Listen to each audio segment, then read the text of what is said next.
Chapter 288, Continuous Clearance. Primordial Beasts. In the gods' domain of today, these creatures were either extremely rare, or had long since gone extinct. They were beings that one would not normally see. Now that the 12 trials had been activated, Feng would also have the fortune of meeting one. If he were at any other location, it would be extremely hard for him to meet a primordial beast. Above the stage of the first trial, a blurred figure slowly descended from the skies, remaining unperturbed even in the face of the turbulent winds of this realm. This gigantic figure landed at the center of the stage, towering over the tiny Feng. With the upper body of an eagle and the lower body of a lion, this monster was none other than the king of the skies, a griffin. Griffin, Elite Rank. Level 20.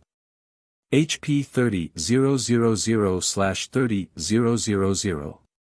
I didn't expect a griffin would be so big. Just its wingspan alone is over 20 meters. Feng did not hurry into action. Instead, he took his time carefully observing the griffin. He was currently within a trial. The monsters in here were completely different from their counterparts in the outside world. Not only would the monsters inside a trial possess a large variety of skills, their basic attributes would also be much higher. Most importantly, their intelligence would also be higher, they would not follow a set pattern when they fought. However, the griffin did not provide Feng with too much time to think. With a piercing cry, the griffin flapped its wings, generating a violent gale. Instantly, 2 tornadoes over 3 meters in height swept toward Feng, and where the blades of wind passed, everything shattered. Using a skill right off the bat. As expected, this griffin isn't an ordinary monster. Revealing a faint smile, Feng's figure flashed, swiftly withdrawing from the attack range of the 2 tornadoes. Following which, he activated silent steps, instantly appearing behind the griffin. Before the king of the skies could react, the pitch-black abyssal blade turned into multiple streaks of black, slashing down at the griffin's wings. Like snowflakes, the griffin's snowy white feathers fluttered onto the now blood-stained ground. Ayo! The griffin let out an agonized roar, damages of over -400 points appearing above its head, one after another. The attacks that achieved a critical hit had even dealt over -800 damage. Immediately afterward, Feng followed up with a level 10 chop, his sword slicing off a large chunk from one of the griffin's wings, completely crippling it. Meanwhile, the griffin instantly lost over 1,900 HP from the attack. From this short exchange, the griffin had already lost 16% of its total HP. Furthermore, with one of its wings now crippled, it could not fly even if it wanted to. The gap in strength was obvious in a single glance. Against a Feng who had over 200 points in agility, a flightless griffin would only amount to a sitting duck. Following which, Feng constantly shuttled around the griffin, sending streak after streak of black radiance stabbing into the griffin's body. However, Feng only used basic attacks throughout all this. This way he would not be affected by the awkward movements consequent to using a skill, which would hinder his ability to dodge. Moreover, Feng's attacks were extremely accurate. Every one of his attacks would land either on a vital point of the griffin or at a joint that would affect the griffin's movements, making it even harder for the griffin to strike him.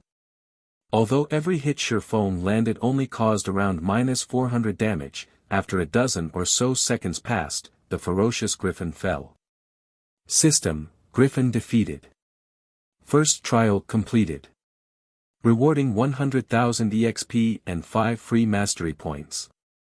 Proficiency of all skills increased by 50 points. System, first trial cleared. Do you wish to start the next trial? The trial even rewards free mastery points. How wonderful! When Feng saw the rewards he received, a faint smile appeared on his face. After sheathing the abyssal blade and the demon bane back into their scabbards, he clicked yes to start the next trial. Although the monsters of the trial were indeed powerful, they were barely worth mentioning when compared to Feng's attributes and equipment. He cleared it, and with such ease as well. Not bad. Although he hasn't yet officially become a Tier 1 swordsman, his combat power is already at that tier. It is only natural that he is able to kill the griffin. If this continues, he should be able to get through the first 3 trials without any problems. From the 4th trial onwards, however, things won't be as easy anymore. That's right. The 12 trials would undergo a change in level once every 3 trials. The monsters would also receive a huge increase in combat power between levels. The 1st to 3rd trials will be basic level, while the 4th to 6th trials will be intermediate level, the 7th to 9th trials will be the advanced level, and the 10th to 12th trials will be the peak level. My bet is that the kid will hit his limit once he reaches the 5th trial. The people within the Eternal Throne were all apex powerhouses, and their eyes were well tempered by experience. After watching only one of Feng's battles, they could already make a relatively clear judgment. Indeed, just like the big shots of the War God's Temple had guessed. The stage for the 2nd trial was a sylvan setting, and Feng's opponent this time was the moon-howling silver wolf. Inside a forest, this monster was an alpha predator. Similar to the griffin, the moon-howling silver wolf was a level 20 elite monster with 30,000 HP. Although it, too, was a Tier 1 primordial beast, unlike the griffin, the moon-howling silver wolf was much stronger on land. Its physical attacks were much more powerful, and its reaction speed was also much faster than the griffin's. However, as if to replicate the scene from the first trial, Feng immediately activated silent steps and arrived at the hind leg of the moon-howling silver wolf. Again, similar to the time with the griffin, Feng slashed his swords down at the wolf's hind legs, crippling them and greatly reducing the monster's movement speed. Following which, Feng simply kited the moon-howling silver wolf with the blazing meteor. Before 30 seconds had passed, the moon-howling silver wolf fell. System, moon-howling silver wolf defeated. 2nd trial completed. Rewarding 300,000 EXP and 10 free mastery points. Proficiency of all skills increased by 50 points. System, 2nd trial cleared. Do you wish to start the next trial? Immediately after, a golden glow surrounded Feng's body, signifying his rise to level 19. Feng then placed all 6 of his newly obtained free attribute points into strength, increasing the attribute to 180 points and activating basic destructive power, the hidden passive skill for strength. Now, Feng's bare hands were capable of destroying a bronze-ranked item. In other words, Feng's unarmed attacks could damage bronze-ranked weapons and equipment, reducing their durability, and eventually destroying them. Originally, Feng had intended to place all 6 of his free attribute points into intelligence. However, he wanted to increase his combat power for the sake of the trial, even if it was only by a small amount. Soon after, Feng clicked yes and started the next trial. The 3rd trial's monster was a blue-eyed spider, while the stage for the 3rd trial was a location completely befitting a spider, inside a dark cave.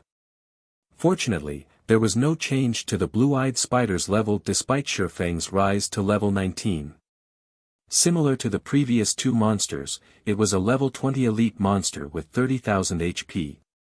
However, the blue-eyed spider was much stronger than the moon-howling silver wolf, though not in terms of attack power and movement speed. Instead, the blue-eyed spider had its highly potent venom and its tough and sticky silk. It also possessed superb eyesight. Even if its surroundings were pitch black, the blue-eyed spider would still be able to see clearly, as if it were daytime. Moreover, its eyes also provided it with a 360-degree field of vision without any gaps in between. Feng carefully looked around. Even if he possessed extraordinary strength, his range of visibility was limited to a maximum range of 5 yards. Meanwhile, the blue-eyed spider could easily spot any attempt Feng made to attack from a distance of 30 to 40 yards, making the situation extremely unfavorable for Feng. Interesting. However, Feng did not show any signs of panic. On the contrary, his lips curled up slightly. If it were any other player here, they might have to fight a bitter battle if they did not possess any supportive tools. Unfortunately, not me. Suddenly, a deep blue flame appeared in Feng's hand, lighting up the surrounding area. The scorching flame also caused the freezing temperatures inside the cave to rise sharply. Nevertheless, this was still not the end. The ice-blue devil flame in Feng's hand quickly expanded and enveloped his body, completely covering him in a layer of deep blue flames. At this moment, Feng looked just like a god of fire, the flames on his body brightly illuminating the entire cave. Meanwhile, the blue-eyed spider's position had also been clearly revealed. Chapter 289, Silver-Eyed Lion King. The blue-eyed spider lived in darkness all year round. Hence, its eyes, which were accustomed to the dark, could not adapt at all when the dazzling flame suddenly illuminated the entire cave. The blue-eyed spider was just like a frightened little rabbit. Suddenly, the blue-eyed spider, which had previously had the upper hand, was placed in an unfavorable situation. On the other hand, Feng, who had summoned the ice-blue devil flame, could now deal 20% more damage in his fire and ice-type attacks would also have an additional 40% damage, instantly breaking out of his disadvantageous position. While the blue-eyed spider was still incapacitated, Feng used silent steps and arrived over 20 yards behind the eight-legged monster. With the power of thunder and flames coating its length, the abyssal blade smashed into the blue-eyed spider's body. -1836. A frightening amount of damage appeared above the blue-eyed spider's charred head. The attack had also placed it in a fainted state for 4 seconds. Feng then followed up the attack with a thundering flash and a normal attack. -634, -1751, -1087, -169. After suffering this series of attacks, the blue-eyed spider finally broke out of its stupor. However, it only had 72% of its HP remaining now. The blue-eyed spider was furious. Rotating its body, it spat a stream of dark green venom at Feng. Having long since anticipated such an attack, Feng swiftly dodged to the side, avoiding the attack completely. He then activated Windwalk and escaped. Feng knew full well how frightening the blue-eyed spider could be. Its venom attack just now was merely the tip of the iceberg. The deadliest feature of the monster was the poisonous gas emitted by its venom. If he stood his ground to fight the blue-eyed spider, the end result would be obvious: he would inevitably die of poisoning. Meanwhile, Feng's purpose in using Thundering Flash on the blue-eyed spider was simply to inflict the damage amplification effect on the monster. He would then kite it using the Blazing Meteor.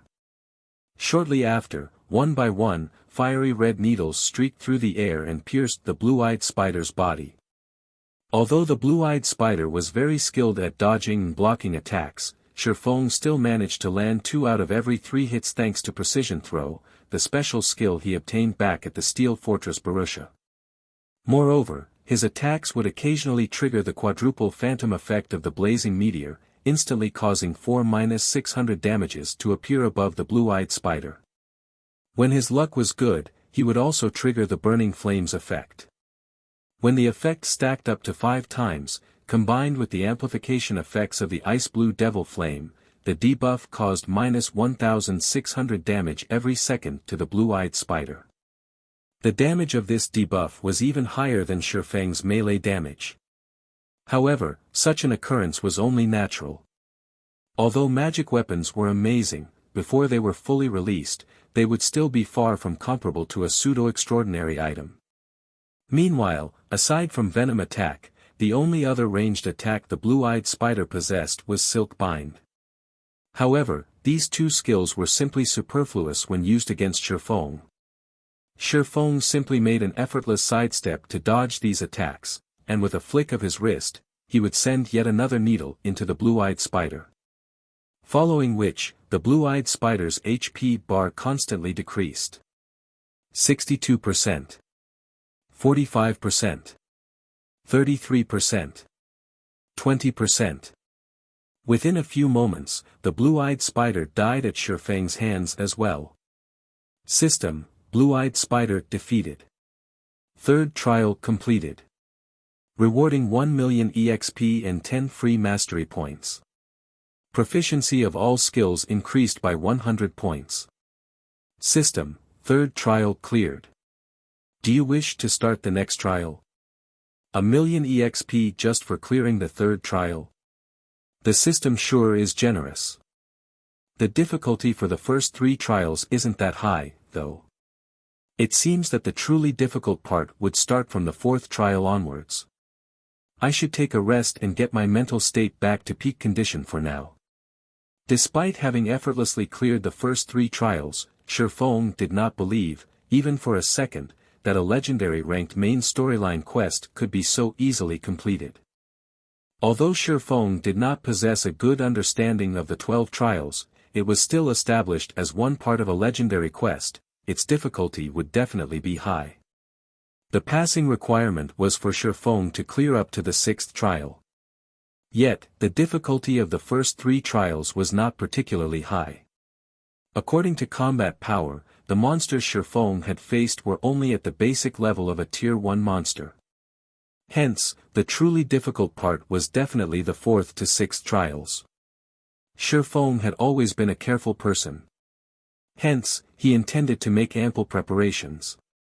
Inside the Eternal Throne, the many apex powerhouses there had been slightly surprised by Feng's battle. That was a Tier 2 mysterious flame, the Ice Blue Devil Flame. It seems that the kid is still hiding his strength. It seems he really does have a chance at clearing the 6th trial. Based on his current strength, from the 4th trial onwards, he should be facing intermediate level Tier 1 primordial beasts. In terms of combat power, the kid is already at the intermediate level of Tier 1. Since the primordial beast that would appear in the 6th trial will be at the peak of intermediate Tier 1, he should have a 30% chance of defeating it with his current combat power. The big shots sitting in the silver thrones unanimously acknowledged Feng's potential. After resting for more than 10 minutes, Feng discovered an interesting matter. Although he could not use any potions or magic scrolls, he could still eat food made from cooking to boost his attributes. It was a good choice to let Violet Cloud continue pursuing the chef subclass. Feng smiled. After Zero Wings Workshop was established, Feng had given Violet Cloud a very high salary. The salary was much higher than what Violet Cloud earned from selling her cooking products. There was no need for her to continue on the path of a chef. However, Violet Cloud had chosen to continue cooking, giving the reason that it had already become a habit of sorts. Moreover, Violet Cloud herself loved cooking, and currently, she was already an advanced chef. She was not far away from being promoted to a master chef. Now, not only could the delicious steaks she cooked increase the consumer's HP regeneration rate while in a non-combat state, it could also provide an additional buff that increased the consumer's strength by 10% for 10 minutes. To others, a 10% increase in the strength attribute might not amount to much. However, to Feng, who currently had 180 points in strength, that would mean an additional 18 points in strength, which was also equivalent to an additional 36 points in attack power. Overall, the effect of the delicious steak provided Feng with a significant increase in combat power. After Feng was rested, he clicked yes to start the 4th trial. Soon after, Feng was teleported to a grassy plain. Taking a look at his surroundings, Feng quickly discovered a lion with a golden mane lazily sprawled across a large boulder, its stout tail swishing around in a leisurely manner. However, Feng's arrival had obviously alerted it. When this golden-maned lion stood up, its height exceeded 5 meters. A chill flashed in the lion's silver eyes as it raised its eyelids. In the next moment, the lush, green grass beneath its paws was frozen solid. The grassy plains had also been instantly transformed into an icy hell, the green landscape turning snow-white. Silver-Eyed Lion King, Special Elite. Level 20. HP 100,000/100,000. The difficulty of the fourth trial was clearly much greater than the third trial. Amazing. As expected of the primordial beast of the fourth trial, it is actually capable of affecting its surroundings, transforming its environment into the ideal territory for it to fight in. Feng couldn't help but be shocked. Even with his 10 years of experience playing God's Domain, Feng had very rarely encountered such a monster. However, the icy hell had minimal effect on Feng. After activating the ice blue devil flame, the icy hell instantly returned to its original state. Just like that, the silver-eyed lion's environmental advantage was easily vanquished by Feng. Although the silver-eyed lion had lost its advantage, its innate strength and destructive power was still high. With a swipe of its paws, a large pit was formed in the grassland and gravel flew all over the place. Before Feng could get a good grasp of the situation, he was hit by the shockwave ensuing from the impact of its claws and instantly lost 621 HP. What terrifying strength! Just the shockwave of its attack could already deal over -600 damage to me. If I received a direct hit from its claws, the damage will definitely be in the thousands. Although Feng had been caught off guard by the silver-eyed lion, he did not freeze in place. Immediately, he activated Windwalk and escaped. If he fought a direct battle against the silver-eyed lion, there was no question that he would die. Although Feng could avoid the silver-eyed lion's claws in a head-on confrontation, if its claws battered the ground just like before, the resulting shockwave would propagate over at least an 8-yard radius. Feng would have no way of dodging the shockwave at all. Also, Feng only had a little more than 2,400 HP in total, he would last only a few hits at best. Chapter 290, Simultaneous Advancement. The silver-eyed Lion King roared furiously when it saw Feng running away. Focusing its eyes on Feng, the silver-eyed Lion King abruptly pushed against the ground with its robust and powerful legs. Like a violent gale, its body shot forth directly at Feng. Unfortunately for it, in terms of speed, Feng had a clear advantage over the silver-eyed Lion King. The distance between Feng and the silver-eyed Lion King gradually grew as the chase continued. However, if Feng started his kiting maneuver, the silver-eyed Lion King would quickly close this distance. Under a situation where he was not allowed to use potions to recover his HP, Feng's only recovery method was his innate battle recovery. However, he would only recover 1% of his HP every 5 seconds. Based on Feng's total HP, he would only recover around 24 HP every 5 seconds. If he wished to recover the 600 plus HP he'd lost, he needed to spend a relatively long period of time to do so. Fortunately, I'm a tad faster than it. The stage this time also covers a large area, so I can run around without any worries. Otherwise, I will really lose my life this time. Feng sent a casual glance at the silver-eyed Lion King, while majority of his attention was focused on the surrounding terrain. God's Domain was different from other virtual reality games in that it was much more realistic than the others. One could say that a player's combat power was responsible for only around 50% of a battle's outcome. Meanwhile, 40% was due to environmental factors, while the remaining 10% was up to luck. Luck was something filled with uncertainties, so there was no need to place much consideration into it. As for the 50% combat power and 40% environmental factors, how much a player could grasp them was an important indicator of how skilled a player was. A normal expert could only exhibit around 50% of their personal combat power. In God's Domain, the main God system would be the one responsible for evaluating and making the final judgment on a player's personal combat power. This method of calculation was the most credible way to judge a player's personal combat power. As to how it was calculated, only the main God system knew this. Currently, however, the main God system would not show players how much their personal combat power was, and how much of it they could actually exhibit. Once the first 100-man team dungeon was successfully raided, the second evolution of God's domain would be activated. After the second evolution, a teleportation gate to the Divine Colosseum would appear in every city.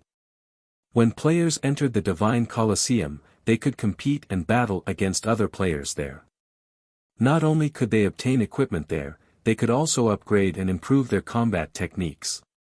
It was also due to this reason that the fights in God's domain became extremely popular. As more time passed, the popularity of fights in God's domain would even grow to surpass that of the fighting competitions in the real world. Those who were capable of exhibiting over 50% of their personal combat power would be considered normal experts. Meanwhile, players that could exhibit over 60% would be considered second-rate experts. Once a player could exhibit 70%, they would be considered first-rate experts. If one could exhibit more than 85% of their personal combat power, then they would be considered apex experts. A majority of the players within this category were famous experts of God's domain, and they would often participate in the international competition that was held only once a year by the developers of God's domain. They were, without a doubt, the most popular individuals in God's domain. Back in the days when Feng was still a Tier 3 Sword King, although he was not comparable to these great experts of God's domain, he had still been categorized a first-rate expert since he could exhibit around 80% of his personal combat power. However, compared to exhibiting his personal combat power, Feng was much stronger in terms of observing and utilizing his surroundings. Currently, in terms of combat power, Feng was about equal to the Silver-Eyed Lion King. However, the Silver-Eyed Lion King's HP was many times greater than Feng's. Without taking into consideration the environmental factors, Feng would definitely die if he chose to clash head-on with the Silver-Eyed Lion King. If Feng had met the Silver-Eyed Lion King under normal circumstances, he would simply accept his death. At worst, he would just lose a single level. However, the current situation he was in did not allow him to do so. This was a trial given by his quest, there was no second chance for him, and his death would also signify the end of the quest. Hence, he absolutely could not die right now. After running for over a dozen minutes, Feng arrived at a hill. As for the Silver-Eyed Lion King, it was still far from catching up to Feng. Feng wandered around this hill for a while and eventually discovered a cliff. Immediately, Feng's eyes glowed and his lips curled up in a smile. At last, I found the key to victory. Feng chuckled lightly. He then activated Windwalk, dashing towards the edge of the cliff. Originally, Feng could have used this period of time to increase the gap between him and the Silver-Eyed Lion King even further. However, Feng chose not to do so because he wanted to find a favorable terrain to deal with the Silver-Eyed Lion King. A minute later, Feng stood at the edge of the cliff. Below him was a large gorge. This height should be sufficient. Feng made some mental calculations and felt that his plan was feasible. After several more seconds passed, the Silver-Eyed Lion King finally caught up. Just as the Silver-Eyed Lion King leapt into the air, its razor-sharp claws about to slash Feng's head, Feng jumped, dodging the attack completely. In the next moment, the Silver-Eyed Lion King's paws smashed into the cliff. Boom!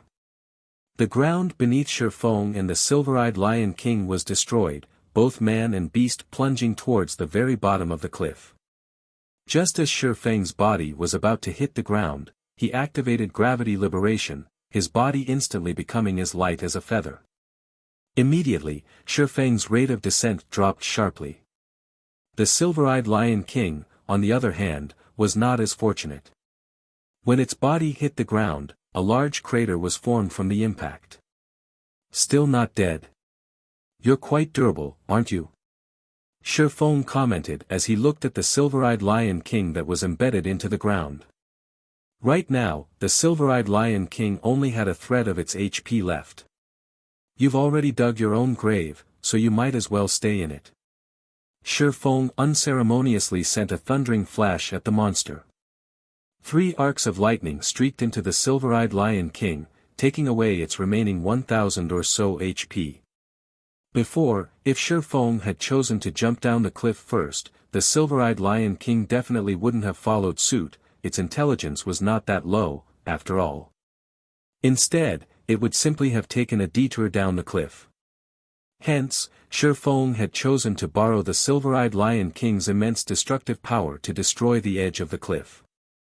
That way, there was no doubt the silver-eyed Lion King would be caught unawares. System: Silver-eyed Lion King defeated. Fourth trial completed. Rewarding 3 million EXP, 20 free mastery points, and 10 gold coins. Proficiency of all skills increased by 300 points. System: Fourth trial cleared. Do you wish to start the next trial? 3 million EXP. Isn't this reward a little too lavish? Feng was immediately shocked by the system's reward. He had only recently risen to level 19. Yet, now, he was already close to welcoming level 20. Moreover, after the fourth trial, Feng's War God's Temple merit points were already at 700 points. He could now afford to exchange for 1 fine gold ranked item and 1 secret silver ranked item. And as long as he cleared the fifth trial, he could obtain another 800 merit points. The points in that round alone trumped those from all the previous rounds combined. He would then be able to afford to exchange for either 1 dark gold ranked item or 3 fine gold ranked items. After a short rest, Feng clicked yes again and started the fifth trial. The stage of the fifth trial was set in a desert. Meanwhile, the primordial beast that would serve as his opponent in this trial was a monstrosity that had the head of a lion, the body of a goat, and a snake as its tail. The moment this monster noticed Feng's entry into its territory, its crimson-red eyes immediately squinted, a hint of excitement leaking out from them. Chimera. Feng was surprised. Without even needing to use observing eyes on the monster before him, Feng already knew what it was. After all, he had fought this monster countless times in the past. A chimera was the final boss of a 100-man team dungeon. In the past, Feng and the team he led had suffered defeat after defeat under the hands of the chimera. Only after experiencing innumerable team wipes did they manage to finally kill it. Hence, Feng had a very deep impression of chimeras. Chimera, Special Elite. Level 20. HP 120,000/120,000. The chimera was a monster Feng was extremely familiar with. Feng knew both the strengths and weaknesses of a chimera like the back of his hand.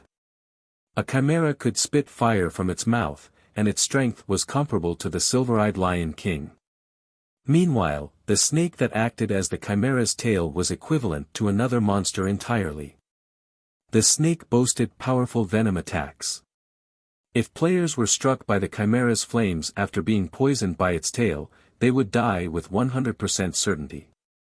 However, the chimera also possessed a fatal weakness, poison.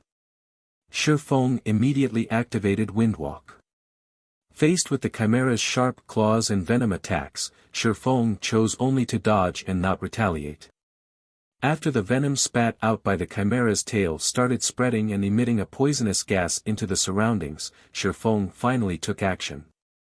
Without hesitation, Feng charged into the poisonous fog, with the chimera following closely behind him. The moment Feng stepped into the poisonous fog, he was inflicted with a poison debuff, losing 200 HP every second. However, Feng paid no mind to the debuff. After he ran out of the poisonous fog, he spun his body around and threw the blazing meteor. When the blazing needle entered the poisonous fog, the vivid green fog instantly turned into a dark green. Immediately after, an explosion occurred. The explosion promptly sent the chimera, which was still standing inside the poisonous fog, flying. The monster lost over 10,000 HP from the explosion, and it was placed in a momentary crippled state. Taking advantage of this change, Feng launched a barrage of attacks at the chimera. By the time the chimera had recovered from its crippled state, Feng had already taken an additional 6,000 or so HP away from it. Furious, the Chimera charged at Feng, while the latter started evading the Chimera's attacks once more, biding his time while he waited for the next poisonous fog to form. After repeating this process several times, the battle finally came to an end. Although Feng had only around 400 HP remaining, the Chimera had already fallen at his feet. System, Chimera defeated. 5th trial completed. Rewarding 6 million EXP, 20 free mastery points, and 10 gold coins. Proficiency of all skills increased by 300 points. System, 5th trial cleared. Do you wish to start the next trial? Immediately, Feng's experience bar rose to 62% of level 20. He was not far away from reaching level 21. Although Feng was slightly stronger now after allocating his free attribute points, he still felt that the next trial would be extremely dangerous. If not for the fact that Feng was familiar with the Chimera's habits, he would have definitely died in the 5th trial. Meanwhile, the monster in the 6th trial would definitely be much stronger than the Chimera. It would be fortunate if the monster that appeared in the 6th trial was something Feng was familiar with. However, what would he do if it was a monster he had never seen before? Most likely, death would be his only ending. Feng would not rely on luck to decide such an important matter for him. Hence, Feng did not immediately start the 6th trial after he was rested this time. Instead, he called out his attribute panel, choosing to use the free mastery points he had reserved all this time. One-handed sword mastery. Intermediate apprentice swordsman. Mastery points required, 50. Damage when using a one-handed weapon increased by 15%. Advanced apprentice swordsman. Mastery points required, 100. Damage when using a one-handed weapon increased by 20%. Basic swordsman. Mastery points required, 150. Damage when using a one-handed weapon increased by 30%. There is a 5% chance for a qualitative change to occur. Intermediate swordsman. Mastery points required, 200. Damage when using a one-handed weapon increased by 40%. There is a 10% chance for a qualitative change to occur. Normally, even after players were promoted into a Tier 1 swordsman, their one-handed sword or two-handed sword mastery would only be at the intermediate apprentice swordsman rank. Meanwhile, Feng had received a total of 65 free mastery points from clearing the first 5 trials. In addition to the points he had received from completing quests and the points that were rewarded once every 5 levels, he now had a total of 168 unused free mastery points. After Feng used up all his free mastery points, his one-handed sword mastery had reached the rank of a basic swordsman. However, Feng was still not satisfied with this result. Following which, he retrieved the level 20 dark gold ranked Purgatory's Shadow, which he had previously bought at the Blackwing auction house, from his bag and swapped out the level 15 Demon Bane. Let's start the devouring process, then. Feng looked at the pitch-black abyssal blade in his hand. He then offered the 10 level 15 mysterious iron weapons, which he had prepared at an earlier date, and the level 15 Demon Bane as sacrifices to upgrade the abyssal blade. Although it was unfortunate that he did not possess 10 level 15 secret silver weapons to use as a sacrifice, the legendary quest was of utmost importance. He could not afford even the slightest misstep, and it was necessary for him to utilize all available avenues. Chapter 291, The Beginning of Greatness. In order to increase the abyssal blade's potential, Feng had intended to gather 10 level 15 fine gold weapons to serve as a sacrifice. Hence, he had deliberately kept the abyssal blade at level 10 all this time. Now, however, he no longer had the leeway to do so.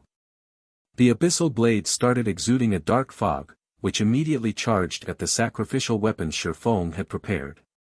Within 3 seconds, even the incomparably hard Demon Bane, a dark gold-ranked one-handed sword, had been turned into dark fog and was absorbed by the abyssal blade. After the abyssal blade had finished devouring the sacrificial weapons, the weapon was no longer completely pitch black in appearance. Golden divine runes appeared on the blade of the sword, giving off a faint golden glow. Meanwhile, the entire blade itself had also become silvery gray. When Feng casually brandished the abyssal blade, slashing it through the air, the feeling he got was like he was cutting a transparent sheet of paper. Sharp. Feng looked at the abyssal blade in his hand, astonishment filling his eyes. If he combined such sharpness with the basic destructive power passive skill, even without the ice blue devil flame, he could still easily destroy mysterious iron-ranked weapons and equipment. Secret silver-ranked items would also last only a while longer. Abyssal blade, one-handed sword, magic weapon. Attack power plus 211. All attributes plus 25. Attack speed plus 8. Ignore levels plus 8. Attacks have 35% chance to cause 200% damage. 10% chance to cause 300% damage. 20% chance to induce Doom Curse, reducing all attributes by 40% for 30 seconds. If wielder belongs to any swordsman-related class, all skill levels plus 3.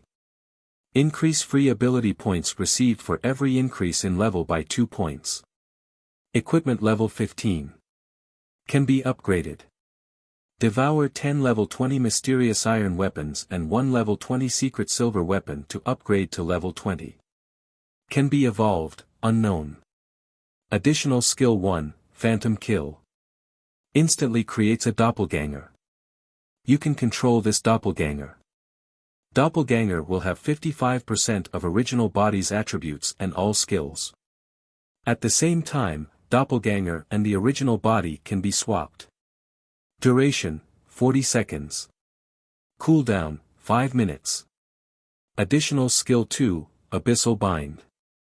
Binds enemies and prevents movement, reducing defense by 100%. Duration, 3 seconds. Cooldown, 1 minute. Additional skill 3, 9 Dragon's Slash. Instantly creates 9 phantoms of the abyssal blade for wielder to use. Each phantom sword is capable of dealing up to 30% damage. Duration, 30 seconds. Cooldown, 5 minutes. Additional skill 4, Dark Violent Dance. 45% of the total damage dealt to the target spreads in a cone-shaped area towards targets within a distance of 12 yards. Duration, 30 seconds. Cooldown, 1 minute. The Abyssal Blade was personally created by Master Smith Alice's using the Black Dragon King's fangs as material. It is one of 36 famed swords, and it is ranked 31st. However, this sword has been cursed by the Black Dragon King. Aside from providing the wielder with immense strength, there will be a backlash every period of time. However, after being remodeled by Jack using a star crystal, the strength of the backlash has been greatly reduced. If the wielder is unable to suppress the backlash, the wielder will receive the curse of the Black Dragon King, permanently reducing all attributes by 50%. Unable to be dropped. Unable to be traded. As expected of a magic weapon. Even though only 10 mysterious iron weapons and 1 dark gold weapon were used as its sacrifice, its new attack power is even higher than a dark gold weapon of the same level. This attack power could already rival a dark gold ranked two-handed sword. Feng smiled in satisfaction. The level 15 dark gold ranked Demon Bane only had 183 attack power. Meanwhile, the Abyssal Blade had 211 attack power. It was far stronger than the Demon Bane. Not to mention, the other attributes and skills of the Abyssal Blade had also received a significant improvement from the upgrade this time around. Unfortunately, the Abyssal Blade was still far from being a match for the Purgatory's Shadow, a level 20 dark gold ranked one-handed sword. Purgatory's Shadow, one-handed sword, dark gold rank. Level 20, can be upgraded twice. Attack power plus 273. Strength plus 30, agility plus 25, endurance plus 22. Attack speed plus 2. Attacks have 20% chance to cause 300% damage. 10% chance to reduce damage dealt by target by 20%. Effect not stackable. Additional skill dash. Purgatory power, when activated, increases attack speed by 100% and damage dealt by 30% for 15 seconds. Cooldown, 2 minutes. However, this could not be helped. Level 20 weapons and equipment were essentially more powerful than level 15 ones. At level 20, players could take the promotion to become a Tier 1 class. Hence, level 20 weapons and equipment would all be significantly stronger. Although the attack power has improved greatly, it won't be enough to get me through the 6th trial. Feng knew that a player's combat power could not simply be measured through their attack power alone. An increase in attack power only meant that the damage players dealt would be higher than before. Meanwhile, combat power was the synthesis of various other factors such as strength, agility, endurance, and other basic attributes. Skill level was also a factor to consider. Even if Feng multiplied his current attack power by 3 to 4 times, his HP would still be tens of times lower than the monster in the 6th trial. If he could not dodge the monster's attacks, he would still lose his life after taking a few hits. So, an increase in attack power would not bring too great an increase to his overall combat power. A player was just like a wooden bucket that was used to collect water. How strong they were depended not on their strengths but their weaknesses. Feng called out the system interface. As Eucharis had already opened up the exchange system of the War God's Temple's treasury for Feng, he could now directly exchange his merit points through the system. Feng immediately used 1,500 merit points to exchange for a level 20 dark gold weapon. He then took out another 10 level 20 mysterious iron weapons from his bag. There were plenty of mysterious iron weapons stored inside the guild warehouse. Moreover, during the past few days, while Feng, Aqua Rose, and Fire Dance were trapped within the Forgotten Lands, Blackie and the others had kept themselves busy raiding level 20, 5-man party dungeons to level up and obtain materials and equipment. They were making preparations to challenge the level 20, 10-man Great Dungeon. During this process, they had obtained plenty of level 20 mysterious iron ranked weapons and equipment.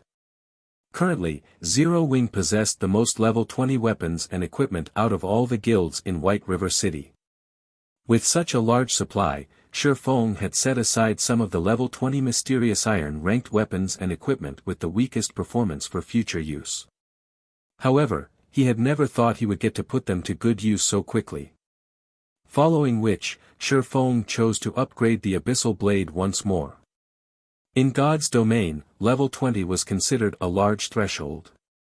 Just like the time the Abyssal Blade had risen to level 10, it would receive a large improvement when it was upgraded to level 20. Now, whether or not Feng could clear the next trial would rely solely on the performance of the level 20 Abyssal Blade. The devouring process this time was clearly different from when the Abyssal Blade got upgraded to level 15. After devouring the offerings, the Abyssal Blade erupted and let loose a dragon's roar. The sky and earth trembled in the face of this mighty roar. Immediately after, the Abyssal Blade broke free from Feng's grasp and floated in midair. Boom! The Abyssal Blade exploded, transforming into a black tornado. The surroundings went deathly still as if with bated breath. As the black tornado dissipated, a gigantic figure emerged in its place. This figure was none other than the phantom of the Black Dragon King that Feng had previously seen. However, compared to the first time Feng had seen it, the phantom that appeared this time was much more vivid. Moreover, the destructive aura it emitted was far stronger than before. Even when he was faced with the apex powerhouses back at the Eternal Throne, Feng had not been so scared. Of course, this disparity was also due to the fact that those big shots had been intentionally suppressing their auras. At this moment, the Black Dragon King's phantom, which was several hundred meters in height, actually turned to look at Feng and revealed a human-like sneer. Soon after, the phantom dissipated and transformed back into the Abyssal Blade. As the sword landed, its blade stabbed deep into the earth before Feng, with only its hilt remaining above ground. Some time passed before Feng gradually recovered from his stupor. He then slowly extended his hand and pulled out the abyssal blade. The appearance of the abyssal blade had greatly changed after being upgraded. The entire sword was now silvery gray in color, and it exuded a faint, black aura of death.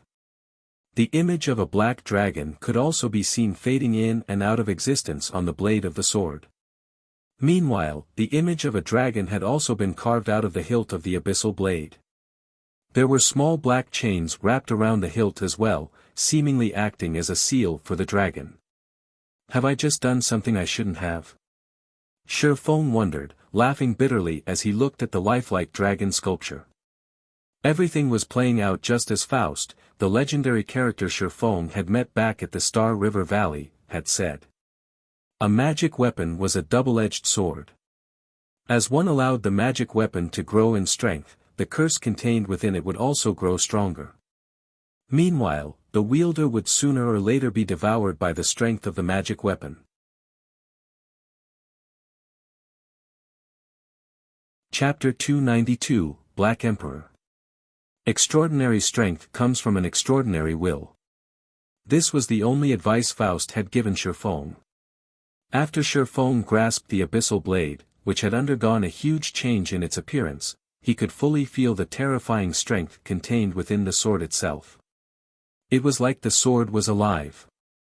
Feng could even feel pulsations when he gripped the hilt of the abyssal blade. It felt as if the Black Dragon King was roaring inside the abyssal blade and likely to break through its seals at any given time. Such powerful attributes. When Feng checked the attributes of the abyssal blade, he couldn't help but secretly marvel at them. The abyssal blade was definitely the best weapon below epic rank Feng had seen.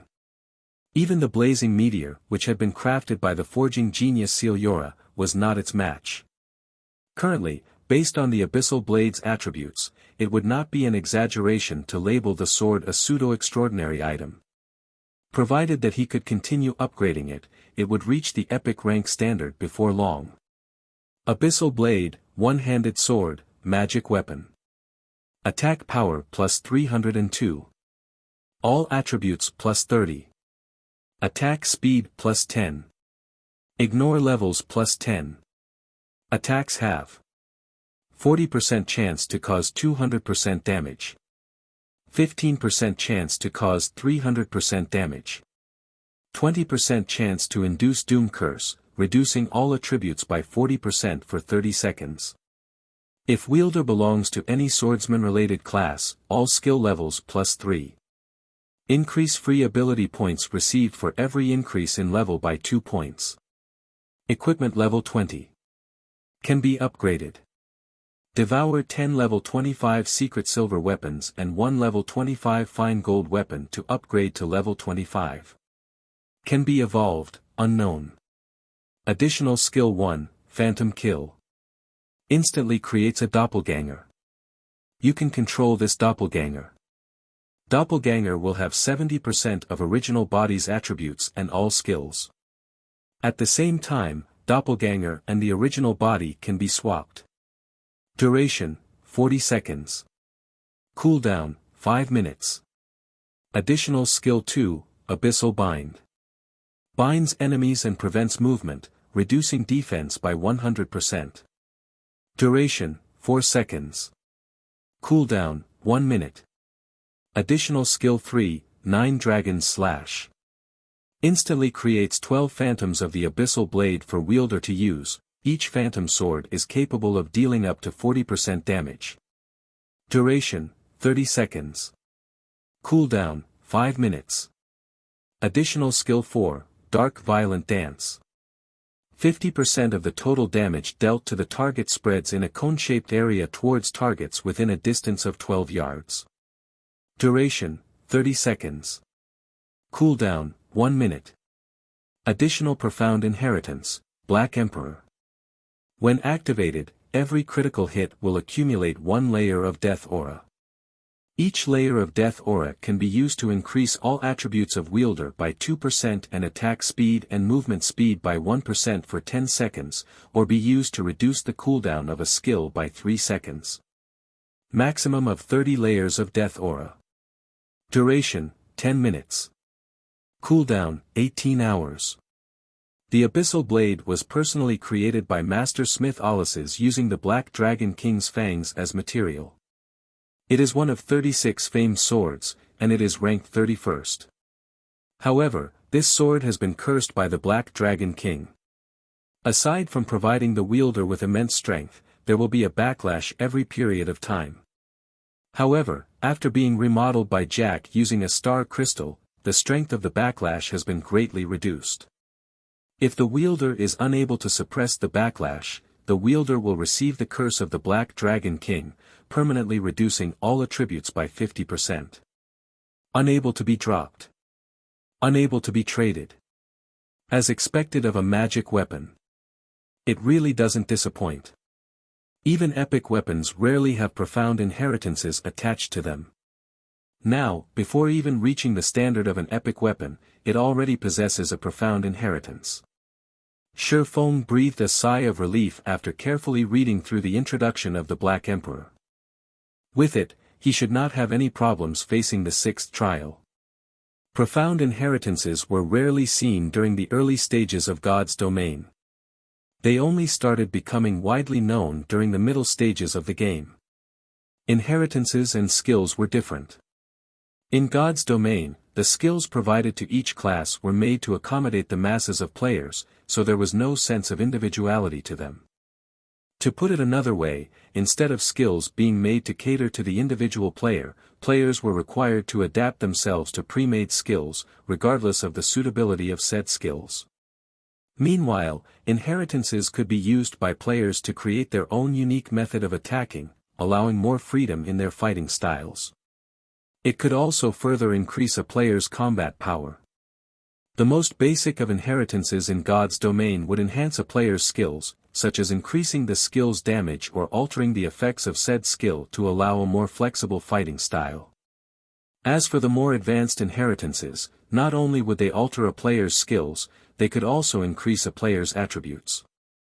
Meanwhile, the Black Emperor inheritance clearly belonged to this category. If others were to see the attributes on the Abyssal Blade, their jaws would definitely fall to the ground in shock. Some would even harbor thoughts of owning it for themselves. An organization like Underworld, which had been continuously gathering all kinds of powerful items, would definitely not hesitate to use unscrupulous means to take possession of the Abyssal Blade. In today's society, virtual gaming had already become one of the world's main forms of entertainment. The emergence of God's domain had further solidified the position of virtual reality games in people's lives. Currently, the average person would spend close to half of their day living inside God's domain. It was also due to this reason that players all wished to live a better and more respectable life in God's domain. After all, life in God's domain was just like another part of their own lives. However, unlike their lives in the real world, their lives in the virtual world were much purer and simpler. Generally, they only needed good weapons, equipment, and influence in the game. At this current age, players' pursuit of virtual items was no less than women's pursuit of luxury goods. After all, in the eyes of average players, weapons and equipment were the representation of strength. Gorgeous-looking weapons and equipment that allowed one to have amazing damage output were all the envy of average players. High-level weapons and equipment were symbols of strength in God's domain, and countless players pursued them. It was also the reason why many players were willing to spend hundreds and thousands, and sometimes even tens of thousands of credits to purchase these powerful items. Some wealthy youths that were born with a golden spoon would even spend several millions without blinking just to obtain a powerful item. These people were willing to go to such lengths because, with powerful weapons and equipment, they could experience the pleasure of being superior to others. In the case of a magic weapon like the Abyssal Blade, it wouldn't be impossible for it to sell for an astronomical price of several tens of millions. Feng recalled that 1 year after God's domain's official launch in the past, a legendary item had appeared in the world auction, which was held in the real world. At that time, the legendary item had been sold off for 60 million credits. The price had thoroughly shocked the entire world. Shortly after the auction, however, the person who sold the legendary item immediately regretted that decision. There was only a limited number of legendary items throughout the entire God's domain, and every single one of them was considered a strategic weapon by guilds. Just by owning one, a player could easily get through their Tier 4 or even Tier 5 class promotions. Meanwhile, the value of a Tier 5 powerhouse could reach up to tens of billions of credits. The reason being, when a guild gave birth to a Tier 5 powerhouse, the guild would have the ability to conquer 2 or 3 additional cities that could each hold a population of several million people. Of course, the Abyssal Blade was still incapable of rivaling a legendary weapon at present. It wasn't even at the level of an epic weapon yet. However, it was what Feng currently needed the most. For Feng, several hundred points of additional attributes weren't as beneficial a powerful skill. And the Black Emperor inheritance just happened to fit the bill. Feng had learned many powerful skills. However, all of them possessed the same fatal weakness, all of them possessed explosive power, but none of them possessed any staying power. Maybe this weakness wouldn't be a problem when these skills were used inside a dungeon or against players with poor equipment. After all, when going against players with poor equipment, Feng did not even need to use up all the skills in his arsenal to finish them off. He could simply overwhelm them with superior attributes, and not even techniques would be required. Meanwhile, when inside dungeons, he would have MTs to tank the monsters at the front lines, healers to heal him from behind, and many other players to support him. He only needed to survive and wait for the cooldown of his skills to end before starting the next volley of attacks. But when fighting against monsters or players that were equal in strength with him, just a short burst of damage would not carry him to victory. Without sustainability, he would be trampled by his opponent after his short burst. Just take Absolute Heaven for example. When he had ambushed Feng, after his series of attacks had been defended against by Feng, the only other thing Absolute Heaven could do was to escape. Unless Absolute Heaven had a method to take advantage of his opponent's weakness, only death awaited him. Following the upgrade of the Abyssal Blade, Feng sank into deep contemplation for more than 2 hours, thinking of ways to incorporate the Black Emperor inheritance into his fighting style. Now, he felt much more confident about clearing the 6th trial. Let's see what kind of monster is awaiting me in the 6th trial, then. Feng revealed a faint smile. Stretching his finger, he tapped yes on the system interface and started the next trial.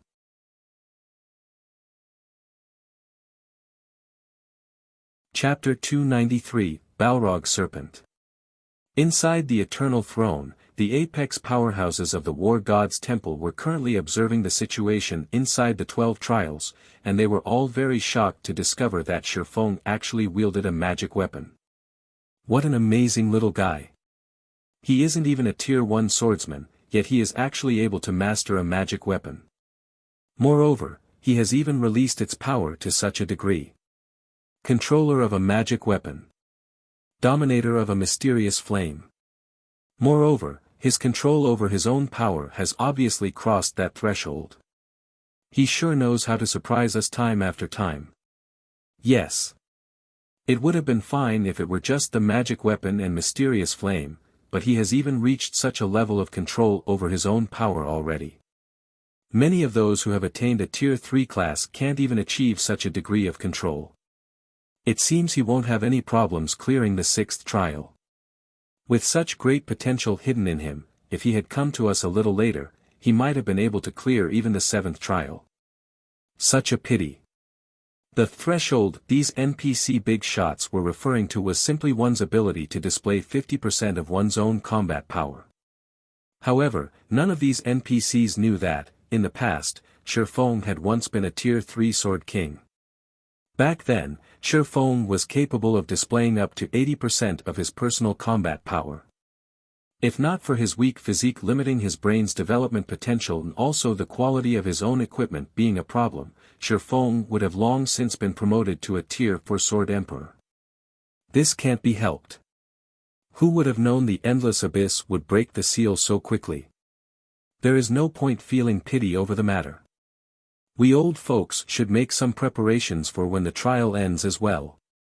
Otherwise, we'll break our backs from overwork later. The lords of the Silver Thrones unanimously acknowledged Feng's potential. However, in regard to Feng's managing to clear the 7th trial, they held no hope towards it at all. The reason being, it had been over a millennium since the 7th trial had been cleared. Inside the 12 trials, the stage for the 6th trial was a cave of lava similar to the Flame God's cave. However, the fire-type mana here was far purer than in the Flame God's cave. Feng currently stood inside this cave, and the molten hot lava around him was making bubbling sounds as it flowed through the cave. If Feng did not possess 20 points in fire resistance, allowing him a certain degree of immunity to heat, he would have long since been cooked by the scalding hot temperatures. Any average player that came here might already be half dead before they even started battling. Before Feng could fully observe the terrain inside the cave, a gigantic flame-covered snake over 20 meters long emerged from the molten lava. Balrog Serpent, Special Elite. Level 20. HP 150,000/150,000. Even if Feng did not know exactly how powerful this Balrog Serpent was, he had no doubt whatsoever that this serpent had a very high resistance towards fire-type attacks. Let's use you as a test for my new weapons. Feng revealed a faint smile as he unsheathed the abyssal blade and the Purgatory's shadow. However, he did not directly charge at the Balrog Serpent, as that was something only an idiot would do. Before charging into battle, experts would first try to understand as much as they could about their opponent. Hence, Feng simply stood still and calmly observed the Balrog Serpent's every action, familiarizing himself with the giant serpent's movement patterns. The Balrog Serpent was also no idiot itself. It obviously knew that it was much stronger than Feng and that its HP was tens of times higher than Feng's as well. So, instead of giving Feng time to study it, the Balrog Serpent immediately widened its mouth and sent fireballs flying one after another at Feng. Feng's feet moved, his body instantly reacting and leaving behind an afterimage as he effortlessly dodged these incoming fireballs. Not giving up, the Balrog Serpent continued bombarding Feng with a stream of fireballs. If 3 were not enough, then 5. If 5 were not enough, then 10. Soon, the space within the cave was packed with fireballs. By attacking in such a way, not only could the Balrog Serpent damage its enemies, it could also prevent them from closing in on it.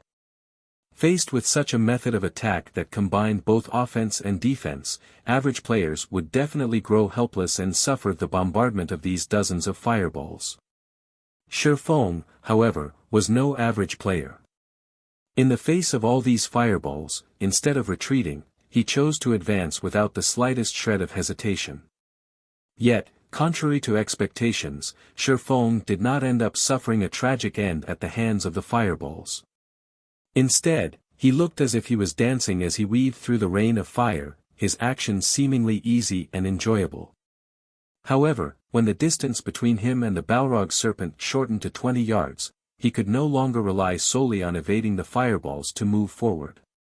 I've mostly grasped its attack timing.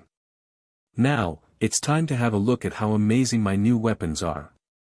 Feng inwardly smiled as he looked at the Balrog Serpent that was constantly spitting out fireballs. Feng activated the ice blue devil flame, and deep blue flames immediately wrapped around his body. He then used silent steps to appear right behind the Balrog Serpent's head. The first thing he did when he arrived was to send a vertical slash down on the Balrog Serpent's head, causing -372 damage to the monster. Such strong defense. Feng looked at the resulting damage, disbelief filling his eyes. The abyssal blade itself already possessed 302 attack power.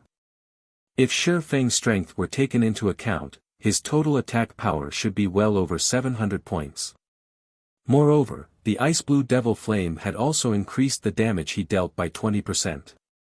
Yet, he had managed to cause only -372 damage to the monster.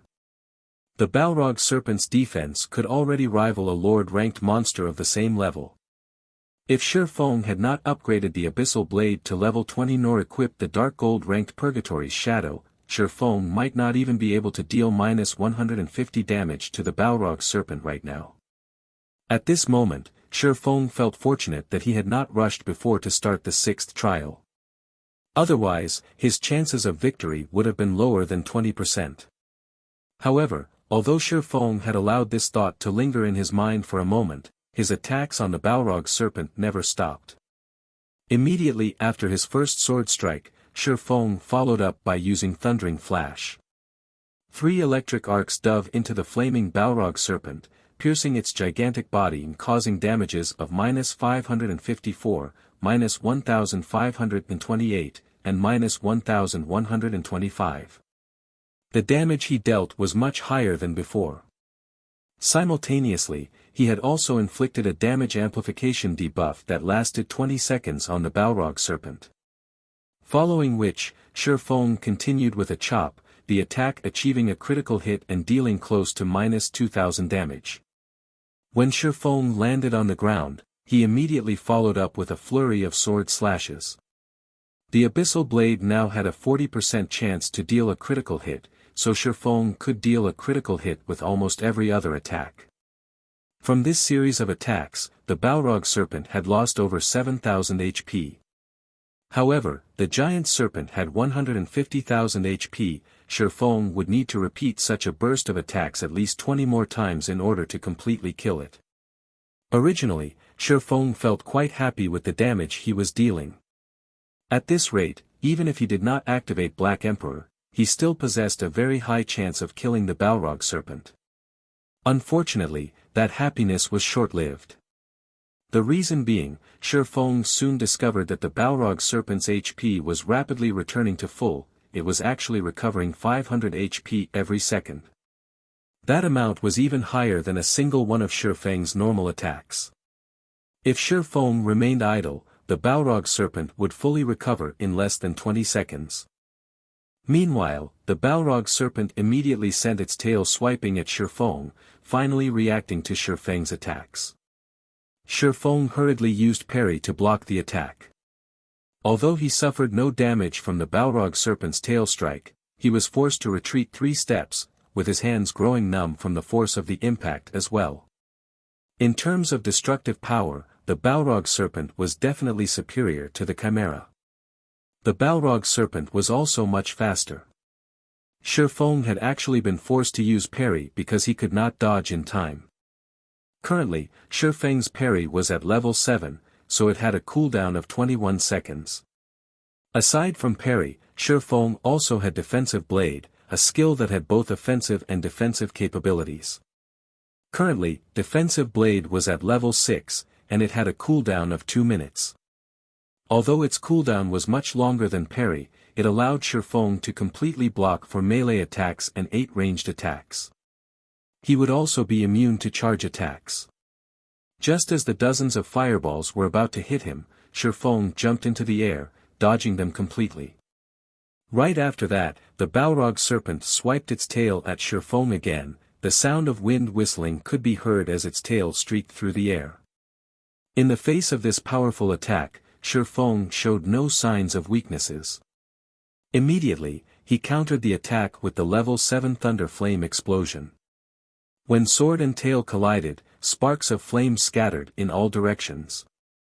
The Balrog Serpent's tail was knocked back, the monster itself receiving over -400 damage from the brief clash. On the other hand, Feng landed heavily onto the ground, his feet sinking partly into the molten lava. A damage of over -700 points also appeared above his head. As expected, in a direct confrontation, Feng was definitely a lot weaker than the Balrog Serpent. However, Feng was probably the only player in God's domain right now who dared to actually fight a special elite monster in such a way.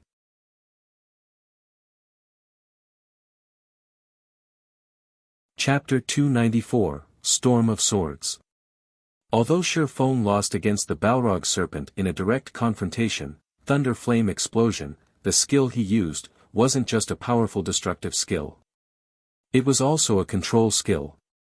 However, the Balrog Serpent was a special elite monster, it possessed a degree of resistance towards control skills. Hence, the level 7 Thunder Flame Explosion, which would originally place enemies hit by it in a fainted state for 5 seconds, only managed to incapacitate the Balrog Serpent for 5 seconds. For average players, 5 seconds might not seem like a long time. For Feng, however, it was plenty of time. Wind Blade. Feng instantly arrived before the Balrog Serpent. Simultaneously, his attack speed received a 30% increase. However, Feng was still not satisfied with this. He then proceeded to activate the additional skill of the Purgatory Shadow, Purgatory Power. Purgatory Power, when activated, increases attack speed by 100% and damage dealt by 30% for 15 seconds. Cooldown, 2 minutes. Feng then activated 9 Dragon Slash. 12 phantoms of the Abyssal Blade suddenly appeared, floating around Feng. Each phantom was capable of dealing 40% damage for 30 seconds. However, it had a long cooldown of 5 minutes. Feng brandished his 2 swords using his full strength. In addition to the 12 Abyssal Blade phantoms he was controlling, a total of 14 swords surrounded and madly attacked the Balrog Serpent. Within moments, the cave was filled with sword images dancing around. 14. 28. 56. 112. Countless sword images flashed in the air, forming a storm of swords that devoured the Balrog Serpent whole. Feng's swords slashed at the Balrog Serpent's body one after another, each strike causing close to -500 damage. Moreover, close to half of this barrage of attacks achieved a critical hit, each dealing close to -1000 damage to the monster. Meanwhile, each of the phantoms of the Abyssal Blade had also managed to deal over -200 damage to the Balrog Serpent. The total damage of the 12 phantoms was even more frightening than that of Feng himself. As if the floodgates to the Balrog Serpent's 150,000 HP had been opened, the Balrog Serpent lost HP incessantly. Within a short 5 seconds, the Balrog Serpent's HP had already fallen to 61%. When the Balrog Serpent regained consciousness, it immediately released an enraged roar. At this moment, however, Feng pointed the Abyssal Blade at the Balrog Serpent. Now is still not the time for you to wake up. Feng cast Abyssal Bind on the Balrog Serpent right away. If he were to allow the Balrog Serpent to start retaliating, his previous efforts would all go to waste. In the blink of an eye, 9 pitch-black chains emerged from the ground, quickly wrapping around and binding the Balrog Serpent. Meanwhile, the Balrog Serpent could do nothing but roar in anger as it helplessly watched sword after sword piercing its own body, continuously reaping its HP. The Abyssal Bind had a duration of 4 seconds. Moreover, the Balrog Serpent's resistance towards control skills was completely ineffective against it, the Abyssal Bind's effective duration was not reduced in the slightest. In addition, the Abyssal Bind reduced the Balrog Serpent's defense by 100%, rendering the Balrog Serpent's innately powerful defense utterly useless. Now, each of Feng's sword strikes dealt over -800 damage, with the occasional triple critical hit dealing over -2500 damage. A series of splendid numbers appeared above the Balrog Serpent's head. Before the eye-catching number of -2500 disappeared, a damage of over -1700 points appeared on top of it. Practically 1 out of every 2 strikes would achieve a critical hit. Meanwhile, each of the 12 Abyssal Blade Phantoms were now dealing over -350 damage to the Balrog Serpent. For the Balrog Serpent, these 4 seconds were a complete hell. By the time the Balrog Serpent escaped from the chains binding it, it had only 19% HP remaining. However, Feng had long since been prepared for this moment. Disappear. Feng raised the silvery grey Abyssal Blade. The dense fire-type mana in the surroundings started gathering around the abyssal blade, causing the sword to release a blinding glow. This was indeed Feng's ultimate skill, Flame Burst. Flame Burst. Level 5, requires 4 million EXP to upgrade to level 6. Channeling time, 2 seconds. Gathers the power of flames to a single point and causes 420% damage to the target. Attack count, 6 times. Cooldown, 3 minutes 30 seconds. Before the Balrog Serpent could even start attacking, Feng had already brandished the scorching hot abyssal blade 6 times. All 6 sword slashes immediately sank into the Balrog Serpent's body. Minus 3,310, minus 3,347, minus 6,784, minus 6,706, minus 3,371, minus 6,754. 6 frightening damages appeared consecutively above the Balrog Serpent's head, instantly taking away the monster's remaining 28,000 HP. Soon after, the Balrog Serpent's body started fading away, and only after it disappeared completely, did Feng release a sigh of relief. System, Balrog Serpent defeated.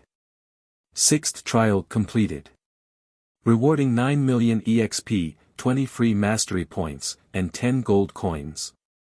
Proficiency of all skills increased by 500 points. System, 6th trial cleared. Do you wish to start the next trial? Feng's experience bar immediately rose to 41% of level 21. If put on the ranking list on White River City, Feng would only be beneath Violet Cloud and the others.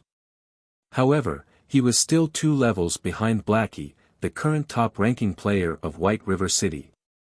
Finally, I've passed the requirement. Should I try to take on the 7th trial, though? Feng looked at the system interface showing the trial's prompt. Privately, Feng had the notion to take the challenge. Now that he had cleared the 6th trial, it signified that his task was already over. He had no need to brave the dangers and accept the next trial at all. Moreover, if he happened to lose his life in the next trial, he would definitely suffer a heavy penalty. It absolutely wouldn't be limited to just losing a single level. Truth be told, however, Feng felt confident about his chances at clearing the 7th trial. After all, he had not even unveiled the Black Emperor inheritance when he fought the Balrog Serpent. He definitely had the necessary strength to challenge the 7th trial. After clearing the 6th trial, Feng obtained an additional 1,600 merit points. If he were to clear the 7th trial, he could obtain another 3,200 merit points, bringing his total to 4,800 merit points.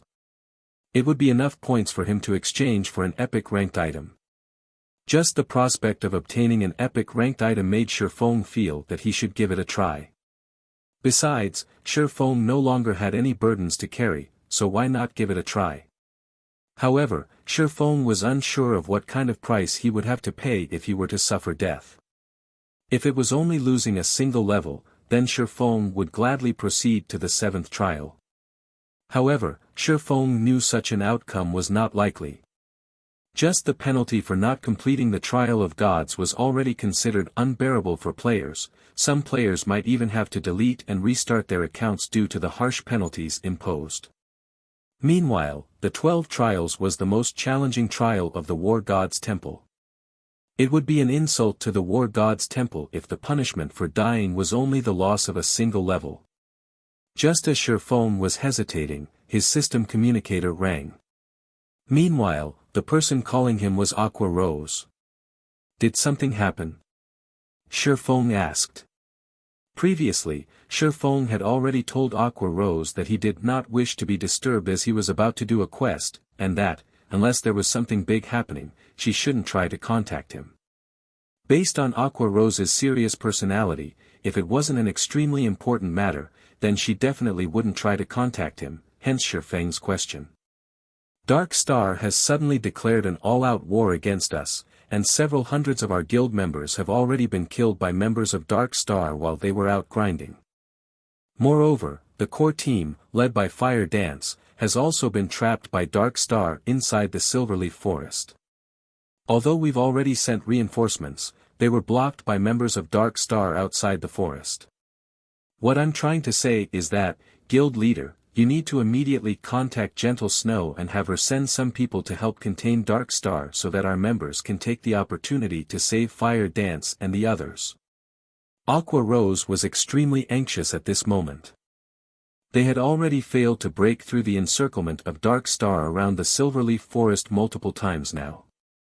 If this situation continued, Fire Dance and the others would truly be finished. Feng Xianyang. You did good.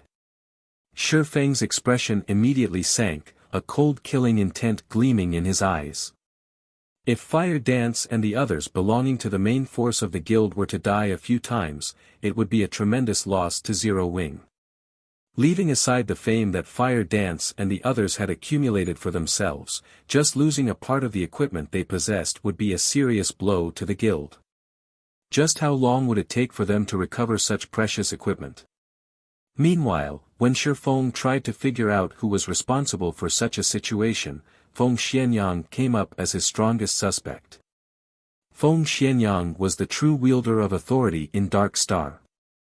After Feng's previous forthright rejection, it would not be strange if Feng Xianyang retaliated. Hence, who else could be responsible for Dark Star's declaration of war?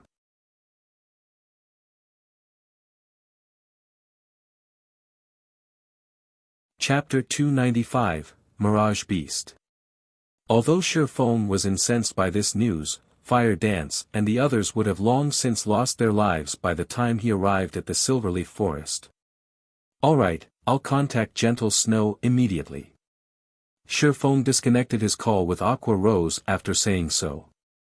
He then called out his friends list, selected Gentle Snow's name, and chose to contact her. It was a fact that Ouroboros and Zero Wing were allies.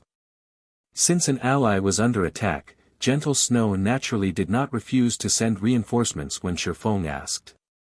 Moreover, Gentle Snow had found out about this entire matter a step ahead of Feng.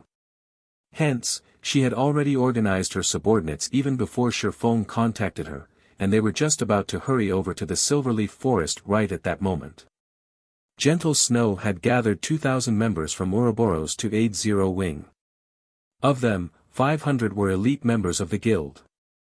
Such a powerful force would pose a huge threat to the 6,000 members of Dark Star blocking the way into the Silverleaf Forest. Many thanks for your help, Miss Snow. In the future, members of Ouroboros that shop at the Starstreak trading firm can enjoy a 10% discount on all products, Feng said in thanks. You said this yourself. I'll gladly accept your offer, then. Gentle Snow revealed a faint smile.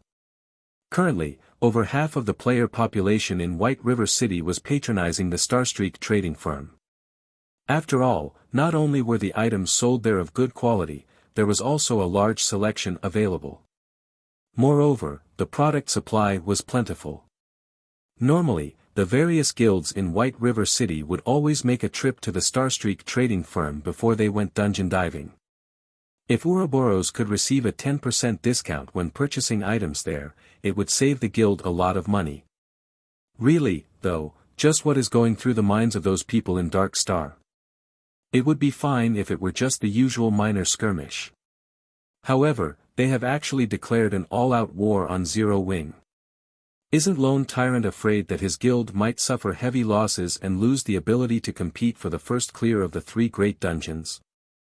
Gentle Snow commented curiously. The competition over the first clear of the 3 great dungeons had already reached its most crucial moment right now. Moreover, Dark Star only had the final boss left to defeat in order to snag the first clear of the Land of Death, and gain an absolute advantage over the other guilds. However, Dark Star had instead chosen to take action against Zero Wing at this critical junction. God's Domain had been launched just recently. At this early stage of the game, everyone was busy leveling up and raiding dungeons to strengthen themselves. Guilds, in particular, were deeply afraid of falling behind others. Even if conflict arose between guilds, both sides would usually choose to show restraint. After all, an all-out war between guilds would profit nobody. Worse, they might even get taken advantage of by a third party. If such a situation were to truly occur, then the damage to both guilds would grow even more massive. Hence, unless there was a huge disparity in strength between both sides, nobody would casually choose to start a war. Dark Star and Zero Wing were both among the top 6 guilds in White River City, so the difference in strength between the two guilds was not particularly wide. No matter how Gentle Snow looked at the situation, she could not figure out why Dark Star would choose to suddenly declare war. I am afraid that the one starting the war this time around isn't Lone Tyrant, but the organization that's backing him, Underworld, Feng said, laughing bitterly. Underworld. Gentle Snow couldn't help but wrinkle her eyebrows at this revelation. So that's how it is. I've been wondering how Dark Star had managed to suddenly obtain so many experts. It turns out the mysterious power supporting Dark Star is Underworld. However, how did you manage to find out about this? Even though I've planted many spies inside Dark Star, I never managed to uncover the forces hidden behind Dark Star. Feng Xianyang from Underworld came looking for me to buy some of Zero Wing's shares. However, the price he offered was simply too low. I rejected his offer, so now he is trying to get back at me by destroying Zero Wing. Feng revealed the truth. Gentle Snow immediately understood the situation after listening to Feng's words. It was no wonder Dark Star was completely unafraid of commencing an all-out war. With Underworld's background, it only needed to field a part of its forces located in the eastern region of Star Moon Kingdom to completely destroy Zero Wing. With such a large disparity in strength, it was natural for Dark Star not to fear a war. So it is Feng Xianyang. He is indeed a person who would take revenge for the slightest of offenses. However, with Underworld's financial power, his offer to buy Zero Wing, which possesses a guild residence, should not have been low. At the very least, he should have offered 500 to 600 million, right? Gentle Snow came to an abrupt realization. However, she also felt curious about this matter, as the Feng Xianyang she knew was not a tight-fisted person. 1 billion credits and several hundred experts. In addition, they would also provide 100 gold coins as support every week, Feng said. 1 billion credits and also 100 gold coins per week. Feng Xianyang sure is generous. Even I might feel tempted if given such an offer. Yet, you actually complain that it's too little. No wonder he's angry. Gentle Snow chuckled softly. Feng simply replied with a faint smile, not bothering to give an explanation on the matter. Aside from a few core guild members knowing about the Purple Sun Mansion being their new guild residence, nobody else knew anything about it.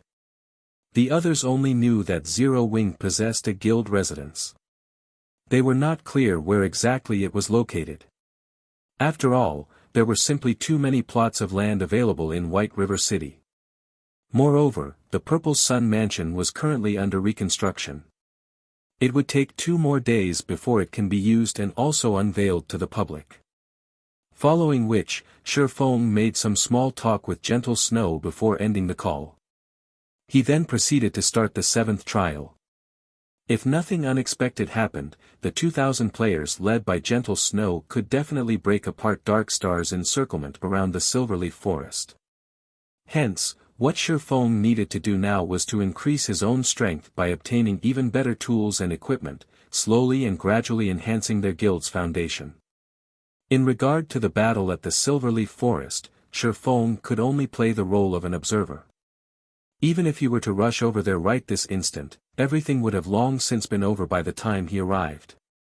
However, Feng would definitely remember this debt of hatred. Sooner or later, he would repay this debt to Dark Star and Underworld 10 times over. The stage for the 7th trial was an ancient Colosseum.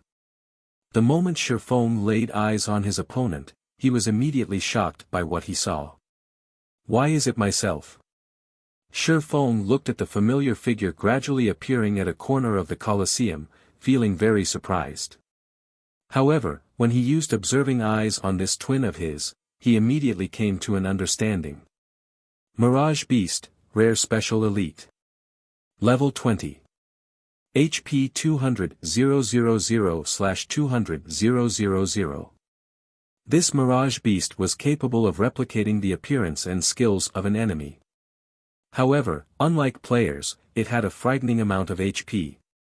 In a one-on-one situation, players would find it extremely difficult to kill the Mirage Beast. In God's domain, the only advantage players had over monsters was the diversity of skills they possessed. Meanwhile, players could use these skills in various combinations to exert even stronger power.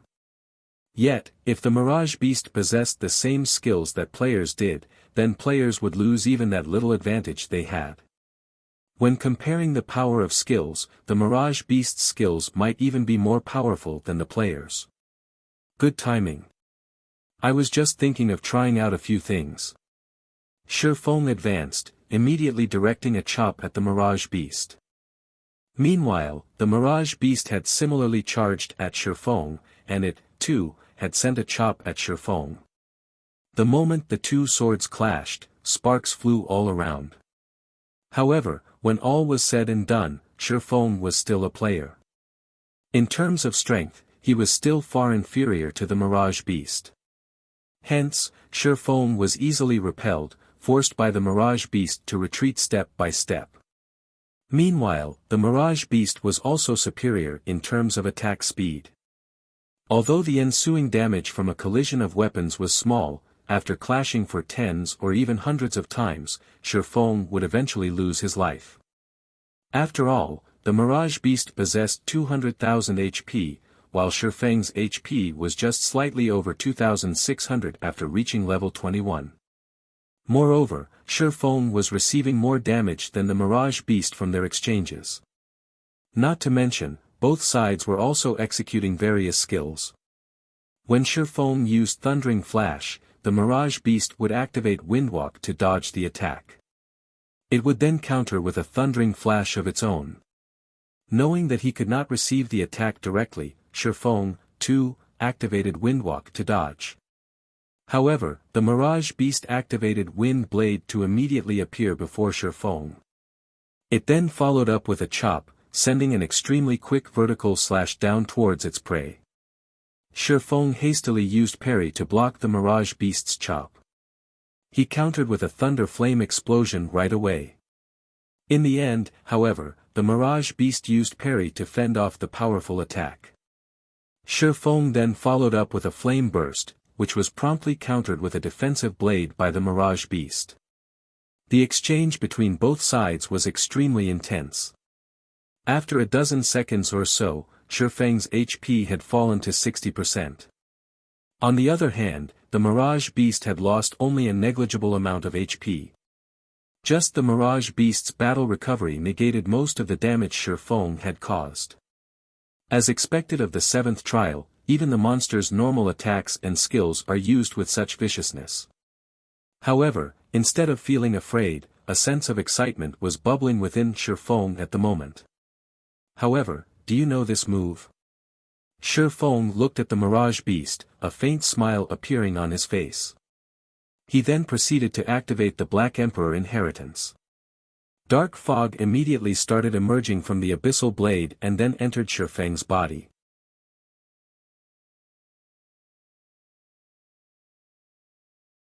Chapter 296, Perfect Combination.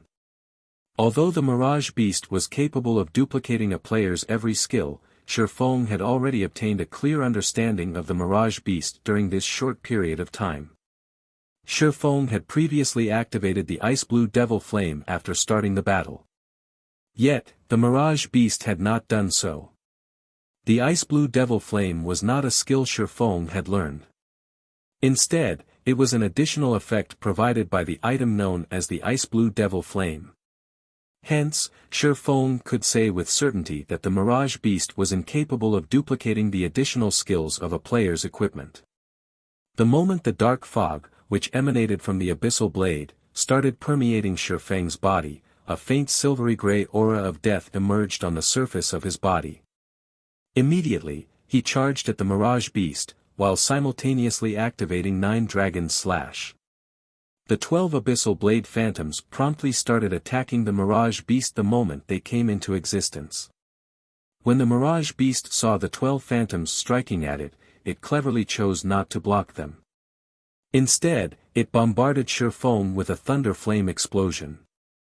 As long as Feng died, the 12 Abyssal Blade Phantoms would naturally disappear along with him. Seeing the Mirage Beast's actions, Feng simply revealed a calm smile. Rather than dodge the attack, however, Feng chose to activate Defensive Blade and proceeded to assault the Mirage Beast's vital point. Defensive Blade provided Feng with complete immunity to 4 melee attacks. He could simply allow the Mirage Beast's attack to connect without needing to defend using his sword at all. Meanwhile, Feng's twin swords had also landed on the Mirage Beast's body. Previously, in order to block Feng's Thunder Flame explosion, the Mirage Beast had used up its own defensive blade. Hence, it had no choice but to endure Feng's attacks right now. Feng took this chance to make 7 consecutive slashes on the Mirage Beast's body. His normal attacks caused over -500 damage, while critical hits dealt over -1000 damage. Meanwhile, each of the Abyssal Blade Phantoms could also inflict over -200 damage. Out of the 7 sword strikes Feng landed on the Mirage Beast, achieved a critical hit. Coupling those sword strikes with the attacks of the Abyssal Blade Phantoms, Feng dealt over -7000 damage within this brief moment. It was a very impressive amount of damage. However, the Mirage Beast, which had taken on Feng's appearance, simply gave Feng a smile of disdain. The Mirage Beast looked as if it was saying, "This is your limit." The Mirage Beast had 200,000 HP, so -7000 damage was only a scratch to it. It would be perfectly fine again once it rubbed some spit on its wounds. On the other hand, now that Feng no longer possessed any life-saving skills, only death awaited him. A high HP is really a great asset. Feng sighed when he looked at the Mirage Beast's HP bar. In the next moment, though, Feng revealed a smile, saying, "However, you are still 10 years too early if you think you can overpower me just with this asset of yours alone." Feng activated the Purgatory Shadow's additional skill, Purgatory Power, increasing his attack speed by 100% and damage by 30% for 15 seconds. Feng then pointed the Abyssal Blade at the Mirage Beast charging at him. Abyssal Bind. 9 chilling chains instantly emerged from the ground, wrapping around and restraining the Mirage Beast. Abyssal Bind had a duration of 4 seconds. Despite being sealed, however, the Mirage Beast showed no signs of panic at all. It did not even try to resist in the slightest. Instead, it revealed a mocking expression as it looked at Feng, as if telling Feng to slash it as much as he wanted to. Previously, Feng had only managed to take away around 7,000 of its HP after attacking it for slightly over a second.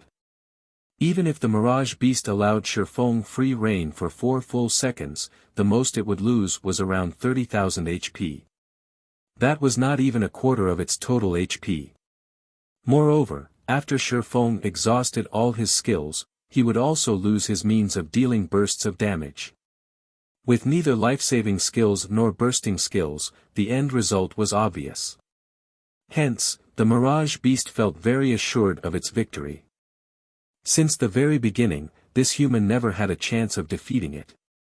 However, the Mirage Beast quickly discovered that reality was much crueler than fantasy. The Abyssal Bind indeed had a duration of only 4 seconds. However, the skill also possessed the effect of reducing its target's defense by 100%, and this allowed Feng's damage to abruptly soar. Now, each of Feng's normal attacks could deal over -700 damage. Miraculously, one of his attacks even triggered the Doom Curse, one of the Abyssal Blade's effects. Instantly, the Mirage Beast had its attributes reduced by 30%, and its maximum HP fell from 200,000 to 140,000. Engulfed by the storm of swords, the Mirage Beast's HP fell crazily. Feng also achieved critical hits with his attacks one after another, stacking layer upon layer of death aura around his body.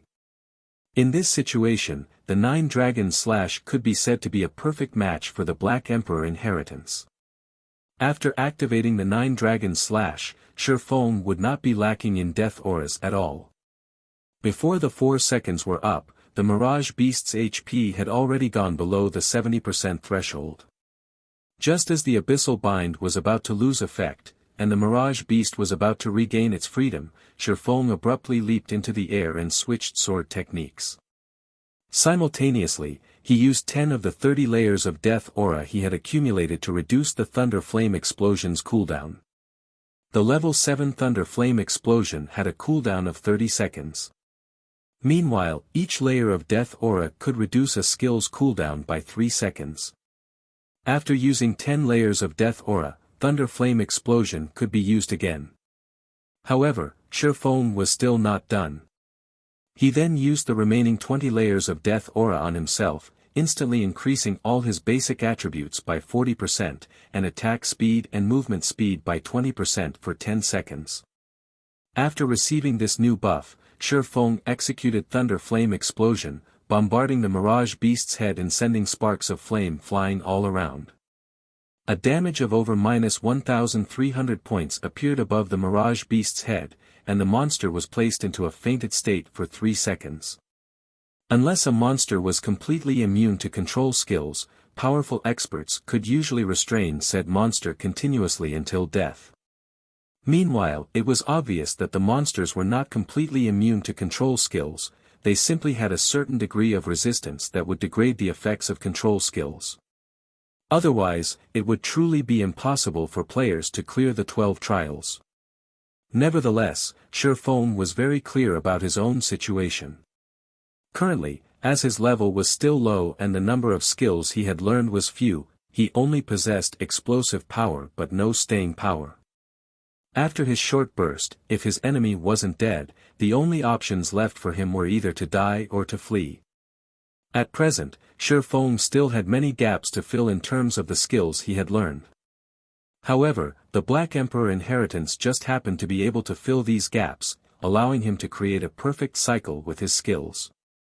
Without the Black Emperor inheritance, Feng would not have dared to challenge the 7th trial at all.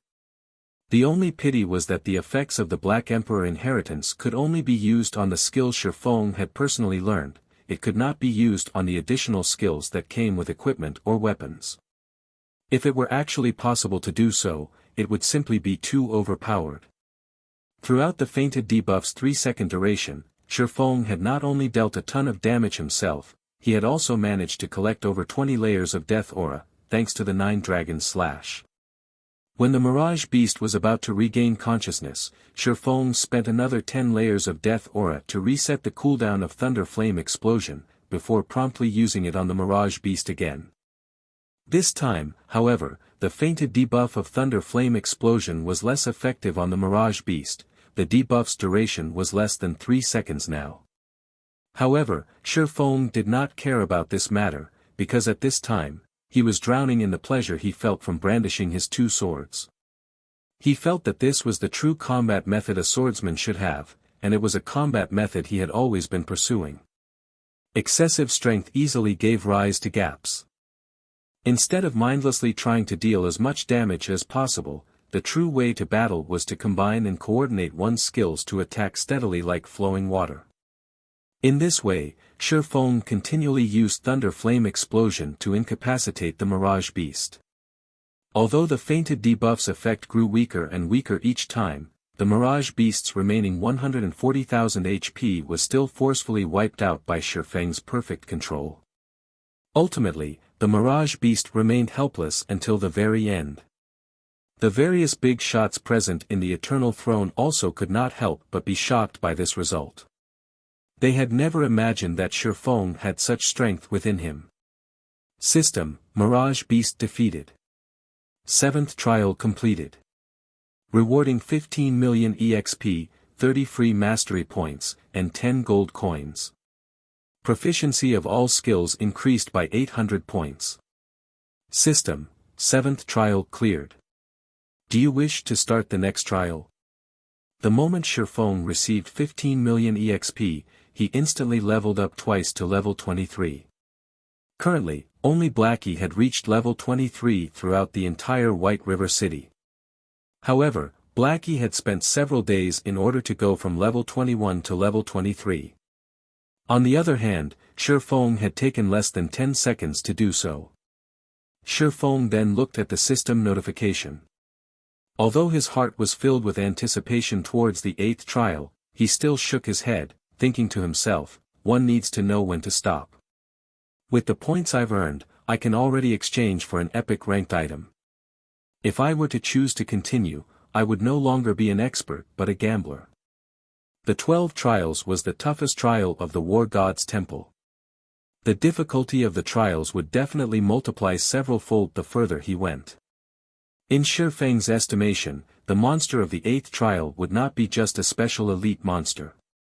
Instead, it was highly possible for it to be a chieftain-ranked monster. A chieftain was much more powerful than a mere special elite. Aside from having even more HP, it would also possess a much greater resistance to control skills. Chieftain-ranked monsters also possess team-wipe skills, and a single mistake would mean the end for Feng. Moreover, Feng did not possess the slightest idea what kind of monster he would be facing in the 8th trial. If it was a chieftain-ranked monster that he was completely unfamiliar with, then he practically had no chance of successfully killing it. The ability to make calm analyses was also a prerequisite to becoming an expert in God's domain. As a first-rate expert, Feng naturally knew when to decisively give up. Following which, Feng selected No in reply to the system's prompt. He was then teleported out of the 12 trials.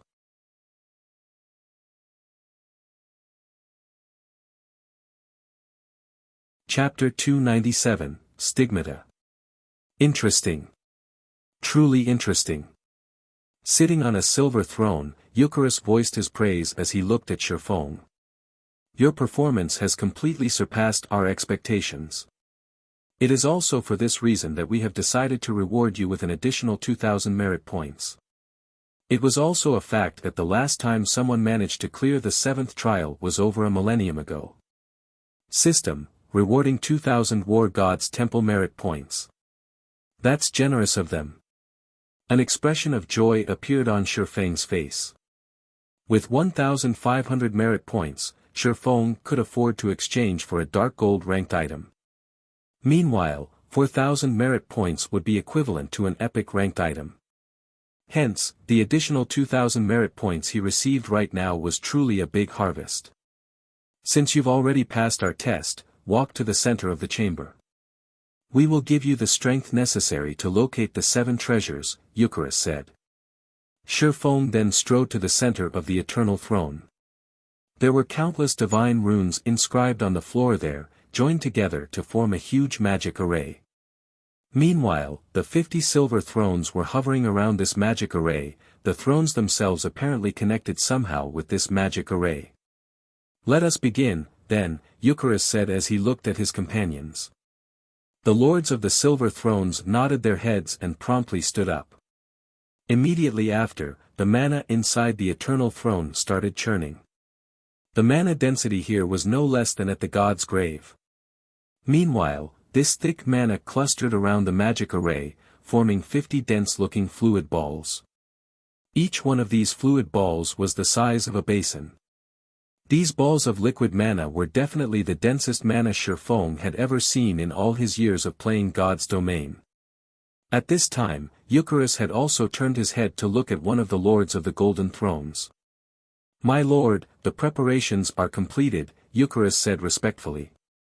It is still not enough, the phantom sitting in a golden throne said in a low tone. Eucharis was confused by these words. The liquid mana they had formed was several hundred times more precious than even 7 luminaries crystals, and each and every drop had taken the 50 of them great efforts to form, not to mention 50 basin-sized liquid mana. Such an amount of liquid mana was more than enough to cast a silver stigmata. It is rare to find good talent. Let us lend a hand as well, the phantom sitting in a golden throne said to his 8 other companions. Very well, then. A person capable of passing the 7th trial is indeed worthy of the 9 of us taking action. The other 8 lords of the golden thrones nodded their heads in reply to their companion's suggestion. They then stood from their seats, floating in mid-air as they started to condense mana as well. In the blink of an eye, 9 house-sized balls of liquid mana appeared in the air above the thrones in the Eternal Throne. Eucharis and the others were shocked by this sight. Never would they have imagined that these 9 lords would actually take action and work together to cast a stigmata for a minor existence like Feng. This was the first time since the appearance of that absolute genius thousands of years ago. As for Feng, at this moment, he could no longer keep his mouth closed. In regard to liquid mana, Feng had seen this item before in the past. Mages considered it a priceless treasure. Even when offered epic-ranked items in trade, mage players would not be willing to part with the liquid mana they possessed. Just the basin-sized balls of liquid mana that each of the lords of the Silver Thrones had formed had already given Feng a great shock. Now, the 9 peerless existences floating in front of the Golden Thrones had actually managed to each form a house-sized ball of liquid mana. Judging based on sizes, the total liquid mana summoned by the 50 people from before did not amount to even 1/10 of a single house. In the next moment, all of the liquid mana summoned was injected into the magic array. The divine runes engraved into the chamber started lighting up one after another, and within moments, every single divine rune inside the grand chamber was giving off a golden glow. In the center of the Eternal Throne, a golden divine pattern took form. This divine pattern then melded with Feng's body. Feng immediately felt his body being filled up with an infinite amount of power, his mind clear as day, as if he knew everything there was to know in the world. However, this feeling only lasted for a few short seconds before it completely dissipated. Meanwhile, Feng's pupils, which were originally pitch black in color, had also turned golden for a brief moment. Although his pupils regained their original color, careful observation would reveal innumerable bright stars flashing within them, looking just like the starry skies at night. System, congratulations. Player has obtained Golden Stigmata. Reputation with the War God's Temple increased by 3,000 points. The seal on the Endless Abyss has been broken. If we wish to reseal the Endless Abyss, we need the assistance of the 7 treasures, which the gods had bestowed upon the human race. However, the 7 treasures have been missing for hundreds of years now, scattered throughout this large continent. A few of these 7 treasures have even been damaged. It would be extremely difficult to locate and gather the 7 treasures. However, with the stigmata that we have engraved into your body, your task of locating the 7 treasures should become much easier. As long as you come within a certain range of one of the 7 treasures, the stigmata will produce a response to notify you of it. If you happen to come across one of the 7 treasures that is damaged, the stigmata can also aid you in repairing it. Now that our part here is done, we will move to suppress the Endless Abyss. The fate of the entire continent will depend on you now. I pray that you will be able to gather the 7 treasures as soon as possible. System, Legendary Ranked Main Storyline Quest, 7 Treasures, accepted. Quest details, the 7 treasures have been scattered throughout the continent. Player is required to gather the 7 treasures within 2 years. Otherwise, the Endless Abyss will break through the War God's Temple suppression and plunge all inhabitants of God's domain into misery and suffering, turning the continent into the playground of darkness. If player is unable to complete this quest, player's level will drop by 30, all attributes will be permanently reduced by 70%, and all EXP gained will be reduced by 90%. The system really is ruthless. If I can't complete this quest, this account would definitely have to be scrapped. Fortunately, I have 2 years to complete it. Feng inwardly clicked his tongue when he read the system notification. However, just what is this stigmata thing? Feng wondered as there was nothing new on his body or in his bag. He then opened his status bar to take a look. As expected, there was an additional column labeled Stigmata there. Golden Stigmata. Automatically perceives the presence of the 7 treasures within a radius of 5,000 yards. Detect can be used once a day to search for the specific location of the 7 treasures within a radius of 50,000 yards. In addition, player will receive Stigmata's power, providing player with ignore levels +20 in all resistances +40. For every increase in 5 levels, all attributes of player will increase by 5 points, in addition to receiving 10 free attribute points and 10 free mastery points. Player will also receive the skill Omniscient Eyes. Omniscient Eyes. A pair of eyes that can see through everything and find out all information. Nothing is capable of hiding from the Omniscient Eyes. The Omniscient Eyes have a perception range of 100 yards. Duration, 1 minute. Cooldown, 10 minutes. Such amazing effects. Feng's excitement after looking at the effects of the Golden Stigmata was indescribable. For starters, the additional 40 points in all resistances meant that he could ignore most of the environmental factors of many terrains. He would also receive reduced damage from spells. When battling against magic-type monsters, he could easily take on the role of an MT. However, the most amazing part about the Golden Stigmata would still have to be the increase in attributes. The Golden Stigmata was unlike the Abyssal Blade, whereby Feng would receive 2 additional free attribute points every time he leveled up. However, the Golden Stigmata would provide Feng with an average of 7 basic attribute points per level, 2 points of which were even free attribute points. This was definitely a huge increase. Moreover, the Golden Stigmata also provided Feng with a powerful identification skill. This skill would be of significant help when used against dungeon bosses or during field battles. It seems the Heavenly Dragon's breath is already waving its hands at me. Feng revealed a faint smile. Originally, the Heavenly Dragon's breath's requirement of 120 points in intelligence had given Feng a major headache. Now, however, with the bonuses provided by the Golden Stigmata and his magic weapon, as long as he received his promotion to a Tier 1 swordsman, he could definitely equip the Heavenly Dragon's breath before he reached level 30. He would actually get to equip a fragmented legendary item before reaching level 30. If it were in the past, Feng would not even have dared to dream about it. Following which, Feng called out the exchange interface of the War God's Temple and began to carefully look through the treasures there.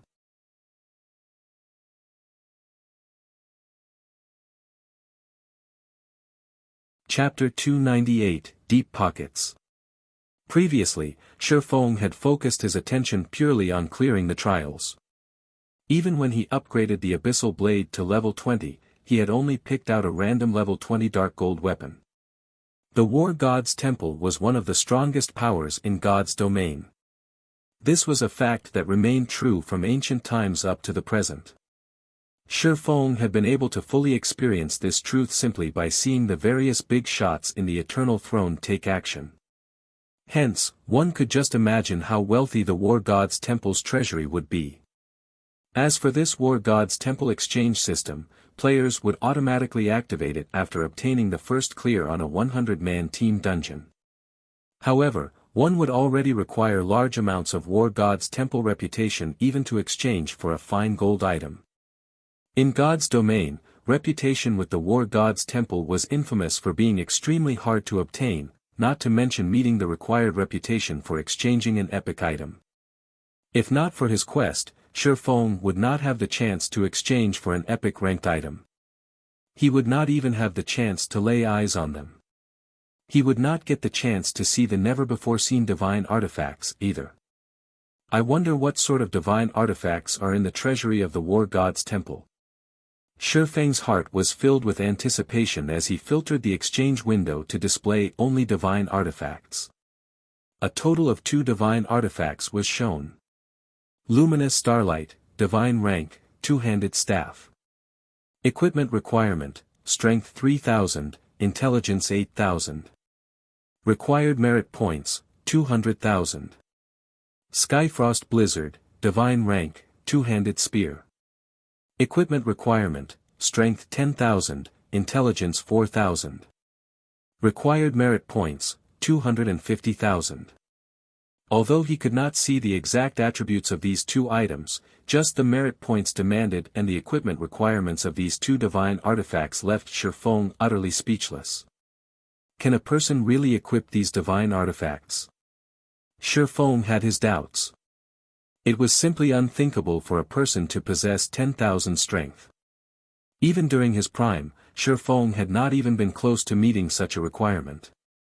After having his fill of looking at the divine artifacts, Feng filtered the window to display only epic ranked items.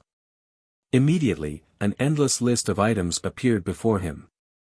A simple glance told Feng that there were more than 10,000 items listed, and he could not help but wish he could take them all to enrich his own guild warehouse. If Zero Wings Guild Warehouse had so many epic ranked items stored within it, then dominating the entire Star Moon Kingdom would not be a problem, let alone conquering White River City.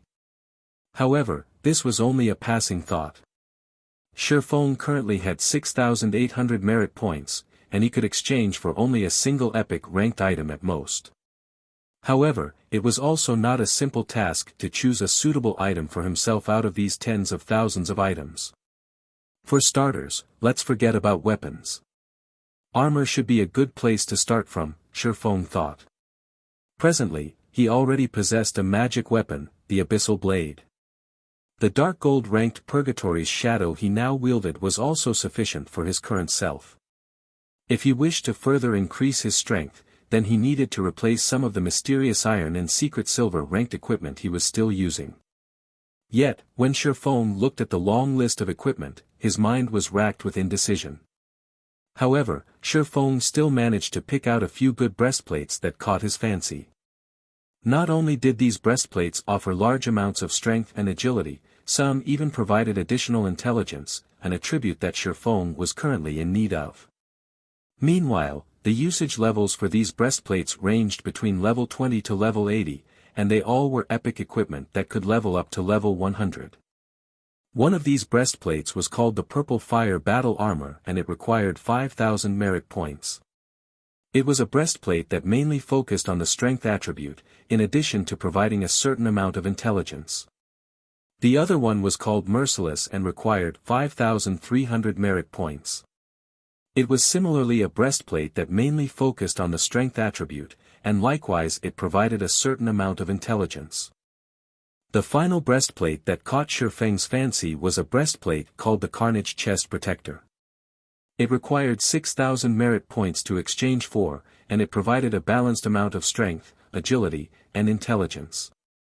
The design of the breastplate was also very good, and it was also Feng's favorite out of the three breastplates. However, if he were to exchange for the Carnage Chest Protector, he would not be able to do much with his remaining merit points.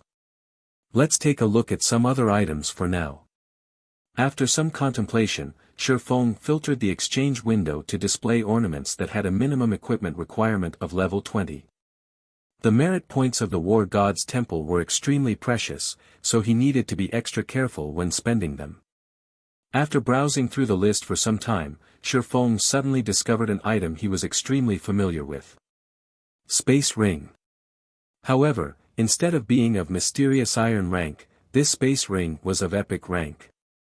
It was capable of storing up to 2,000 slots of items and cost 4,500 merit points. However, it would simply be a luxury to spend 4,500 merit points on this item, and Feng was definitely not willing to waste his precious merit points to purchase it. Ah! Isn't this the ring mentioned in the legends? Why is it categorized under epic ranked items? Feng noticed another ring he was familiar with.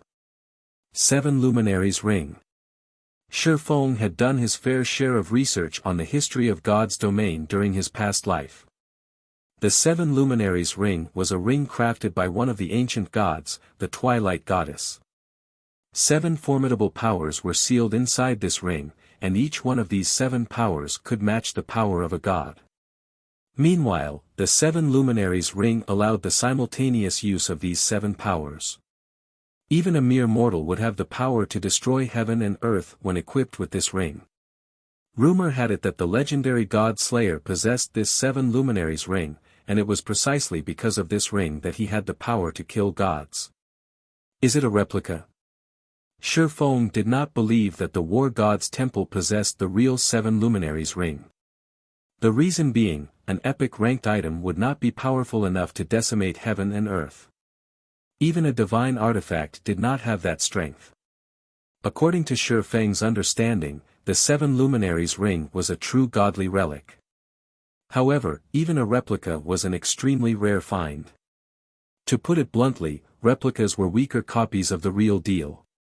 Although the replica 7 luminaries ring would not possess the power to decimate heaven and earth, at the very least, it could still be used to beat some tigers and kill some wolves. It should still have the original features, albeit greatly watered-down versions of them. Feng then looked at the merit points required, discovering that the ring actually cost 8,000 merit points.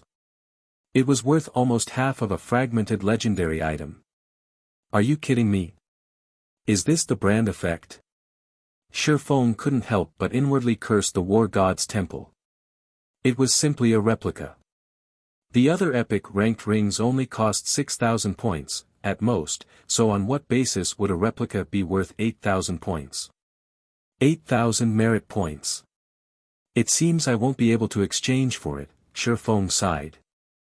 Although he coveted the 7 luminaries ring greatly, he had only 6,800 merit points. Following which, after taking his time looking through the myriad items, he still did not find anything that he fancied. Ultimately, he ended up choosing the Carnage chest protector. As for the 7 luminaries ring, he could only slowly accumulate merit points and exchange for it in the future. System: 6,000 merit points are required to exchange for the Carnage chest protector. Current merit points in possession, 6,800. Do you wish to exchange? Feng immediately clicked yes. System: player's reputation with the war god's temple has reached 3,000 points. Player is allowed to pay 20% of the required merit points using gold coins. Do you wish to pay using gold coins? It can't be, right? I can also pay using gold coins. Feng grew ecstatic. He had hope of obtaining the 7 luminaries ring now. Currently, he needed to pay 1,800 gold coins for 1,200 merit points. This meant that each merit point was equivalent to 1 gold 50 silvers. Such a price was much more expensive than just simply buying epic ranked items on the market, where one epic ranked item was worth only around 1,000 gold. If 6,000 merit points were converted to gold coins, that would be a total of 9,000 gold. This price was at least 8 to 9 times more expensive than the markets. The system was truly blackheart. However, this was a rare chance for Feng. If he could pay a portion of the merit points required using gold coins, he would be more than willing to do so. Following which, Feng chose to exchange for the 7 luminaries ring instead. 20% of 8,000 merit points would be 1,600 points, which would be 2,400 gold coins. At this stage of the game, average players would be glad just to have a few extra silver coins to spend, and spending 20 to 30 silver coins at once would be considered an extravagance. As for gold coins, average players might not even know what these things looked like. Currently, 1 gold coin could be sold for 11,000 credits. Meanwhile, 2,400 gold coins would be worth over 25 million credits. Even a first-rate guild would not spend so much money just to obtain an epic ranked item, not to mention spending 2,400 gold coins. If Aqua Rose were to find out about this matter, she would definitely label Feng a spendthrift. However, Feng chose to pay the 2,400 gold coins without hesitation. He had 5,000 gold on his person at this time, having originally intended to use this money to purchase a stall in Starmoon City. Now, though, doing so was no longer possible. After completing the exchange, a purple gold crystal ring appeared on Feng's palm. There were 7 different gems inlaid into the ring, and the entire ring itself exuded a faint purple aura. It looked absolutely luxurious and fascinating.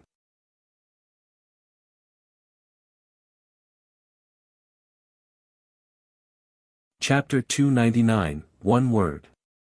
When Feng received the ring, he could not help but grow excited. In the past, a legendary item had been sold for tens of millions of credits at the world auction. At that time, the news had thoroughly shocked the entire world. Many people felt that the person who purchased the legendary item was a complete fool. After all, it was simply an item inside a virtual world. It was nothing more than a data-generated item. Only a person whose head was caught in the door would spend so much money to purchase it. Now, if Feng converted the war god's temple merit points and gold coins he had spent into credits, the total amount would be even higher than the price of the auctioned legendary item. More importantly, he had spent such a large sum just to obtain an epic item, which was 2 ranks lower than a legendary item. However, even if Feng were called a fool several hundred times over, he would still be willing to do what he had done without hesitation. He was only afraid that he would not get such a chance. Back then, countless people had ridiculed the person who purchased the legendary item as a big fool. Later on, however, that person became the guild leader of King's Return, Odin. King's Return was a super guild, and the territories it occupied surpassed even an empire. Meanwhile, as the guild leader of such an amazing guild, Odin was an existence that made everyone feel fear and respect. The wealth and status he possessed was simply unimaginable. Did anyone laugh at him after that? The answer was, no. Instead, the target of people's ridicule shifted to the fool who had sold the legendary item in the first place. At that time, not to mention several tens of million, even if traded using a city with a population of several millions, it would still have been a losing transaction. Meanwhile, the 7 Luminaries ring was a godly relic mentioned in legends. Although the one Feng had was only a replica, replicas could still be divided into different categories. If one took a replica of a fine gold item and a replica of an epic item and placed them side by side, without even making an in-depth comparison, one could already tell which one was the better item. After all, there was already a huge gap between the calibers of the two items. Moreover, the higher the quality of the target of replication, the greater the difficulty in replicating it. One could not produce a replica simply by wishing for it. The difficulty of producing an epic item that was the replica of a godly relic was much higher than simply producing a normal epic item. The difficulty of doing so might even rival the difficulty of producing a legendary item. The person who produced this ring must be a truly amazing forging sage. If the materials and energy used were of higher quality, the final product might even have become a legendary item.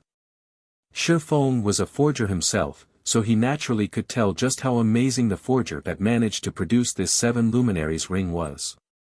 The replica of a godly relic would definitely not have been easy to produce. Even a grandmaster forger would not be able to produce one. It would only be possible for a forging sage. 7 Luminaries ring, replica, ring, epic rank. Level 20, level 80, current level, 23. Equipment requirement, strength 200. Attributes will be adjusted according to user's level. Strength plus 45, agility plus 35, intelligence plus 35, endurance plus 30, vitality plus 30. Damage plus 10%. Maximum HP plus 15%. Ignore levels plus 10. All skills plus 2 levels. All items level requirement reduced by 5 levels. Additional skill dash. 7 Luminaries aura. There are 7 different auras: earth, water, wind, fire, time, illusion, and space. Only one aura can be used each time, and there will be a cooldown of 1 minute when changing between auras. Aura of Earth. Level 1, requires 1 million EXP to upgrade to level 2. Defense increased by 30%. Damage taken reduced by 20%. Activatable skill dash. Absolute defense, provides immunity to 7 attacks. Cooldown, 1 minute 30 seconds. Aura of Water. Level 1, requires 1 million EXP to upgrade to level 2. Received healing increased by 30%. Cast consumption reduced by 20%. Activatable skill dash. Life Bloom, heals selected target for 10% HP every second for 30 seconds. Cooldown, 1 minute 30 seconds. Aura of Wind. Level 1, requires 1 million EXP to upgrade to level 2. Movement speed increased by 20%. Attack speed increased by 20%. Agility increased by 15%. Activatable skill dash. Wind Rider, enables temporary flight and movement speed increase of 100% for 15 seconds. Cooldown, 2 minutes. Aura of Fire. Level 1, requires 1 million EXP to upgrade to level 2. Damage increased by 30%. Target's defense reduced by 20%. Activatable skill dash. Firestorm, inflicts 500% damage within a range of 10 by 10 yards for 5 seconds. Cooldown, 5 minutes. Aura of Time. Level 1, requires 2 million EXP to upgrade to level 2. Cooldown of all skills reduced by 20%. Enemies within a 100-yard radius will have their movement speed and attack speed reduced by 20%, and cooldown of skills increased by 20%. Activatable skill dash. Absolute Time, prevents enemies within a range of 50 by 50 yards from using any skills or tools for 20 seconds. Cooldown, 3 minutes. Aura of Illusion. Level 1, requires 2 million EXP to upgrade to level 2. All attributes increased by 20%. Enemies within a 100-yard radius will have all their attributes reduced by 20%. Activatable skill dash. Fantasy World, immunity to all magic damage and 10% of magic damage received will be converted to healing to recover players' HP for 10 seconds. Cooldown, 3 minutes. Aura of Space. Level 1, requires 2 million EXP to upgrade to level 2. Immunity to all control and restricting effects. Activatable skill dash. Space Movement, instantly move to any location within a radius of 300,000 yards. Cooldown, 10 minutes. As expected of a Godly Relics replica. Even if it is only at epic rank, apart from the basic attributes it provides being inferior to a legendary item, its other aspects are much stronger. Feng's surprise reached its limits after he read the attributes of the 7 Luminaries ring. This was the first time Feng was seeing the exact abilities of the 7 Luminaries ring. At this moment, Feng finally understood why the legends had said that even an ordinary mortal would have the ability to decimate heaven and earth when in possession of the genuine 7 Luminaries ring. One could even kill gods with this ring. Meanwhile, the 7 Luminaries ring in Feng's hand was only a replica.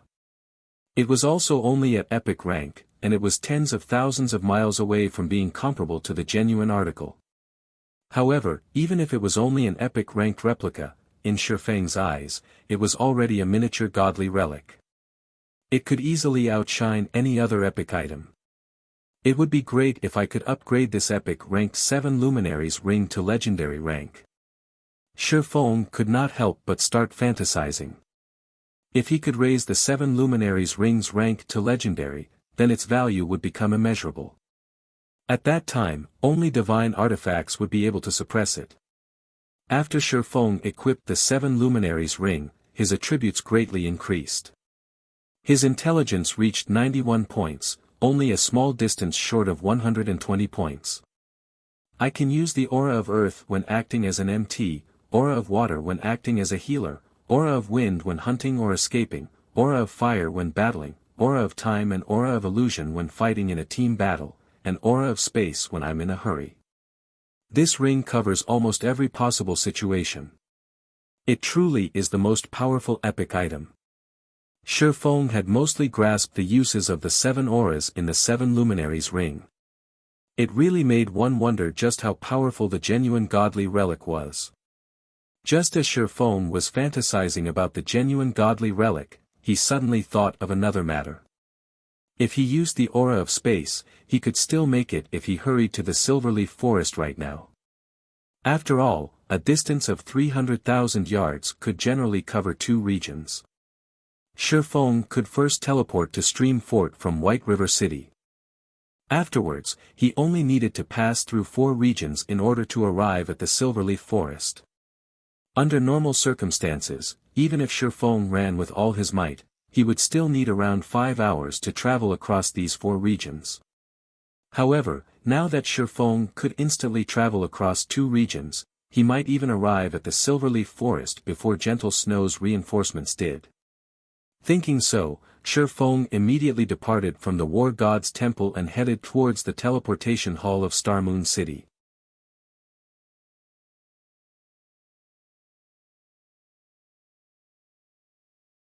Chapter 300, Midway Interception. The Silverleaf Forest, also called the Silver Forest by players, was a place filled with monsters ranging from level 18 to level 25. It was a rich land.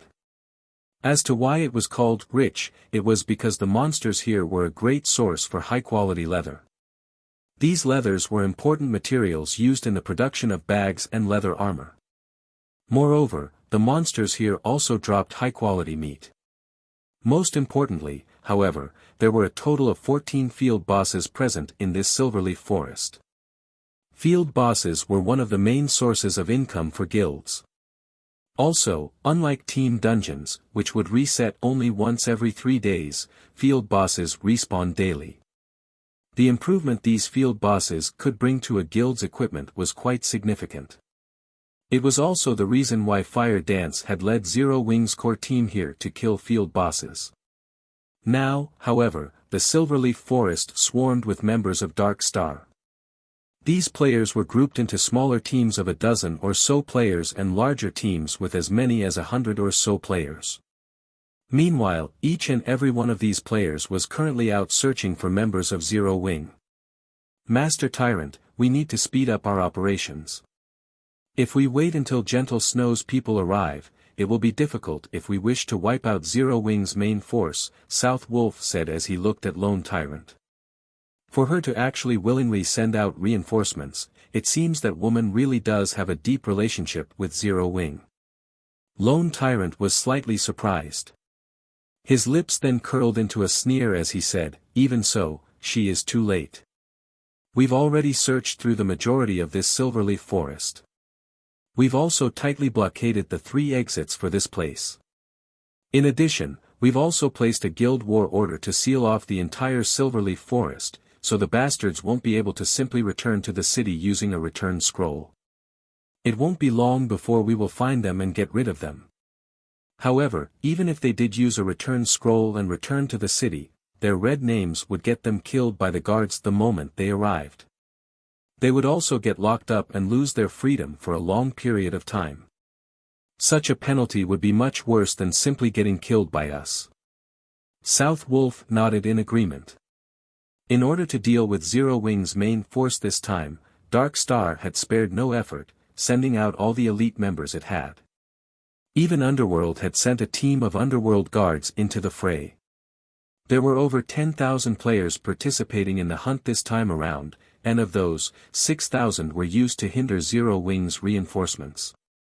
With its current power, Zero Wing definitely could not contend against these 6,000 players. However, South Wolf himself could not help but admit that Zero Wing indeed possessed some real ability. Even when they were ambushed, they had still reacted in an extremely calm manner. They had immediately launched a counterattack and bravely fought back. Moreover, many within their ranks possessed relatively good techniques. This time, in order to kill the few hundred elite members of Zero Wing, Dark Star had lost over 1,000 members. South Wolf found this result simply unbelievable. The reason being, of the 1,000+ members that died, over 300 were elite members of Dark Star. Their fighting techniques could definitely be considered first-rate. The most unbelievable part was that even a few members of the Underworld Guards had been killed by Zero Wing. However, that was it. So what if Zero Wing was top-notch when it came to dungeon raiding? In a field battle, numbers triumphed over everything else. This was an unchangeable fact for all games. It's a pity that we didn't manage to locate Black Flame or Yi Feng. If we could deal with them as well, we can thoroughly remove Zero Wing's name from White River City. We'll see if they dare act presumptuously in front of young Master Feng again. South Wolf's hatred of Shi Feng had never dissipated in the slightest, and he had always intended to fulfill the words he had spoken before. However, now that they were about to get rid of Zero Wing's main force, the anger in his heart had lessened slightly. Relax, those two will soon be finished as well. In White River City, nobody can protect them. Even the elites led by Gentle Snow won't be able to do so, Lone Tyrant said proudly. How so? Asked South Wolf, somewhat surprised. If Zero Wing can make allies, why can't Dark Star do so as well? Lone Tyrant softly chuckled. Allies? This was the first time South Wolf was hearing about this. Of course you wouldn't know about this matter, this is a heavily guarded secret of Dark Star. I made this alliance precisely to forestall Gentle Snow's intervention, and also to prevent them from joining together with Zero Wing to deal with us, Lone Tyrant said pridefully, as if he had full control over everything. If Gentle Snow wishes to bring reinforcements over, she'll have to first see if she can arrive at the Silverleaf Forest's entrance. Regarding the matter of exterminating Zero Wing, this time, you can rest assured. You just need to remind Vice Leader Feng of the agreement we made. Guild Leader Tyrant can rest assured on this matter. As long as you complete the task this time, we will definitely deliver the 100 million credits and weekly funding of 150 gold that we promised. South Wolf laughed. Fine, as long as you guys don't forget your promise. Lone Tyrant nodded in satisfaction. In truth, he did not place much importance on Zero Wing. When Feng Xianyang had asked him to deal with Black Flame and Zero Wing, Lone Tyrant had simply agreed, not giving the request much thought. After all, Lone Tyrant had never acknowledged Zero Wing as Dark Star's opponent. His true enemy was only one person, Gentle Snow. However, the capital injection offered by Feng Xianyang this time around was quite attractive, so Lone Tyrant naturally yielded to his request. With this capital injection, he would be able to contend against Gentle Snow for White River City on an equal footing. As an added bonus, he could also gain plenty of good equipment from Zero Wing. Guild Leader, we found them, an assassin suddenly said in the team chat. Good, we'll head over there immediately. Lone Tyrant softly chuckled. He then gave a command through the guild channel, saying, everyone, hurry over to that location. We must let them escape this time. The precious equipment on their bodies are waving their hands at us. Immediately, all the members of Dark Star that had come to the Silverleaf Forest cheered loudly. They had long since been drooling over Zero Wing's precious equipment. What secret silver equipment? Many members of Zero Wing's main force possessed fine gold equipment, and some even dark gold equipment. Meanwhile, at one of the dense thickets of the Silverleaf Forest, space suddenly ruptured. One man walked out from this rupture in space, and this person was none other than Shi Feng, who had arrived using space movement. Space movement sure is convenient. Too bad it has a slightly long cooldown. Shi Feng was liking the 7 luminaries ring more and more now. Shi Feng had taken less than an hour to get here from Starmoon City, even arriving ahead of Gentle Snow. Just as Shi Feng was about to contact Fire Dance, a call came from Gentle Snow. We got ambushed by 500 or so elite players, so it may be a little later before we can reach the Silverleaf Forest, Gentle Snow apologized. Ambushed? Shi Feng was surprised. To actually muster so much manpower, that Lone Tyrant sure came prepared. We weren't ambushed by players from Dark Star. Gentle Snow shook her head. No. Is it Underworld, then? Shi Feng couldn't help but feel amazed by Underworld strength. It definitely should not be easy to field so many players for this hunt. Yet, they were actually able to deploy another 500 plus elites to hinder Gentle Snow. The organization known as Underworld really possessed a powerful framework. No. They're elites from world dominators. My guess is that Dark Star has already joined hands with world dominators.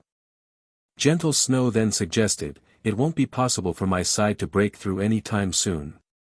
If your reinforcements really can't break through, you all should just give up.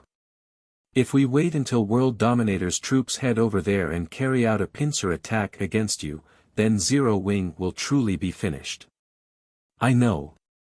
Feng fully understood the situation now. Dark Star wasn't planning on just giving a huge blow to Zero Wing this time. Instead, they intended to wipe out Zero Wing, removing it as a threat completely.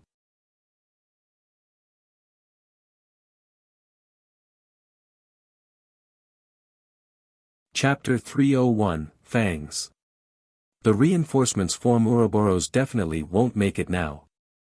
Zero Wing's forces had also been blocked at the outer perimeter of the Silverleaf Forest. According to Feng's understanding, Dark Star currently had over 3,000 members searching inside the Silverleaf Forest, including practically all of Dark Star's elites. The 6,000 or so players blockading the outer perimeter were merely cannon fodder. If this stalemate continued, world dominators might succeed in carrying out a pincer attack with Dark Star, annihilating Zero Wing's forces. Aqua, would it be possible to break through on your side? Feng contacted Aqua Rose and asked. With the current numbers we have at hand, definitely not. However, I've already mentioned this matter in the guild channel and have sent for more members to hurry over. We should be able to gather another 3,000 members in half an hour. The level and quality of equipment of our guild members are much higher than Dark Star's, so as long as we can join with these 3,000 members, we can break through their blockade, Aqua Rose said confidently. She had faith in their guild's combat prowess. Although Zero Wing had far fewer members than Dark Star, with Dark Star having well over 30,000 members, there wasn't much of a difference in the number of elite players each guild possessed. Of Dark Star's 30,000 members, more than 10,000 were newbies around level 10. Meanwhile, the elites that managed to reach level 16 only numbered around 6,000. On the other hand, despite recruiting only a small amount of players, their member count only hovering slightly above 5,000, there were actually over 4,000 elites in Zero Wing who were over level 16. If other guilds discovered this fact, they would be shocked. This was also why Aqua Rose had maintained an optimistic view of Zero Wing's future. As long as Zero Wing could assemble these remaining 3,000 members, they could easily deal with Dark Star's 6,000 extras. However, it would be impossible for them to engage in an all-out war against Dark Star. After all, there was still a big gap in the total number of elites each guild possessed. On top of that, Dark Star still had over 10,000 extras. Even if their combat prowess was weak, they could still overwhelm and kill Zero Wing's elites using the advantage of numbers. I understand. World Dominators is currently hindering Gentle Snow's group. You should stop trying to break through into the Silverleaf Forest from your side. Instead, turn around and begin a pincer attack on World Dominators. Let's take this chance to kick them out of White River City, Feng issued his commands after some thought. However, Feng's words had shocked Aqua Rose into a daze. Guild leader, we're here to save people. Wouldn't it be a bad idea to start a war with World Dominators right now? Aqua Rose asked worriedly. World Dominators was a first-rate guild. Although the main force of World Dominators was not based in White River City, they still should not be taken lightly. Just like Ouroboros, even though their main force was based outside of White River City, they were still the top guild in White River City. Moreover, wasn't World Dominators similarly one of the top 6 guilds in White River City? If Zero Wing headed over and attacked the members of World Dominators right now, it would be a declaration of war. Dealing with Dark Star was already a huge headache. If they had to face another one of the top 6 guilds in White River City, how could Zero Wing continue mingling in White River City? It'll be alright, just go. Remember, the moment you arrive, immediately use a guild war order to seal the location. Don't allow anyone from world dominators to use a return scroll to leave that area, and make sure you kill every single one of those bastards. Teach them that there is a price to pay if they wish to take advantage of Zero Wing, Feng growled murderously. Although Feng advocated a low-profile and secretive development, that did not mean that he would receive enemies with a smile, even when said enemy banged on their front door. Whether it was Dark Star or world dominators, if they really thought Zero Wing was a sickly animal that they could easily bully, they should get ready to pay a heavy price. But what do we do about Fire Dance and the others? There are still more than 50 players with them, and they are all the cream of the crop of our guild. Now that they are all red names, if they die, our guild will suffer tremendous losses. Although Aqua Rose could discern Feng's rage and killing intent from the tone of his voice, she still tried to dissuade him. I'll save Fire Dance and the others. Feng answered with absolute confidence. Aqua Rose sighed at Feng's answer. However, she no longer chose to pursue the matter, and instead, she said, "Fine, but as the guild leader of Zero Wing, don't you think you should say a few words to your fellow guild members as well?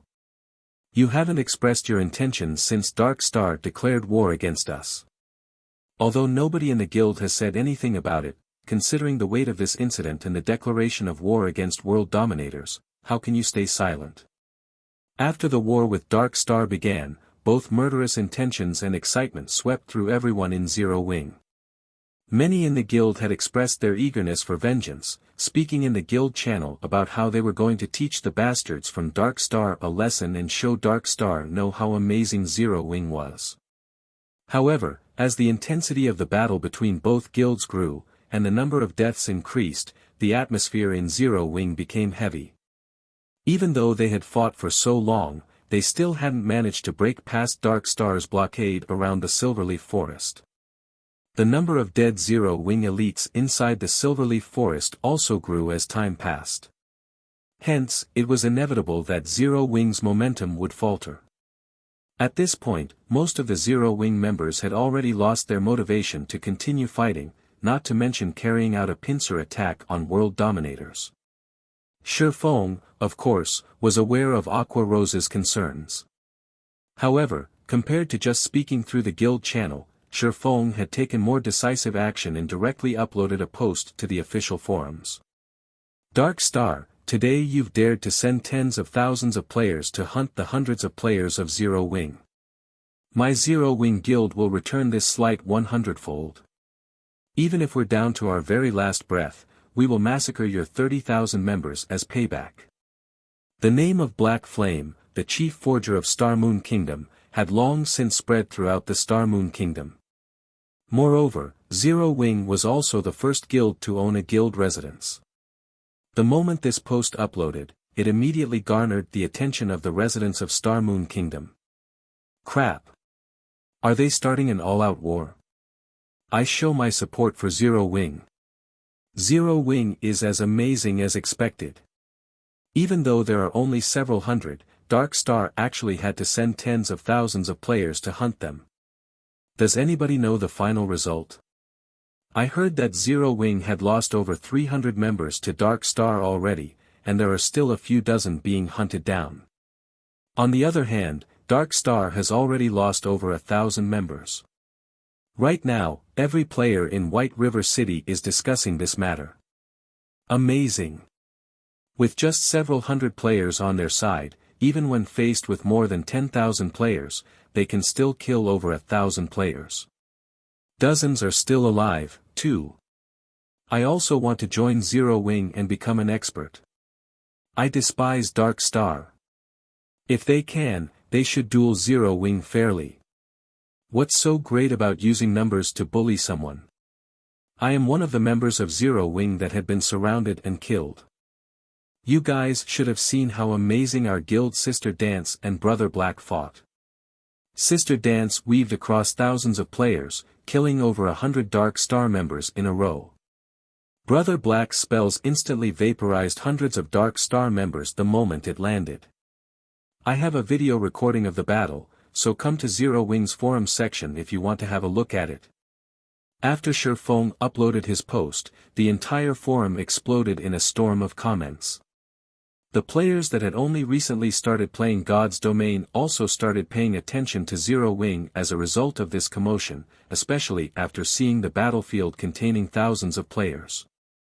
In comparison, the battle scenes they usually saw in movies were boring. The scene where countless stars crashed onto the battlefield, destroying the land and instantly turning hundreds of players into ash, especially stunned them. They couldn't help their boiling blood after watching this scene. After watching this video, many players started considering joining Zero Wing.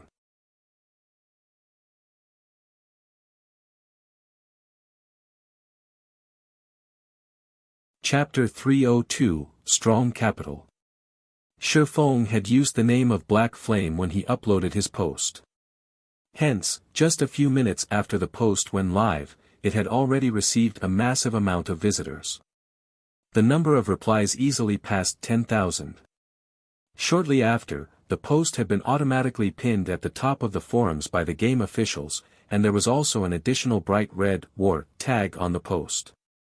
This single word was eye-catching. Meanwhile, due to Feng's post, the originally crestfallen guild members' fighting spirits immediately reignited, and they hungered for Dark Star's death. Moreover, the video of Dark Star's ambush of Zero Wing had also shocked its viewers. The video allowed everyone to understand that even players could become so powerful.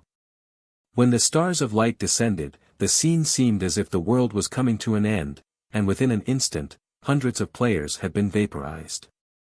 Even players outside of the spell's damage range were not spared as the wind generated by the spell's impact sent them flying. Seeing the power of this skill, everyone finally understood why Blackie had such a high level. While everyone else struggled to kill a single monster, Blackie could simply lure several hundred monsters and kill all of them with a single move. How could anybody hope to compare to such a leveling speed? After watching this video, countless players started dreaming of the day that they, too, could possess such power. Such a skill was far more useful than any piece of quality equipment. Dark Star, just you wait. I will kill everyone who tries to block our way. That's right. Brother Black and Sister Dance are waiting for us right now. How can we be so shameful? Aren't they just 6,000 monkeys? Even if I have to die 10 times over, I will extinguish Dark Star.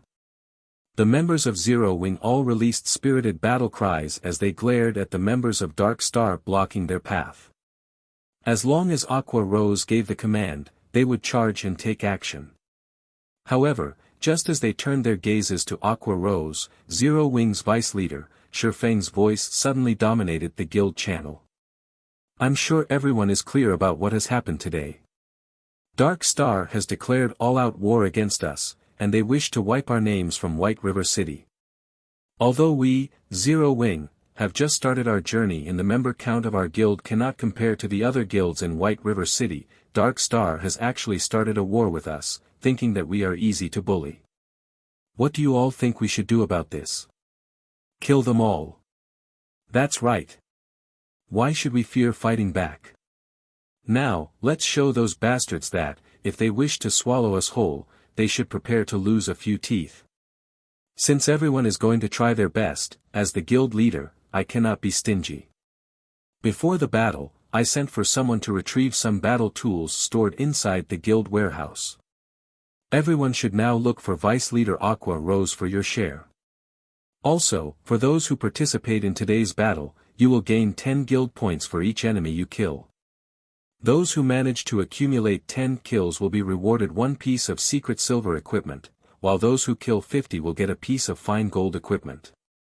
If you manage to kill 100, you will even receive a private room in the guild residence. Even if you die in battle, you will still receive 10 guild points as compensation. The moment Feng finished his monologue, everyone's hearts beat fervently, and their eyes glowed with excitement. Zero Wing's administration was very thorough, and one could only use guild points to exchange for items from the guild warehouse. However, it was extremely difficult for members to earn guild points. If converted to coins, each guild point was worth around 30 copper. Meanwhile, trading them for a level 10 bronze equipment required 30 guild points, which would be 9 silver coins. Currently, level 10 bronze equipment only sold for around 7 to 8 silver coins on the market. To put it simply, it was not a worthwhile exchange. It was also for this reason that another batch of players had withdrawn from the guild. In fact, this was something Feng and Aqua Rose had already taken into consideration. If the guild sold equipment cheaper than market price, then many members would try to take advantage of this fact to trade for guild equipment to resell elsewhere. They could then use the money to buy guild points again. Hence, the high prices were set to prevent an outflow of guild equipment and items. However, after the emergence of the guild residents and the additional benefit of renting private rooms, everyone in the guild no longer had a disfavorable opinion of the guild's administration. On the contrary, they all felt that the administration was extremely fair. Private rooms were something ordinary players dared not even dream of obtaining in other guilds. After all, the land in White River City and each guild residence could only contain a limited number of private rooms. Meanwhile, the higher-ups of the guild would surely occupy these rooms. Ordinary members would never be able to enjoy this benefit.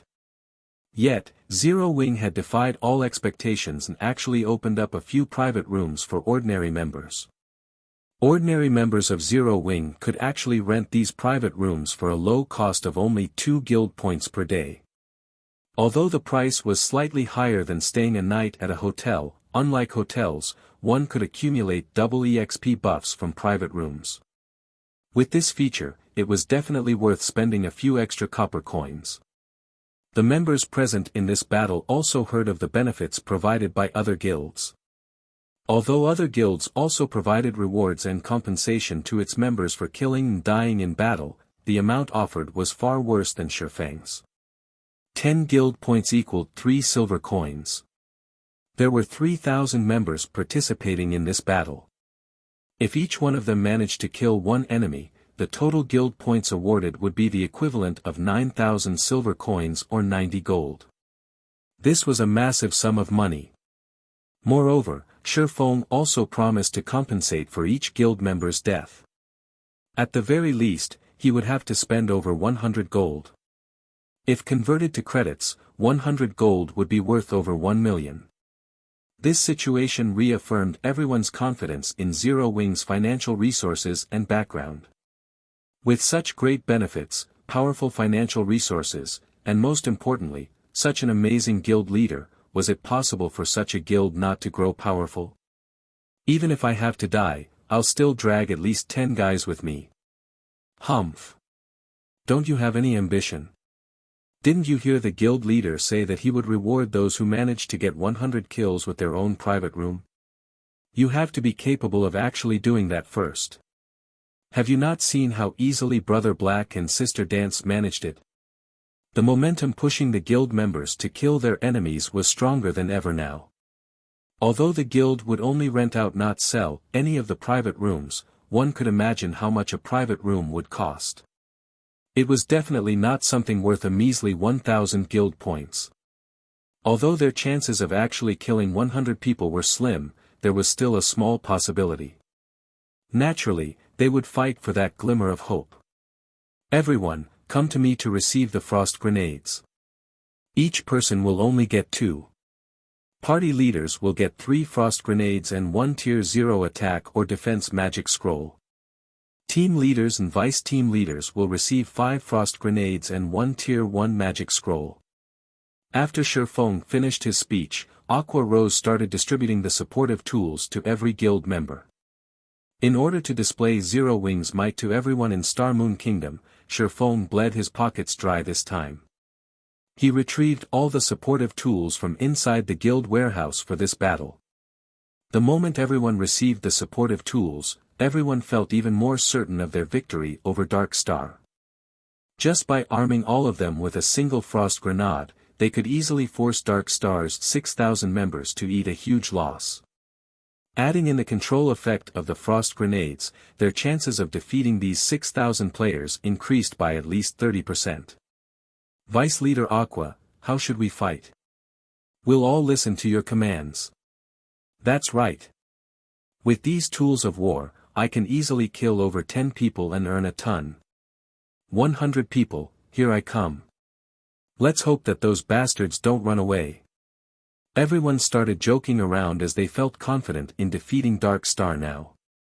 Since everyone is ready, follow me. Aqua Rose nodded. The next moment, however, she turned around and ran in the opposite direction of the Silverleaf Forest.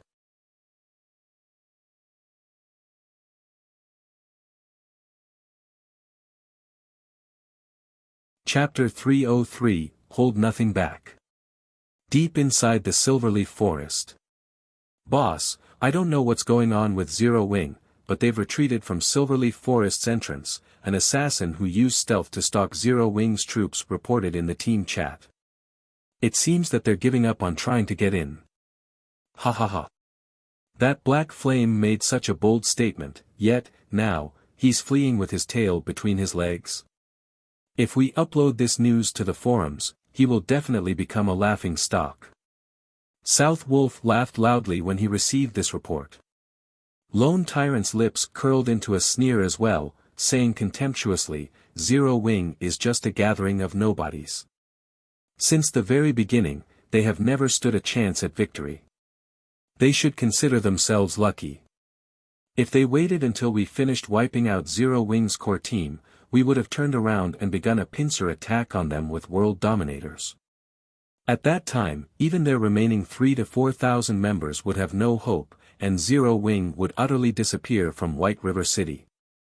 Guild Leader Tyrant is as amazing as expected. It turns out that you had such a plan readied as well, no wonder you are an expert capable of competing with Gentle Snow over White River City.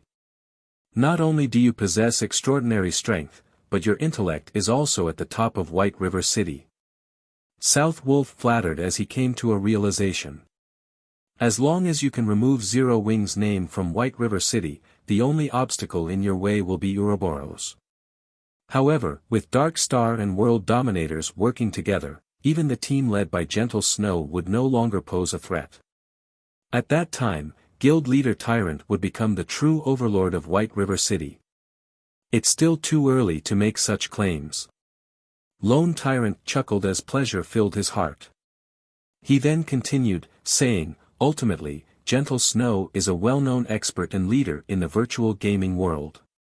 I'm afraid that I'll need more strength before I can chase her out of White River City. When the time comes, it will also depend on whether or not Underworld plays its part. Ha ha ha.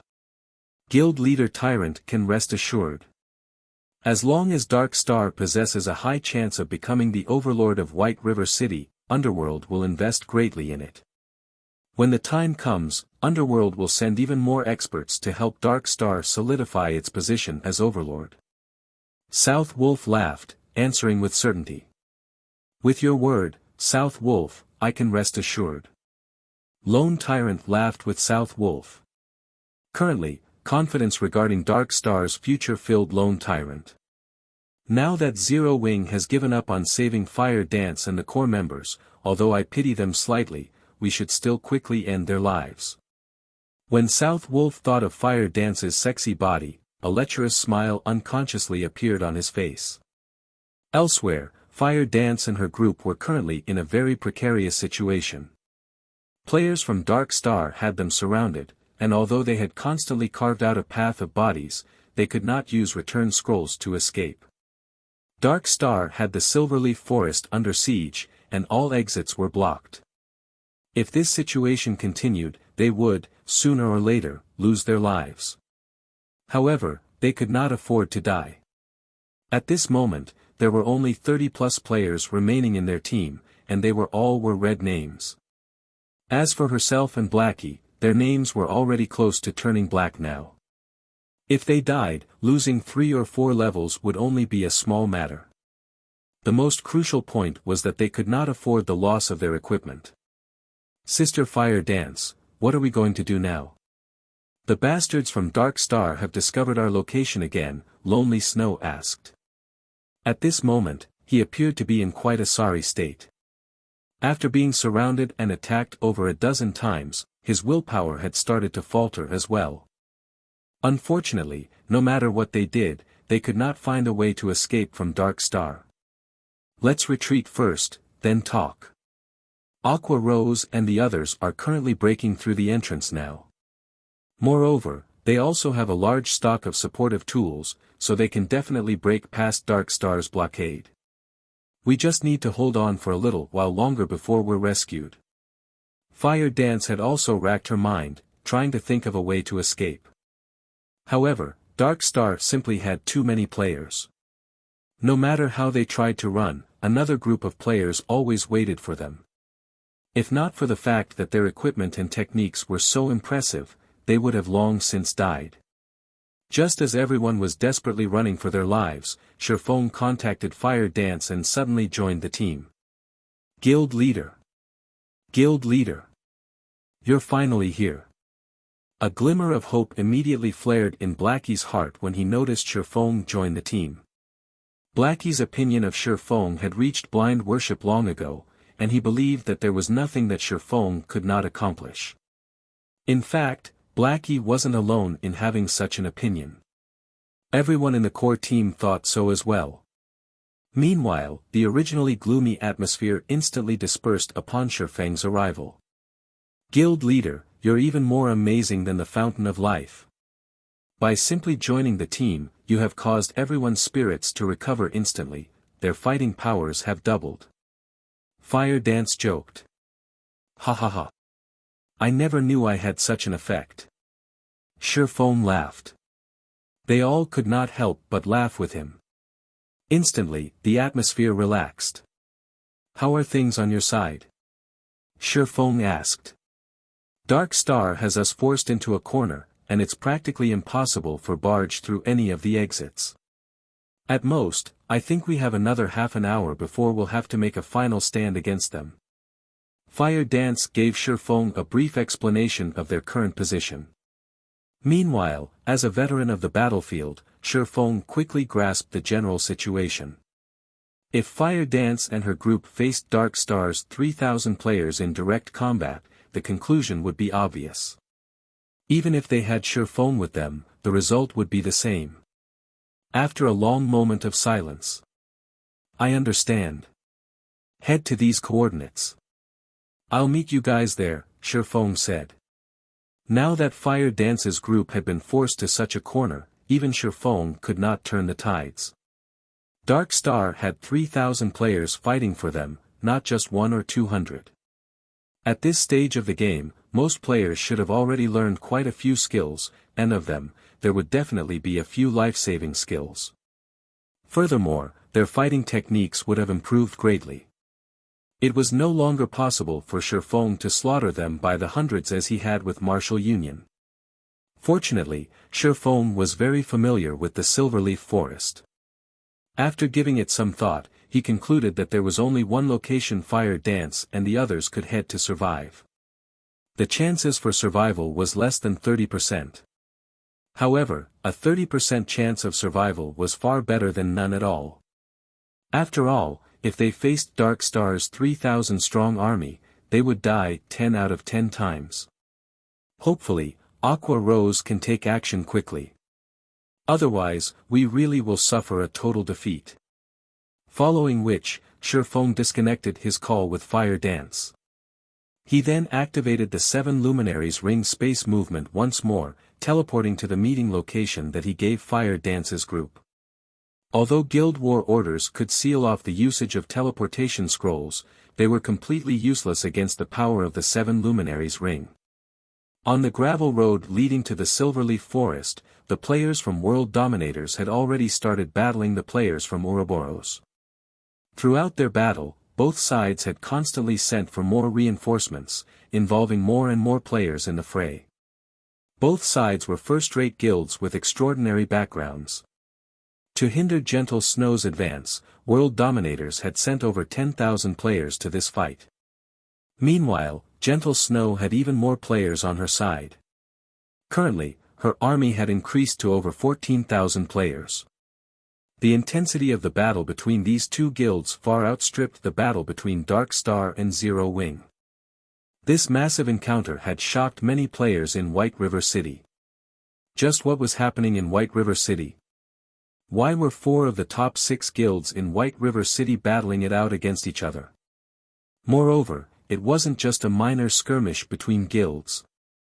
These 4 guilds had actually started a full-fledged war against each other, where only one side would rest when the other was obliterated. Such a situation was simply unimaginable in other cities. Players were still in the initial stages of God's domain, and currently, every guild in God's domain fully occupied themselves with raiding dungeons and development. Yet, these 4 guilds in White River City actually dared to start a full-fledged war. Regardless of which side won or lost, they would all be losers in God's domain. Snow, this war is getting out of hand. Both sides have already incurred over 1,000 fatalities. If this situation continues, Emperor's Light and the Assassins' Alliance might be tempted to take advantage of the situation. I think we should retreat for now. After fighting for so long, we have fulfilled our duty to Zero Wing, Zhao Yueru urged as she looked at Gentle Snow, who currently issued commands.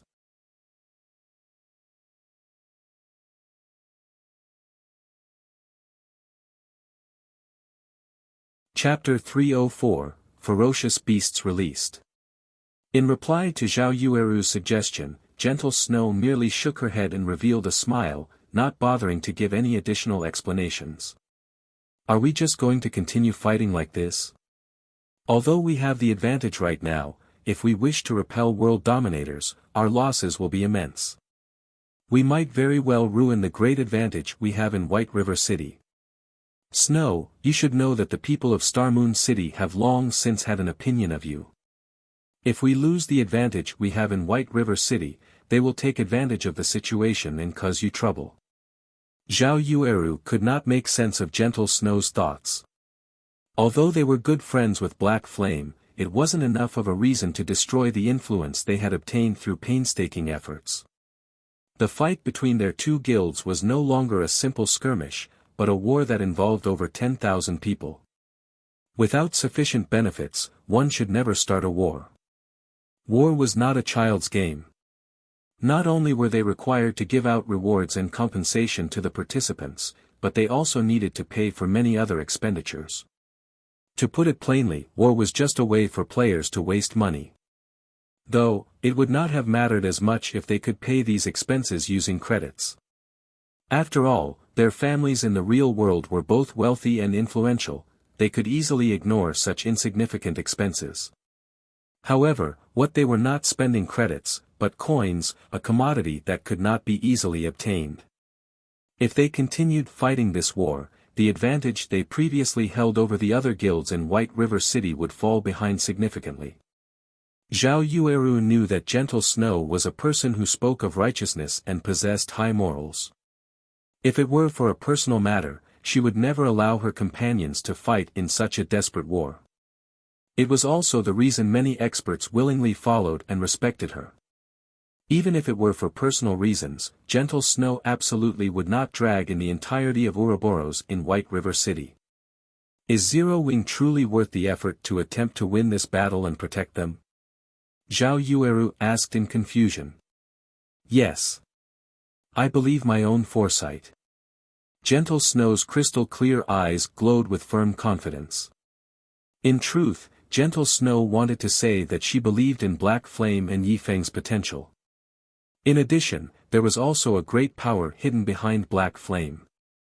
Even to this moment, Gentle Snow had yet to glean any important information about Black Flame. Not only could he form a connection with the Starstreak trading firm, but he was also allowed to sell his products there. This was definitely not a feat that any ordinary power could help achieve. At the very least, to this day, Gentle Snow had yet to find any other guild successfully forming a relationship with the NPCs of a trading firm. Moreover, the experts in Zero Wing had practically appeared from thin air. If one claimed that no power supported Zero Wing from behind, then how was it even possible for a recently established guild like Zero Wing to draw in so many experts? Hence, Gentle Snow felt confident that she had made the right decision. However, if Gentle Snow discovered that Feng had simply recruited people in Jinhai City who had been experts in the past, just what would her expression be? As the desperate battle between Ouroboros and World Dominators continued, the vice leader of World Dominators, Blood Halberd, experienced a slight headache. Has that gentle Snow gone insane? Isn't she just helping out some foreign guild? Is there a need to try so desperately? Blood Halberd appeared disappointed and confused as he looked at the casualty report he had received. As of this moment, they had lost over 1,500 players. Just the compensation they had to pay out had already reached astronomical amounts. The more Blood Halberd read the death toll written in the report, the darker his expression became. No matter how he considered things, World Dominators would undertake a huge loss this time. Guild Leader Tyrant, World Dominators has incurred an immense loss due to your great plan. If you don't compensate us appropriately, don't blame me if the relationship between our guilds turns sour. Blood Halberd was furious now. He felt that Lone Tyrant had used him as cannon fodder. Vice Leader Blood, please calm your anger. This entire incident was purely an accident. I did not expect Gentle Snow to be a madman. Rest assured, I will definitely compensate you for your losses. Lone Tyrant agreed to Blood Halberd's demands without hesitation. Or to put it in another way, he did not dare hesitate. Although Dark Star was powerful in White River City, it was still weaker than Ouroboros. If a misunderstanding occurred with World Dominators, it would be a disaster if they joined hands with Ouroboros to deal with Dark Star. Hence, Lone Tyrant had no choice but to compensate them. After all, he was the one who had requested World Dominators to hinder Ouroboros. However, Lone Tyrant's heart ached when he thought about how he needed to compensate for over 1,500 deaths. Fine. Since Guild Leader Tyrant has made such a promise, I won't say anything more. While Blood Halberd and Lone Tyrant conversed, Aqua Rose and the members of Zero Wing finally arrived at the battlefield between Ouroboros and World Dominators. It's up to all of you now, Feng spoke in the guild channel. Guild Leader, leave it to us. At worst, we will just have to die once. No matter what, we are going to teach World Dominators that, if they wish to join hands with Dark Star to face us, they better not think of leaving unscathed. Right. Since they wish to start a war, we will show them that anybody who dares provoke Zero Wing will suffer the consequences. Energy filled the 3,000+ members of Zero Wing that had hurried to the battlefield. The moment Feng gave the order, they would instantly transform into ferocious beasts and tear apart their enemies. Good, listen to my command. Assassins, your job is to use stealth and sneak over to World Dominators' healers. Shield Warriors, Guardian Knights, Berserkers, and Swordsmen, all of you are to charge into the heart of World Dominators and break their formation. Healers, follow the group closely and keep everyone in the unit alive. As for ranged attackers, block their path of retreat. We will not let a single one of them leave here alive. Aqua Rose will be in charge of commanding the ranged classes. Under Feng's commands, everyone from Zero Wing took organized action. Very quickly, more than 300 assassins snuck to World Dominators' rear lines. Meanwhile, as all of the players from World Dominators were occupied with their battle against Ouroboros, none of them managed to discover the forces of Zero Wing arriving behind them, let alone the assassins sneaking up on them. Assassins, confirm your targets. Have 2 people deal with each target and kill the healers with certainty. Do not give World Dominators a chance to react, Feng said in the guild channel. Guild Leader, we're in position, the assassin party leader reported. Good. On the count of 5, take action together. After the assassins make their move, Shield Warriors and Guardian Knights, remember to activate your life-saving skills immediately as you start your charge. You all are to become a wall for everyone else and block of every bit of damage sent at you. As you move closer to World Dominators, everyone is to attack using the frost grenades that you receive to break their first line of defense. Afterward, shatter their formation. Does everyone understand? Feng said. Following which, as Feng started his countdown, everyone began to grow nervous. It was especially true for the assassins tasked with launching the first attacks. Meanwhile, the healers of world dominators stood comfortably in their positions as they carried out their duties. None of them had any sense of danger instilled in them at all. However, they could not be blamed for this. After all, they had an army of over 10,000 strong between the perceived enemy and themselves. No enemy should be able to touch them unless they broke through the defensive lines. Also, even if one or two players managed to sneak past the front lines, what could they possibly do to several hundred healers? The moment they revealed themselves, they would die instantly. Good. On my command. 5. 4. 3. 2. 1. Kill. Let not a single one of them go. After Feng's shout, all 300+ assassins took action simultaneously, with every 2 assassins launching attacks on a single healer. When ambushed by an assassin, any ordinary healer would lose more than half of their HP, let alone an ambush by 2 elite assassins. Momentarily, many of World Dominator's healers felt a sting at the back of their heads. After they were forced into a fainted state, 2 piercing cold daggers slashed across their necks, followed by 2 frightening damages appearing above their heads. In the next moment, their bodies were no longer under their control. In the blink of an eye, World Dominators lost close to 200 healers. Immediately, Zero Wing's melee players began their charge. A moment later, Aqua Rose used a guild war order to lock down the entire region, preventing any from using a return scroll to leave the battlefield.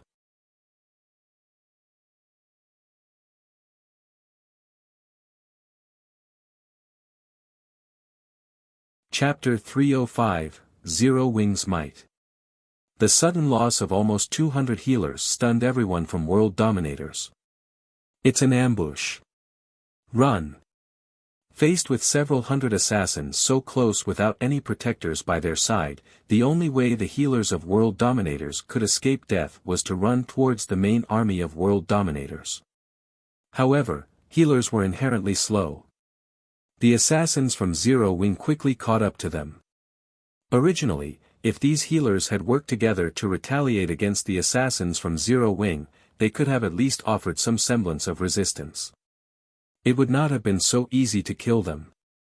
However, their decision to run immediately created chaos, and those who could have originally survived died as well. Without any healing or resistance, these healers were lambs to the slaughter. Zero Wing's assassins killed them arbitrarily. By the time the rear guards of World Dominators came to the rescue, a majority of their healers were already dead. Just as the surviving healers thought they were safe, they quickly discovered several thousand players charging in their direction. Every one of these players was like a ferocious tiger as they crashed into their enemies' ranks, and the several hundred players who served as World Dominators' rear guards were instantly dispersed. This situation allowed the assassins to continue their slaughter of the healers. Guild leader, not good. Our rear line has been ambushed, and we've lost over half of our healers already. These newcomers are fierce, and the rear line needs help to hold them off, one of the team leaders defending against Zero Wing's ambush hurriedly reported. What? Who are these people? Blood Halberd had been busy issuing commands from the front lines all this time. The moment he received the report, he immediately turned to look. He discovered that there were actually several thousand players charging and killing into their ranks, and anyone from World Dominators who tried to block their charge instantly died. These newcomers were like a sharp blade, instantly splitting World Dominators' forces in half with their precision charge. World Dominators currently fought a desperate battle against Ouroboros, and the damage they received from such an ambush was self-evident. Without the healer's support, the shield warriors and guardian knights who stood on the front lines rapidly fell, one after another. The front line was also continuously forced into a retreat, and within moments, over 100 players from World Dominators had died. Damn! Just who are they? To actually dare start a war against World Dominators, do they not want to live anymore? Blood Halberd's eyes had already become blood red from anger. He wished he could immediately chop their ambushers into a million pieces. Guild leader, they're wearing a six-winged emblem on their chests. They should be players from Zero Wing, a ranger reported. Zero Wing. Weren't they fighting Dark Star? Why have they suddenly appeared here? Questions filled Blood Halberd's mind. However, he halted his thoughts as he spoke through the guild's war channel. These losers have actually dared ambush us, they're simply overestimating themselves. Everyone, turn around and focus all your attacks on Zero Wing. Wipe these fools from Zero Wing out first. Blood Halberd was one of the upper echelons of world dominators, and he had experienced many battles that involved tens of thousands of players in the past. Thus, he was very clear on what actions he needed to take right now. World Dominators was no longer a match for Ouroboros in this battle. Now that Zero Wing had ambushed them from behind, launching a pincer attack with Ouroboros, World Dominators was in a fatal situation. If they continued this battle, they would suffer total annihilation. The only options they had was to either break through from one side, or defend their positions and wait for help. Since the second option was clearly not viable, the only option they had left was to break through and escape this battlefield. However, it was clearly impossible for them to break through from Ouroboros' side. That left them with annihilating Zero Wing. Regarding numbers and total combat power, World Dominators was above Zero Wing by leaps and bounds. Meanwhile, on Ouroboros' side, Gentle Snow very quickly noticed that someone had ambushed World Dominators. Moreover, the ambush came from directly behind World Dominators. Although Gentle Snow did not know who launched the attack, this was a great chance that she could not miss. They might even be able to give World Dominators a huge blow in this situation. Everyone, charge forward. Don't let World Dominators reorganize their formation. Gentle Snow commanded her forces, wearing a faint smile on her face. To readjust their formation, World Dominators turned around to attack Zero Wing. Unfortunately, that decision came at a high price. Unwittingly, World Dominators lost thousands of their members. Blood Halberd's heart bled at this sight. Although they had fought Ouroboros for a long time, they had only lost around 1,000 or so players. Now, in just a few short minutes, they lost several times that amount. Kill. Annihilate Zero Wing. Blood Halberd bellowed through the guild channel as he pointed his sword at Zero Wing's 3,000 members. Currently, World Dominators still had close to 10,000 players alive. It would be an easy task for them to deal with just 3,000 players. Both sides immediately entered a desperate struggle, flames and arrows filling the skies. A few independent players that stood a distance away were thoroughly shocked and they witnessed this scene. This battle was far more realistic and shocking than any movie they had watched before. Sounds of smashing and swords clashing filled the surroundings. There was also the constant stream of spells bombarding the land, sending debris and dust flying into the air. This was truly a bloody battlefield. In this battlefield, personal strength was insignificant. When struck by hundreds of fireballs and frost arrows, even the most powerful MTs would die instantly. Very good.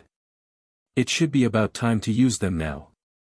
Feng closely observed the battle through the live stream from Aqua Rose. After watching both sides clash for some time and seeing how closely packed the players on the enemy's side were, Feng commanded in the guild channel, use all your frost grenades and magic scrolls now. Hold nothing back and use all of them at once. The members of Zero Wing who had long since hungered for this moment immediately tossed the frost grenades in their hands. This time around, the members of Zero Wing only used basic frost grenades. Moreover, frost grenades were only half as effective when used against players, so each basic frost grenade only dealt 100 damage to players. However, with several thousand players using them simultaneously, the accumulated damage could easily exceed 10,000 points. Currently, a majority of the players in God's domain were around level 15, and even top-tier experts would be level 20 at best. Meanwhile, a level 20 shield warrior or guardian knight would only have around 3000 HP. In the face of so many basic frost grenades, these players were cannon fodder, they could die at any given moment. Shortly after the basic frost grenades were thrown, a large swath of players from World Dominators died. As for those lucky enough to survive, they transformed into pure white ice sculptures. Immediately, the reinforcements from World Dominators who were just about to charge over were stunned stiff on the spot, intense fear permeating their hearts. As for Gentle Snow who stood at a far distance, she had only noticed the center of the battlefield suddenly transforming into a snowy field. In this lush, green land surrounded by blistering hot temperatures, this white contrast made for relatively beautiful scenery. However, Blood Halberd was not in the mood to appreciate this pleasing sight.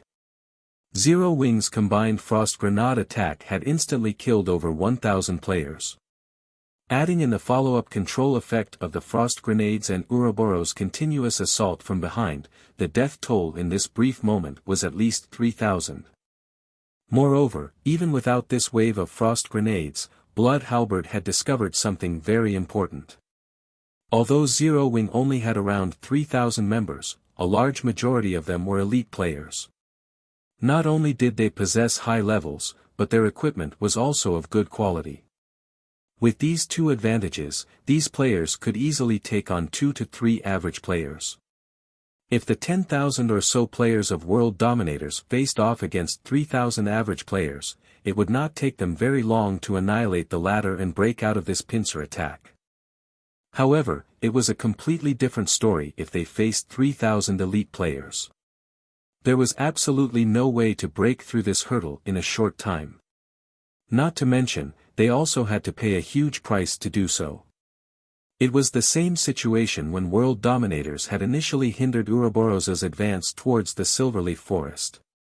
At that time, they had only used several hundred elite players to block Ouroboros' army of 2,000 players.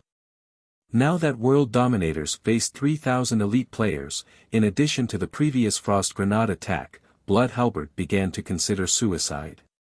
If he had known about this earlier, he would have chosen to break through the pincer attack through Ouroboros' side. It would have been much easier that way. How did Zero Wing come into possession so many elite players? Blood Halberd could neither understand why nor did he try to understand it, as there was only one thing he could do right now. Everyone, listen to my command. All of you use return scrolls and leave this place immediately. Blood Halberd shouted reluctantly in the guild channel. This could not be helped. If they received several more waves of Frost Grenade attacks from Zero Wing, in addition to Ouroboros' assault, World Dominators would be annihilated. There was only one thing they could do now. Escape.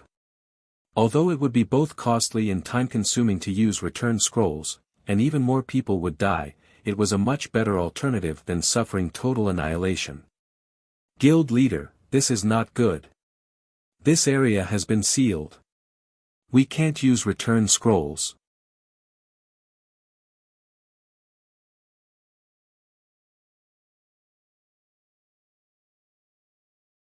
Chapter 306, The Price of Being a Passerby.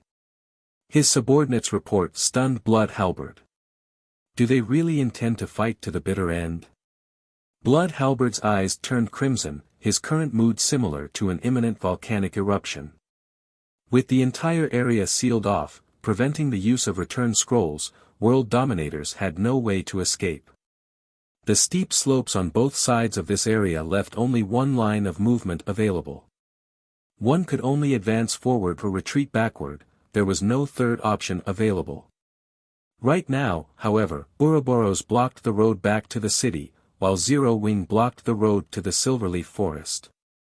Originally, Blood Halberd felt only contempt for Zero Wing's attempt to launch a pincer attack on World Dominators. Now that he had personally witnessed Zero Wing's strength, however, Blood Halberd no longer dared underestimate Zero Wing. Whether it was Ouroboros or Zero Wing, neither of them was easy to deal with. Blood Halberd's current situation could be perfectly described as being stuck between a rock and a hard place. However, inaction would similarly result in World Dominator's complete annihilation. Originally, World Dominators had come to this place simply to aid Dark Star in delaying Ouroboros's advance. Now, however, they had become the center of the war. Everyone, defensive formation. Blood Halberd commanded after a bit of thought, not daring to delay any longer. The members of World Dominators immediately formed a circle to repel attacks from both sides and reduce their losses. Meanwhile, Blood Halberd sent out a communication request to Lone Tyrant. Originally, Lone Tyrant was still joyous over locating Fire Dance's group. However, he suddenly received an urgent call from Blood Halberd. Vice Leader Blood, I will definitely send over the compensation after this entire matter is dealt with. Please stop rushing me, Lone Tyrant said, slightly annoyed. Compensation. Blood Halberd's anger boiled over when he heard this word. Originally, Dark Star was the one responsible for dealing with Zero Wing. However, World Dominators now had to handle both Zero Wing and Ouroboros, placing Blood Halberd's guild in such a dangerous situation. Was this something mere compensation could make up for? Guild Leader Tyrant, I promise to help you delay Ouroboros, not to start an all-out war with them. Now, not only have you let Zero Wing's forces run away, you're even making World Dominators face two guilds at once. Meanwhile, you, Guild Leader Tyrant, only know how to utter the word compensation. Guild Leader Tyrant, you're good. You're very good. The more Blood Halberd spoke, the angrier he got. He felt that Lone Tyrant had plotted against World Dominators all this time. First, Lone Tyrant had let them fight it out with Ouroboros. Then, he had allowed Zero Wing's forces to escape. In order to escape, Zero Wing could only pass through the area where World Dominators and Ouroboros were fighting. In the end, Zero Wing had no choice but to start a fight with World Dominators. With this plan, Lone Tyrant could kill 3 birds with 1 stone. Success meant that 3 of the top 6 guilds in White River City would receive a huge blow, with Dark Star the only beneficiary of this chaos. Lone Tyrant was certain that there was a misunderstanding the moment he heard Blood Halberd's words. After all, he had not intentionally allowed Zero Wing to escape. Instead, the players from Zero Wing had left on their own, and they just happened to encounter World Dominators on their way back, which resulted in World Dominators suffering a pincer attack. Everything was simply a coincidence. As for Zero Wing's decision to directly oppose World Dominators, any normal person would not do that. Currently, Dark Star was in an all-out war with Zero Wing, a war that would end only when one side was completely annihilated. Just before, Black Flame had even publicly declared that he would make Dark Star pay the price of 30,000 people. So, why would they suddenly go and provoke a first-rate guild like World Dominators? Only a person who wished to die a quicker death or a person with brain damage would declare war simultaneously on 2 of the top 6 guilds in White River City. However, no matter what Lone Tyrant said now, Blood Halberd definitely would not believe him. Hence, Lone Tyrant hurriedly said, Vice Leader Blood, I truly know nothing about this matter. I'll send my army over there right away. If we execute a pincer attack, I'm sure we can wipe out Zero Wing. Well, come quickly, then. Blood Halberd shouted in rage. The more he listened to Lone Tyrant speak, the more disgusted he was with this person. Lone Tyrant had actually used World Dominators as bait. However, the priority right now was for the guild to escape this predicament, everything else was secondary. Okay, I'll have them head over immediately. Lone Tyrant ended the call and promptly contacted his troops stationed outside the Silverleaf Forest. Of the 6,000 players there, Lone Tyrant sent 5,000 over to deal with Zero Wing, while the remaining 1,000 stayed behind to continue blocking the exits of the Silverleaf Forest. However, as time slowly passed, World Dominator's situation turned grimmer and grimmer. Zero Wing's 3,000 elites were incredibly zealous. After several consecutive charges, although Zero Wing lost several hundred of their members, World Dominators lost at least 3 to 4 times that number. Not to mention, Ouroboros was also madly assaulting them on the other side. After gathering up his courage, one of the team leaders of the elite teams, Lonely, walked up to Blood Halberd and asked in a soft tone, "Guild leader. If this situation continues, we'll definitely be finished. Are the reinforcements from Dark Star not here yet? If the elite members of World Dominators were to lose 2 or 3 levels, in addition to most of the weapons and equipment on their bodies, World Dominators would definitely not be able to compete for White River City any longer. I know that. But they still need around 10 minutes before they can arrive." At this moment, Blood Halberd's heart was bleeding in pain.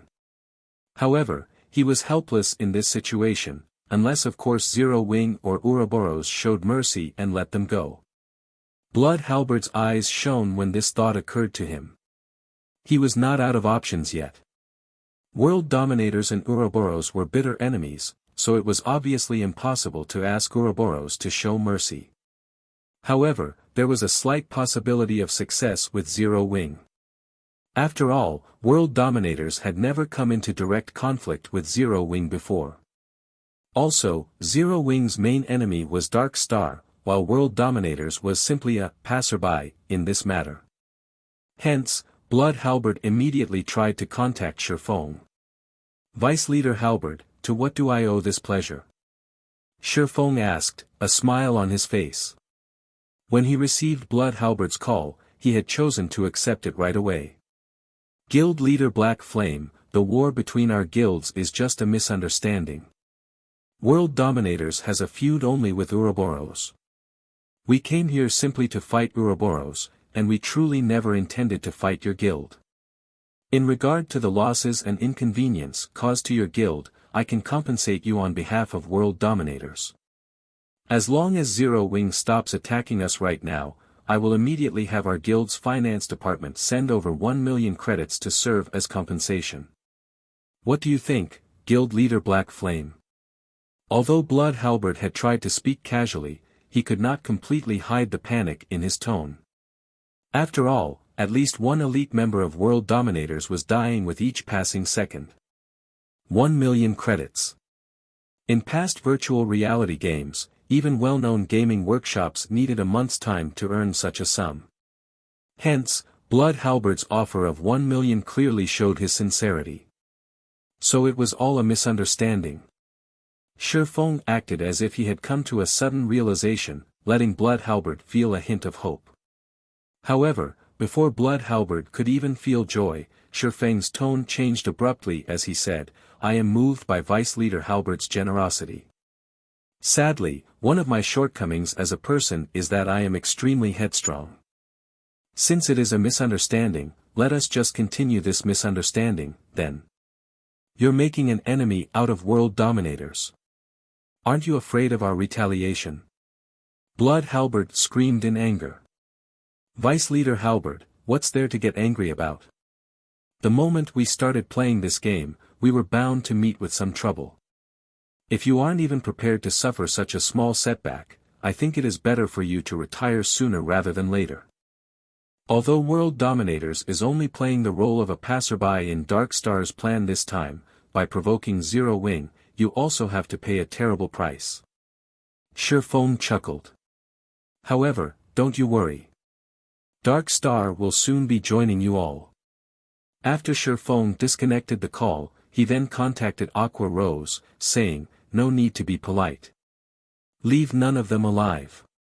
Show everyone the consequences for those who dare to be a passerby, and have thoughts about Zero Wing."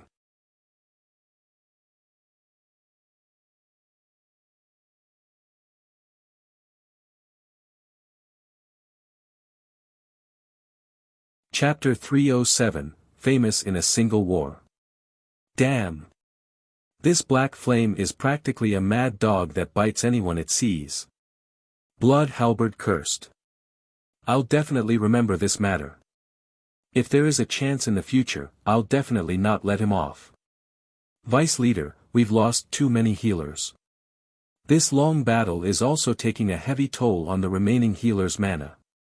They can't leave their combat status to use the magic spring, so they can only rely on mana recovery potions to replenish their mana.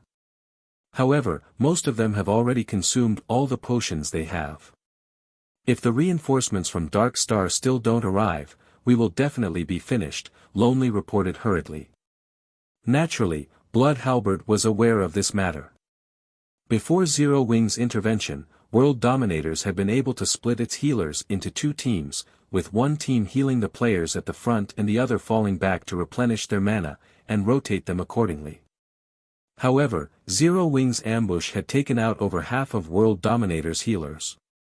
If World Dominators were to insist on maintaining the rotation system, its death toll would at least double. Damn that lone tyrant. If he had not goaded me into hindering Ouroboros, we would not have fallen into this situation. Blood Halberd also hated Lone Tyrant greatly at this moment, regretting his decision to listen to him. If he had known that Zero Wing was so powerful, and also how insane Black Flame was, he definitely would have chosen to watch this entire affair play out from a safe distance. In the end, he now suffered from his own decision. Originally, there had already been a gap between World Dominators and Zero Wing in overall combat power. Now that World Dominators had lost the support of its healers, that gap had widened further. Following the crippling of World Dominators' healers, its players were like wheat being reaped, their lives effortlessly harvested by the members of Zero Wing. In contrast, Zero Wing's healers carried out their task with great zeal. The frontline players of Zero Wing found it hard to die even if they wanted to. Within moments, the mortality ratio of the two guilds soared to frightening heights. When Zero Wing initiated their ambush, the mortality ratio had only been 1-3, with World Dominators having the higher number of deaths. Now, however, that ratio had risen to 1-8 and would soon approach 1-9. In other words, for every player Zero Wing lost, World Dominators would lose 8 or 9 players. On the other front, the players from Ouroboros were fighting valiantly as well, and they had succeeded in pushing the original mortality ratio of 1-1. 2 up to the current ratio of 1-3. No, we can't wait any longer. At this rate, we'll be completely annihilated by the time the reinforcements from Dark Star arrive. Both anger and grief filled Blood Halberd at this moment. World Dominators had started this war with over 10,000 members. Yet, now, only 5,000 or so members remained alive.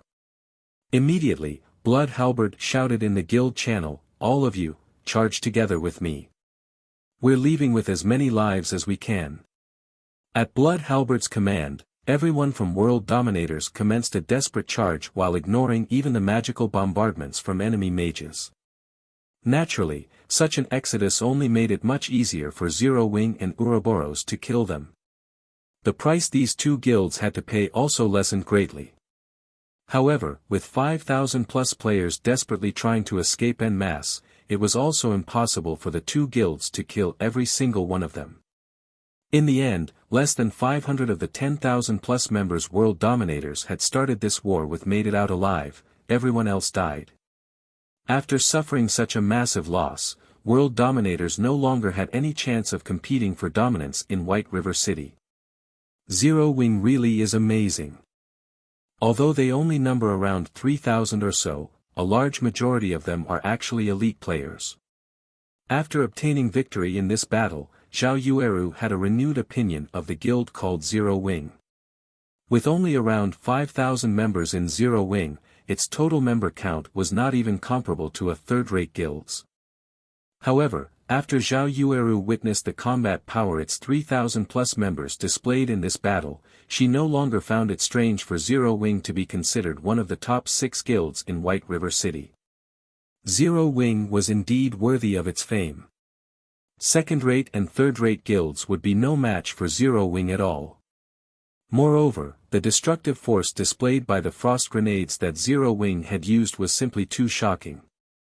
If not for those tools of mass destruction, this war might still be ongoing right now, while the price Ouroboros had to pay would also be greater. Snow, your foresight is as diabolical as always. Zero Wing is indeed not a simple existence, Zhao Yueru giggled.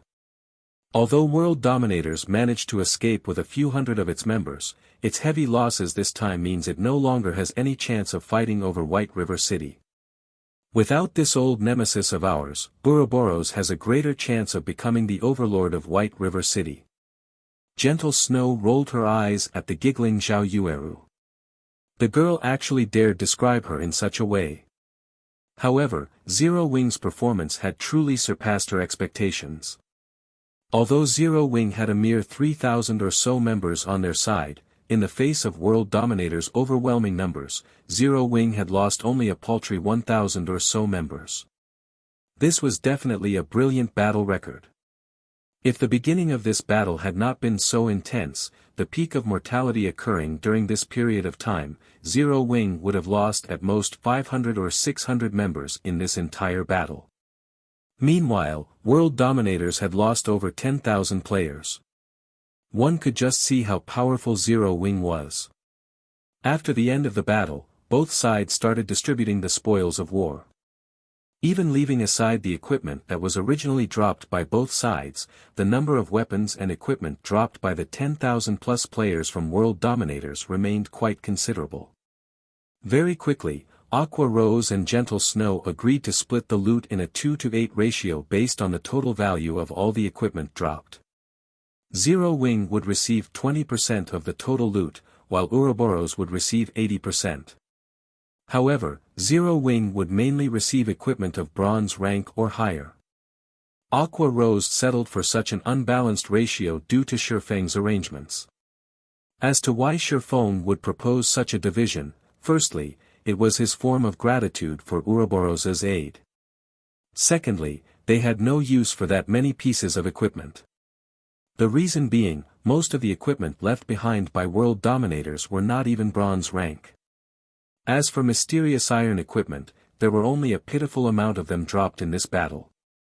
Arming the guild's normal members with such poor quality equipment might be fine, but for the elite members, Feng had yet to fall to such a low standard. Hence, he was satisfied as long as he could obtain some bronze-ranked weapons and equipment to arm the newcomers of the guild. Meanwhile, after the battle involving tens of thousands of players ended, the independent players who had been observing it uploaded recordings of the entire battle to the forums. The battle instantly became a sensation in White River City. Nobody could have ever imagined that Zero Wing was actually so fierce. Its battle record was also brilliantly amazing. However, Zero Wing's decision to fight World Dominators confused many. Instead of killing the members of Dark Star, they had chosen to annihilate World Dominators, which had played the role of a passerby. Many people posted about Zero Wing's ruthlessness for such a decision. In regard to this, Feng did not offer any explanation. Even when Aqua Rose raised this matter to Feng, he only laughed it off without saying anything. In truth, Feng really did have his own motives for making such a decision. On one side, there was Dark Star, a guild supported by a gigantic existence like Underworld. On the other, there was World Dominators, a first-rate guild with an extraordinary background. If these two guilds cooperated to suppress Zero Wing, such an alliance would be detrimental to Zero Wing's development in White River City, even with the help of Ouroboros. After Feng found out that these two guilds had joined hands, the first thing he thought to do was to annihilate World Dominators in White River City. Although World Dominators was a first-rate guild, their main force was not based in Starmoon Kingdom. There were countless cities in God's domain. After World Dominators spread its forces widely, it had only a few experts in each city. The guild would only make a small investment in a small city like White River City. However, everything would change if World Dominators truly had a good chance of becoming the overlord of White River City. At such a time, the guild would definitely increase its investments greatly, and then, World Dominators' power in White River City would grow several-fold, making it even harder to deal with. In the past, Blood Halberd had achieved amazing feats in White River City. He also had the help of a first-rate expert like Lonely, so he had managed to develop the guild to the point where it had the possibility of becoming the overlord of White River City. As a result, world dominators had boosted the number of experts and funding it sent over, in order to solidify its influence over White River City. Thus, the guild's power in White River City greatly increased, and it became even more powerful than the current Ouroboros. Now that world dominators had decided to oppose Zero Wing, Feng definitely could not allow it to develop in White River City. Otherwise, they would have to face a powerful foe in the future. This was also the reason why Feng Xianyang decided to annihilate Zero Wing without hesitation, after Feng rejected Feng Xuanyang's proposal. Although Feng Xuanyang's decision was due in part to his vicious personality, the more important reason was how very great a potential a guild that possessed a guild residence had.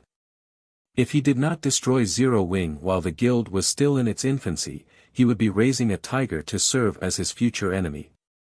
Feng's actions were exactly the same as Feng Xuanyang's. He was killing a powerful opponent that was still in its cradle.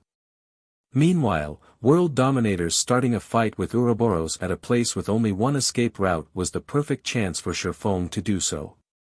Naturally, Feng would not let such a rare chance get away. Shortly after the battle with world dominators ended, Fire Dance and the others also arrived at the location Feng had appointed. Guild leader, we've already arrived at the location you specified. What are we supposed to do next? Fire Dance said in the team chat after confirming her group's location.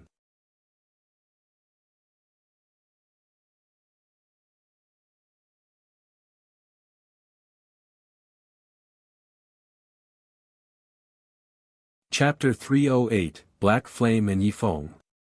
Good, I'll head over there now, Feng said. Standing atop a tree, he inspected his surroundings before jumping off the tree and proceeding towards the meeting point.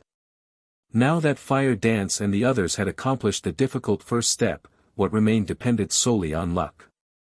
If his plan worked, then Fire Dance's group would succeed in escaping. As for directly confronting Dark Star, choosing to face over 3,000 elites from Dark Star was simply suicidal. Oh. Someone's coming over. While Feng was traversing the forest, his keen five senses suddenly picked up on movement a short distance away.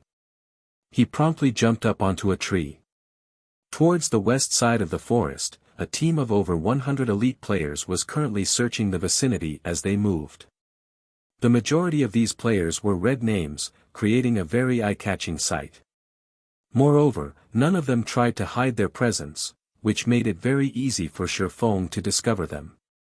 Uncle South Wolf, Zero Wing has played a significant role in the war between Ouroboros and world dominators this time.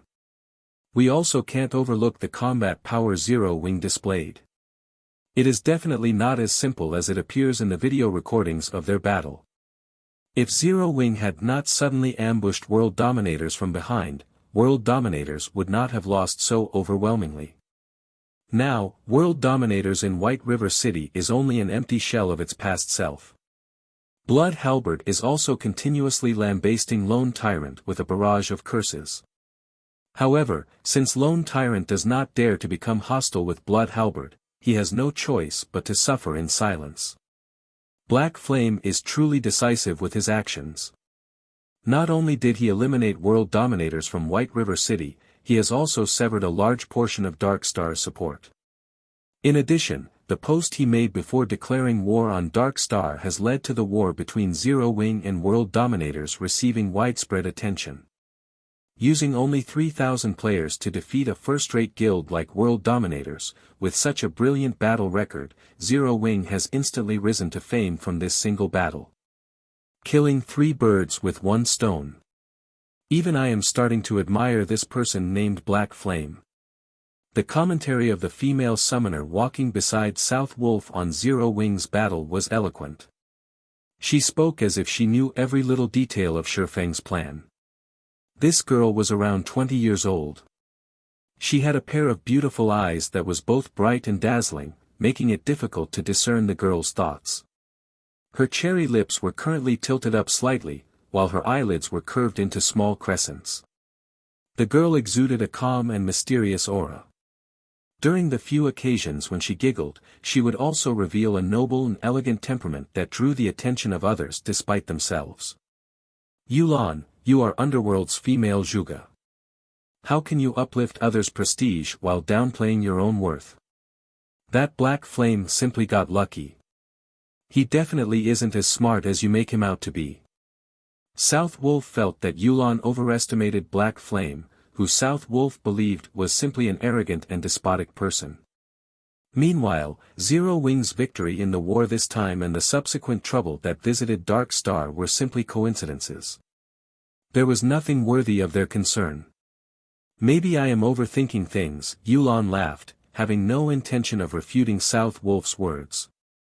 Although Zero Wing has risen to fame with this single battle and they have also managed to cause us some trouble, their core team is still trapped in this Silverleaf forest. We have them completely surrounded now. Even if Ouroboros and the rest of Zero Wing rush over here right away, they will still be too late to change anything. As long as Zero Wing's core team is annihilated, the guild itself will receive a fatal blow. At that time, we'll see how Black Flame can continue acting rampantly, South Wolf scoffed proudly. Zero Wing had only managed to garner the reputation it had today due to their continuous monopoly of the top 10 positions on the ranking list of White River City. The 8 experts of Zero Wing were known by all, and they still occupied the top 8 positions on the ranking list until this day. Nobody had managed to threaten their positions all this time. If these 8 players died today, they would definitely fall out of the top 10. Subsequently, Zero Wing would also lose the fame and prestige it possessed. I guess this could be considered a flaw of guild leader Black Flame. Players have always worshipped the strong. Although occupying the top position on the ranking list would bring him great benefits, if he fails to maintain this position, it would instead become a sword that will stab him in the heart. Yulan nodded. In the middle of South Wolf and Yulan's conversation, an assassin suddenly spoke in the team chat, "Brother South Wolf, I found them." Assassins were not only proficient in the art of assassination, they were also proficient in the art of tracking. Hence, assassins were definitely the best choice when hunting for players. Good. Even the heavens are aiding me. I will bring an end to Zero Wing. Blade, immediately inform guild leader Tyrant of this and have them come quickly. We'll go ahead and delay Fire Dance's group. The moment everyone arrives will be their time of death. South Wolf laughed. It is a pity Feng isn't with them. Otherwise, I will definitely make him regret making a mockery out of Underworld. Regardless, I will use the deaths of Zero Wing's core team members as a greeting gift to him. Feng. Uncle South Wolf, are you referring to the God-ranked expert of White River City, that Feng? Yulan suddenly grew interested. What dog's fart expert? If he had not hidden himself, I would have already made him kneel and beg for forgiveness by now, South Wolf said in disdain. Yulan entered a deep contemplation after hearing South Wolf's words. Suddenly, a smile appeared on her face and a hint of joy glimmered in her eyes. It was as if she had found a new toy to play with. Laughing lightly, she said, "First, there is Black Flame, and now, there is Feng, a God-ranked expert. Zero Wing is truly an interesting existence." Just as South Wolf's group was closing in on Fire Dance and the others, Feng hid himself within the dense treetops, waiting for South Wolf's group to approach him. "Guild leader, we're ready," Fire Dance said through the team chat. "Good. Fire Dance, you and the other assassins sneak over to their healers and prepare an ambush.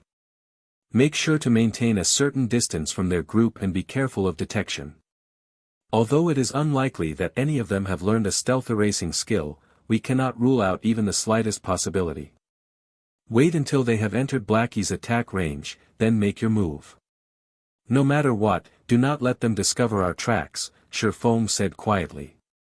After Feng had discovered South Wolf's group, he had immediately contacted Fire Dance and ordered them to ready themselves to get rid of these players.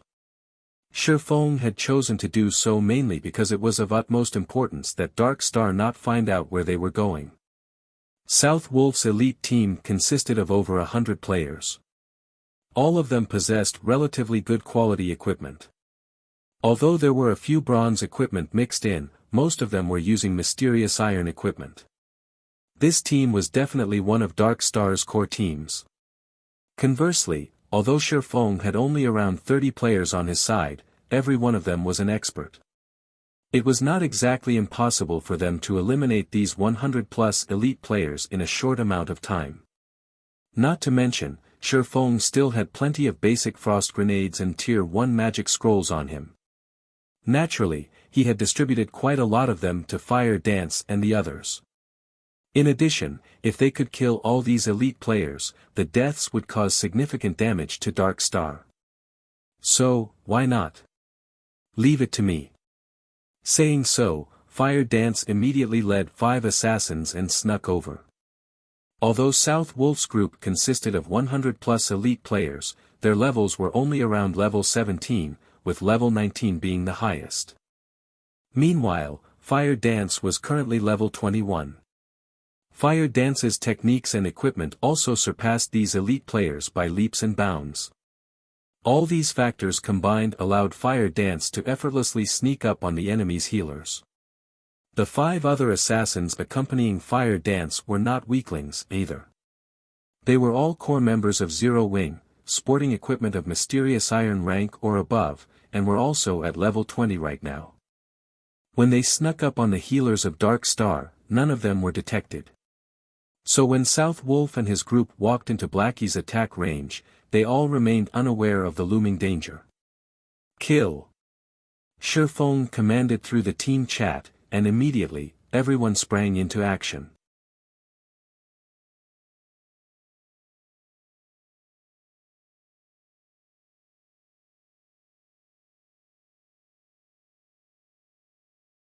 Chapter 309, Boss Ranked MT. The 10 healers from Dark Star did not detect the presence of the 6 figures swiftly closing in on them at all. Fire Dance was extremely quick. She crossed the distance of 8 yards within an instant. The level 19 cleric that Fire Dance approached had no clue whatsoever. The cleric did not sense even a threat of danger as a snowy cold dagger stabbed into the back of his head. Before the cleric could even feel pain, another dagger, this one scorching hot, slashed his neck. After placing the level 19 cleric in a fainted state, Fire Dance immediately followed up with a flurry of attacks. Backstab. Shadow Strike. Quadruple Assassinate. A series of frightening damages appeared above the cleric's head.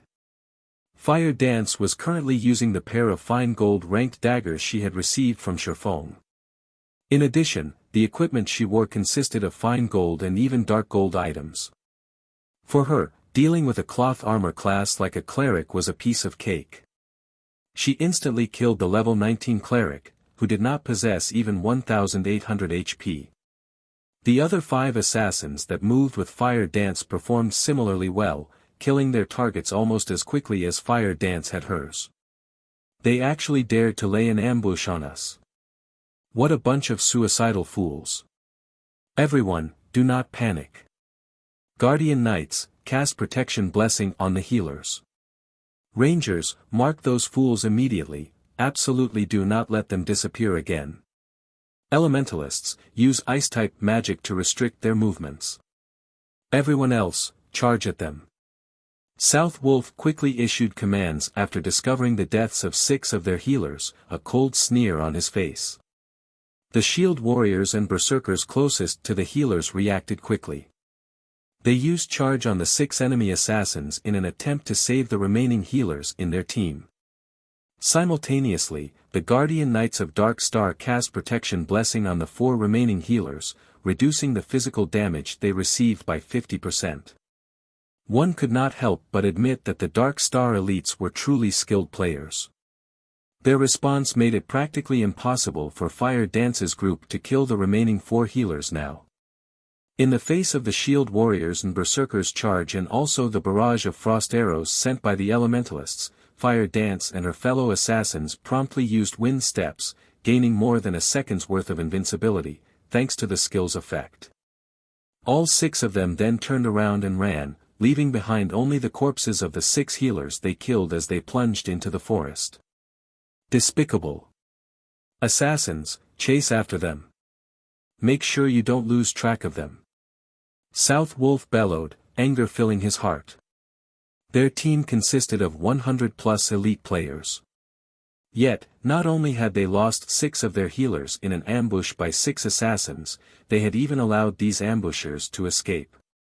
Wouldn't they become laughingstocks if others were to find out about this matter? Before the elites of Dark Star could set off in pursuit of Fire Dance's group, the female summoner, Yulan, suddenly shouted loudly, "Do not chase after them. Everyone, scatter immediately." The moment Yulan finished speaking, she promptly sprinted away from this part of the forest. South Wolf was confused by Yulan's actions, failing to understand why she would do such a thing. However, he still chose to listen to her advice and started running. At the same time, in the distance, Blackie finished chanting the final verse of his spell's incantation.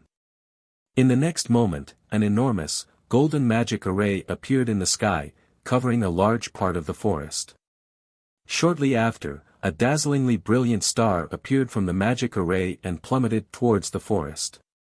One after another, the Dark Star elementalists with quick reactions responded by immediately activating instantaneous movement.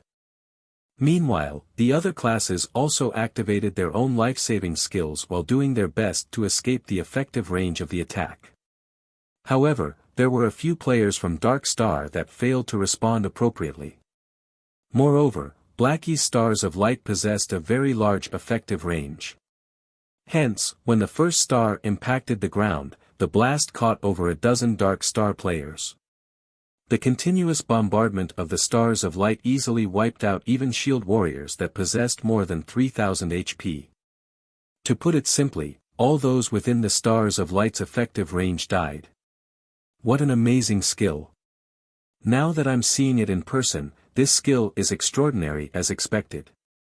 Aside from Black Flame and Yi Feng, the top ranker of White River City cannot be taken lightly either. Although Yulan had managed to avoid the bombardment of the stars of light, she still could not help but marvel at the terrifying destructive power of the skill. Yulan, if not for your reminder, we would have lost more than just a dozen or so members. At this moment, South Wolf had yet to recover from his shock. After all, he had originally been standing at ground zero of the attack. If he had not escaped as quickly as he had, he might have been among the dozen or so players who had died. Uncle South Wolf, please contact Guild Leader Tyrant immediately and have them on the lookout in their vicinity. Make sure they don't split up, as the ambushers from Zero Wing are definitely not limited to just those 6, Yulan said in the team chat after surveying her surroundings. Yulan, you worry too much. Although we have lost some of our people, this team of ours consists entirely of Dark Star's elite. Fire Dance's group has only around 30 or so members remaining. In a direct confrontation, they stand no chance against us at all. The most they can achieve right now is an ambush on us. Now that they have revealed themselves, it is the perfect chance for us to pursue them. So, how can we choose to wait for our deaths in this place? South Wolf felt that Yulan was panicking slightly after seeing the stars of light. Originally, Yulan had wanted to dissuade South Wolf. However, the latter was simply too impatient. He also did not wish to miss this great chance to get rid of Fire Dance and her group. Hence, before Yulan could say anything more, South Wolf had already led the team off, charging in the direction where Fire Dance and the others had disappeared. Just in time. Seeing South Wolf and his team running over, Feng revealed a smile as he waved his hand. At Feng's gesture, Kola and the other plate armor classes immediately charged forward to meet with the Dark Star members. The moment South Wolf's group noticed the dozen or so Zero Wing members charging at them, they, too, did not hesitate to hasten their steps, their eagerness to get rid of Kola and the others showing clearly in their eyes. Kola was the chief MT of Zero Wing, and his current level was at level 21. In addition, Kola was mostly geared with fine gold equipment, secret silver being the poorest quality for the items he had on him. The arc-light guard in his hand was also a dark gold ranked shield. With such good items, Cola's HP exceeded the 3,900 threshold, and his defense was likewise frightening. When a flame explosion sent by one of Darkstar's elementalists landed on him, the spell barely managed to deal slightly over -300 damage. The caster of the spell goggled from shock when he saw such a low damage, his eyes nearly popping out of their sockets. Meanwhile, an arrow shot by a ranger from Darkstar dealt only around -100 damage. The attack could barely be considered a scratch on Cola. To make matters worse, Cola also excelled at dodging. In the face of a sky filled with spells and arrows, Cola actually managed to dodge over half of these attacks. Meanwhile, standing at the rear, Violet Cloud merely had to gesture with her delicate hand, casting a basic recover on Cola. Instantly, the spell fully restored the 400+ HP Cola lost, returning the Guardian Knight to full health. Moreover, recover was a skill that restored the target's HP once every 3 seconds for a duration of 15 seconds. Seeing this scene, everyone from Darkstar was immediately dumbfounded. What kind of healer is she? I am a cleric as well, yet my recover can restore only around 200 HP each time. She's already comparable to the top 5 healers of Darkstar, a cleric for Darkstar commented in shock. Originally, they were already having a hard time trying to kill Cola. Now that there was also an amazing healer supporting him from behind, it was simply impossible for them to kill him. Shortly after both sides started confronting each other, the players from Darkstar suddenly discovered a shocking matter: Cola's HP had actually risen past 5,000. Moreover, the heals he was receiving had also increased from the original 400+ to 500+, making him even more impossible to kill. Unknown to the members of Darkstar, Cola's sudden upgrade was all due to the Arclight Guard's passive skill, Sound of Life. Every time Cola received an attack, he would receive a stack of Power of Life. Each stack of Power of Life increased Cola's maximum HP by 3% and the healing he received by 2% for 1 minute, and Cola could accumulate a maximum of 10 stacks of Power of Life. Hence, Cola suddenly became much more powerful. Kill him. All ranged classes, focus fire on him. South Wolf knew that if Cola did not die, it would be a huge blow to the team's morale. Therefore, killing Cola had priority. Immediately, half a dozen berserkers surrounded Cola, while the ranged damage dealers sent a continuous stream of attacks at him. They no longer treated Cola like a player but a boss monster. In response to their actions, Cola simply smiled in disdain. He then activated Protection Blessing, reducing the damage he received by 50%. Now, the highest damage the players from Darkstar managed to inflict on Cola did not exceed -200 points. A majority of the attacks were even below -100 damage. In the face of Cola's 5,000+ HP, such damages were simply insignificant. However, due to the large number of attacks, Cola's HP quickly fell below the 50% threshold. Right then, Violet Cloud took action again. She casually cast Guardian Shield and Recover on Cola. At Violet Cloud's current level, her Guardian Shield would provide her target with a buff that could absorb over -700 damage. She followed up with Healing Light.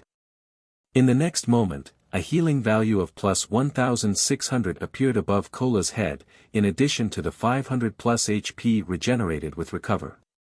Cola's HP instantly went back up to full again.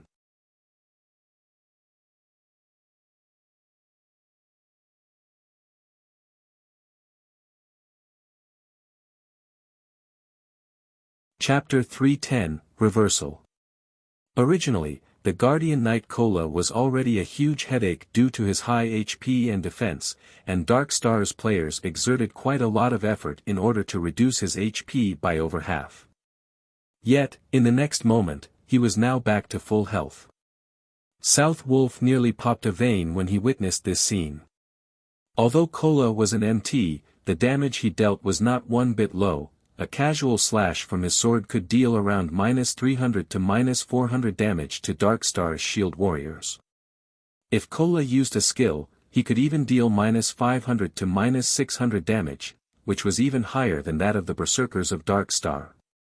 Moreover, Kola could tank 4 berserkers simultaneously, all by himself, and he even managed to send them flying back.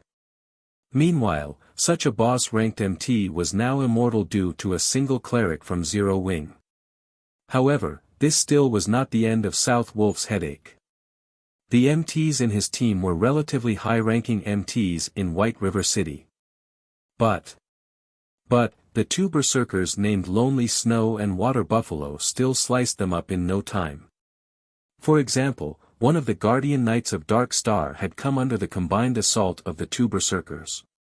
At first, the Guardian Knight had received 2 normal attacks from the berserkers. Unfortunately, both attacks had achieved a critical hit, with Lonely Snow dealing over -1,400 damage and Water Buffalo dealing over -1,300 damage. Without leaving any gaps, the 2 then followed up with Beheaded, both of their skills dealing over -1,000 damage each. As a result, even though the Guardian Knight had 2 healers focusing on him, his 3,000 HP was still reaped away within an instant. Meanwhile, Fire Dance was even more amazing than the 2 berserkers. After dishing out a flurry of attacks, she followed up with a 7-star Eviscerate that achieved a critical hit, dealing over -2,300 damage. Within moments, 1 more Guardian Knight of Dark Star died. South Wolf had even begun to suspect that the members of Zero Wing were no longer playing the same game Dark Star's players were. After all, whether it was Zero Wing's MT, healer, or DPS, all of them were so powerful. On the other hand, the players of Dark Star were like paper, dying from just a touch. With merely a brief exchange, South Wolf's team had already lost 9 members. It should be known that all these players were core members of Dark Star. They were not random noobs that could be found anywhere on the streets of White River City. Each and every one of them was a skilled player and they all had a good sense for battle. Although they were not comparable to experts, neither were they far from one. Yet, even so, these elite players still died with barely any resistance. As the battle continued, the players from Dark Star grew more and more frightened. They had yet to kill a single player of Zero Wing, even until now. This was definitely a huge psychological blow to the elites of Dark Star. Don't panic. We outnumber them thrice over. Assassins and Rangers, take out their healers first. As long as the healers are dead, the others will soon follow, even if their combat power is superior. South Wolf was no idiot, and he immediately sought to utilize Darkstar's advantage. Zerg Tactics. It was the easiest tactic for obtaining victory in any virtual reality game. As South Wolf had the numerical advantage, he could afford to divide his troops into 2 groups, one to pin down the enemy forces, and another to circle around and strike at the enemy's weak point. Very quickly, over 20 assassins and rangers from Dark Star flanked Zero Wing's forces and immediately charged towards Violet Cloud's group of 5 healers. Contrary to expectations, however, even when Violet Cloud's group noticed Dark Star's players charging towards them, none of them chose to run away. Instead, they continued healing their allies at the front, paying no attention to their attackers at all. In regard to the healers' lack of reaction, Dark Star's players did not give it too much thought. They simply continued charging forward, having concluded that Zero Wing's healers had already given up on escaping. When there was only a short distance of 8 yards between the assassins and Violet Cloud's group, an intermediate frost grenade suddenly landed, exploding in the midst of the assassins. Dark Star's rangers, who stood 30 yards away, also received an intermediate frost grenade of their own. In the blink of an eye, both groups were frozen solid. A damage of -400 also appeared above each of their heads. Although the 8 assassins immediately used Vanish to escape the freezing effect, they were still unable to advance as an ice wall appeared, blocking the path between them and Violet Cloud's group. Meanwhile, the person responsible for casting this ice wall was one of the 5 demon generals that Feng had recruited, Ice Queen Su Qianlu. Ice Wall was the perfect skill for this scenario. Without magic immunity, if the assassins were to charge into the ice wall, their movement speeds would slow to a crawl. At that time, their fates would be as good as sealed. Although Ice Wall had a short duration of only 2 to 3 seconds, it still provided the healers with a brief, but important, moment of respite. As for the Rangers of Dark Star, none of them had any skills that could be used to dispel the effects of control skills, and neither did any of them possess any life-saving skills. Hence, they could do nothing but stand there and watch. At this moment, Feng used silent steps and suddenly appeared behind these frozen Rangers. To Feng, a group of immobile players was entirely negligible. Feng was currently at level 23. He was also equipped with the newly acquired 7 Luminaries ring, and had recently received the golden Stigmata. His overall attributes surpassed these elite players manyfold. Moreover, Feng currently had the Aura of Fire activated, the aura effect increasing his damage by 30% while also reducing his target's defense by 30%. Immediately, Feng sent a level 8 thundering flash at the group of rangers. Green arcs of lightning crackled as they instantly pierced the bodies of these rangers. Damages of -1102, -1528, and -2140 appeared above each of the 12 rangers' heads. Although none of Feng's attacks had achieved a critical hit, these rangers had only around 2000 HP. Meanwhile, Feng's thundering flash had dealt more than -4700 damage in total, far surpassing the ranger's maximum HP. The members of Dark Star saw Feng killing all those rangers with a single strike. Each and every one of the witnesses was completely dumbfounded, their jaw hanging wide open. South Wolf nearly had his eyes pop out of their own sockets. The 12 rangers simultaneously collapsed to the ground, their actions in complete unison. In the next moment, piles of weapons and equipment were scattered around their bodies. In this chaotic battlefield, this scene was both striking and shocking. The 12 rangers were all either level 18 or level 19 players. Most of the equipment they used was also level 15 mysterious iron equipment, and every one of them had more than 2000 HP. Yet, they were killed off so easily. Moreover, it wasn't just one person that got killed but an entire group. For a moment, South Wolf believed that he was dreaming. He even considered giving one of his subordinates a slap and then asking said subordinate if it hurt, to confirm whether or not this was a dream.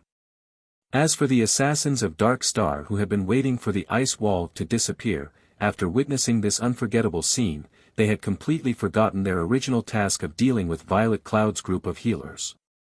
They idly stood there as they watched their ranger companions die, their minds empty of all thought. They then swallowed a big gulp of saliva as they suddenly recalled an important matter. With the number of murders they had committed so far, if they died as well, not only would they lose 2 to 3 levels, they would even lose all the equipment on their bodies. Watching from a distance, Blackie was similarly astonished by the instant deaths of the 12 elite players.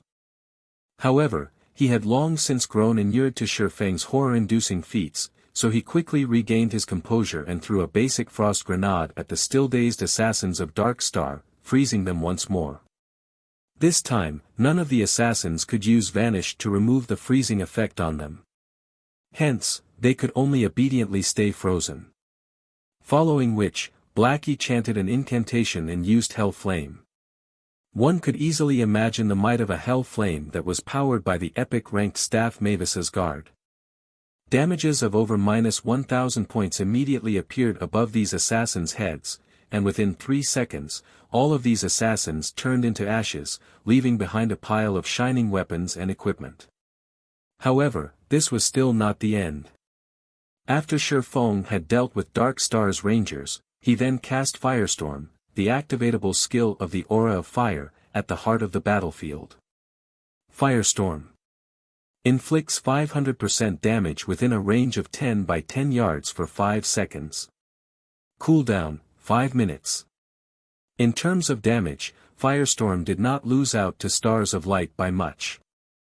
However, it had a much smaller effective range. Currently, Cola was surrounded by plenty of Dark Star's elite players. Before anyone could react, a storm of flames suddenly emerged above them, and the HP of all of Dark Star's players within 10 yards of Cola fell at a crazy rate.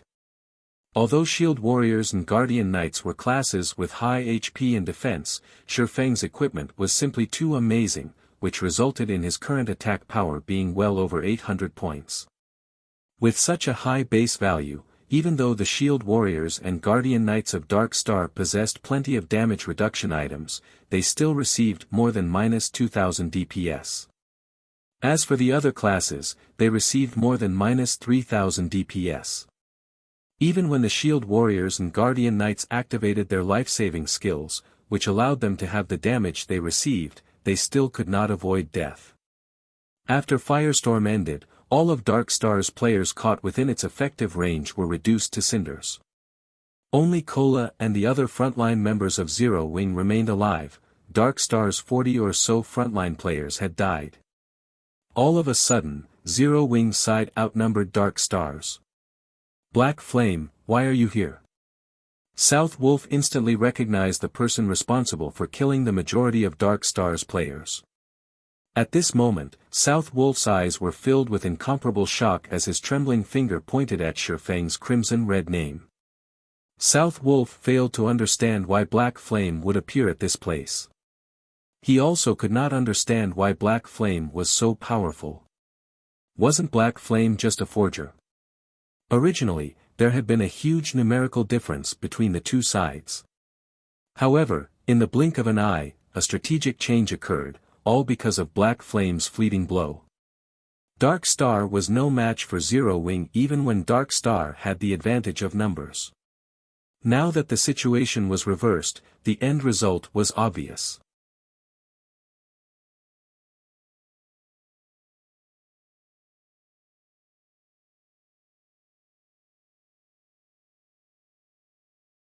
Chapter 311, Absolute Control. Watching up to this point, South Wolf knew that defeat was inevitable, though he was loath to admit it, and his heart was filled with indignation. Currently, his team had fewer than 30 players, and practically all of them were mages and healers. He alone was the only melee class alive. With such a team composition, Dark Star stood absolutely no chance against Zero Wing's core team, which currently consisted of over 30 players. The single sword strike Black Flame had displayed far exceeded South Wolf's imagination. Not only was Black Flame inconceivably fast, his grasp of his skills had also reached perfection, as shown by his single attack's impeccable coverage of all 12 rangers. Such a feat required one to possess excellent control over the skill itself and the angle of attack as well. South Wolf was no fool, and neither was he a greenhorn that had been playing virtual reality games for only 1 or 2 years. As a representative of Underworld, he had met with and recruited lots of gaming experts before.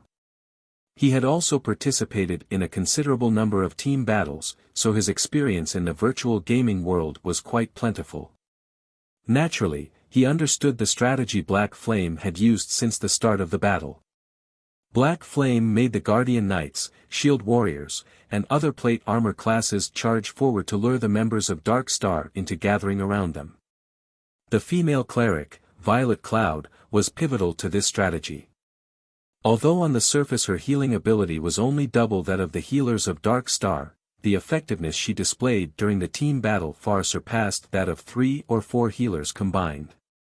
Violet Cloud had an excellent grasp of the battle situation. Not only could she keep Cola alive and well, she could also simultaneously stabilize several other players' HP. Throughout the battle, she performed smoothly and calmly. She was definitely not an existence to be trifled with.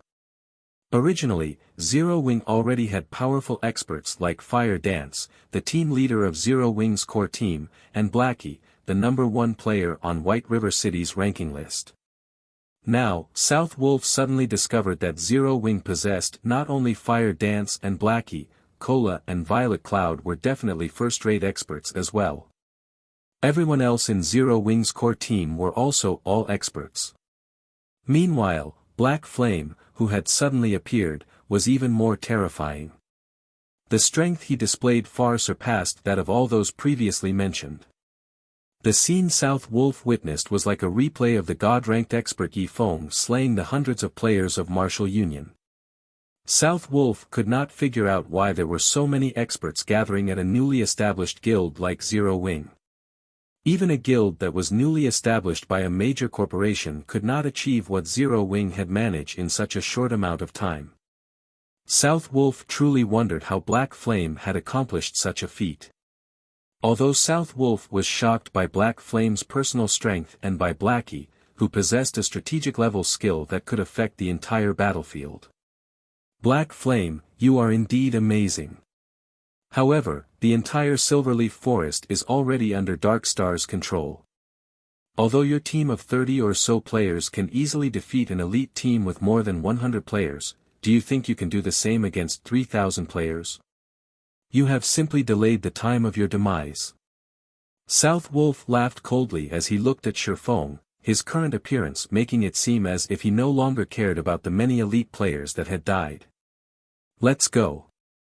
It will be their time of death when Guild Leader Tyrant arrives. Since his team was no match for Zero Wing, South Wolf naturally would not remain in this place and increase his losses. The fact that he had discovered Black Flame, Zero Wing's guild leader, here easily made up for the elite players he lost. After all, Black Flame's death would become a huge blow to Zero Wing's reputation and prestige in White River City. Coming and going as you wish, do you think the Silverleaf Forest is your house? Feng smiled calmly, his eyes revealing a cold killing intent. Since you've already pursued us to this place, I insist that you stay. Do you think you can keep me here? South Wolf laughed in disdain. He was an assassin, the class that boasted the greatest survivability in the wild. If he hid himself in the dense forest, nobody would be able to find him. You can try. If any single one of you manages to escape today, then I will let you go. Feng waved, and all 30+ members of Zero Wing immediately charged forward, starting their hunt of South Wolf and the surviving players of Darkstar. The reason why South Wolf had never participated in the battle before was to leave a path of retreat for himself. This was a habit of his. After all, once he entered combat status, he could no longer use stealth. At that time, he would only be left with Vanish to enter stealth mode. However, Vanish was a life-saving skill, so it should only be used at the most crucial of moments. Looking at the enemy players charging at him, South Wolf revealed a disdainful expression. Just as he was about to use stealth and hide himself in the dense forest. What's going on? South Wolf suddenly discovered that he could not use the skill. Like a prisoner deprived of his freedom, South Wolf frantically called out his skill bar to look for the cause of this situation.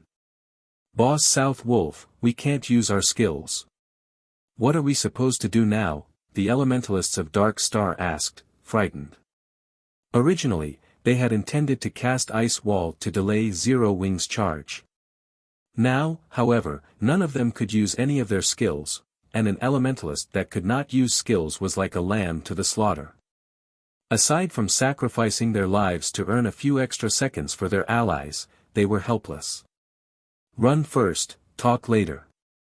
South Wolf was confused about this situation as well, and he suspected that something must have gone wrong with the system. Since none of them could use skills, they could only rely on their 2 feet to escape.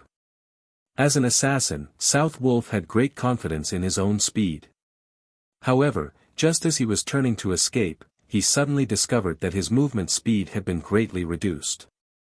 Everyone else from Darkstar faced a similar situation as well. Just what is going on? South Wolf started panicking as the players of Zero Wing raced closer and closer to them. However, he was simply helpless in the situation. In the next moment, South Wolf noticed a black figure dashing past Cola and the others. Like a mad gale, the figure instantly caught up with the escaping players of Darkstar. This person was none other than Feng himself. At present, Feng's agility exceeded 240 points, and there were also the bonuses provided by the equipment he wore. In terms of movement speed, Feng was definitely ranked at the apex of Star Moon Kingdom. Feng used silent steps and appeared behind South Wolf like a ghost. He then said softly, "I've already said that you can't escape."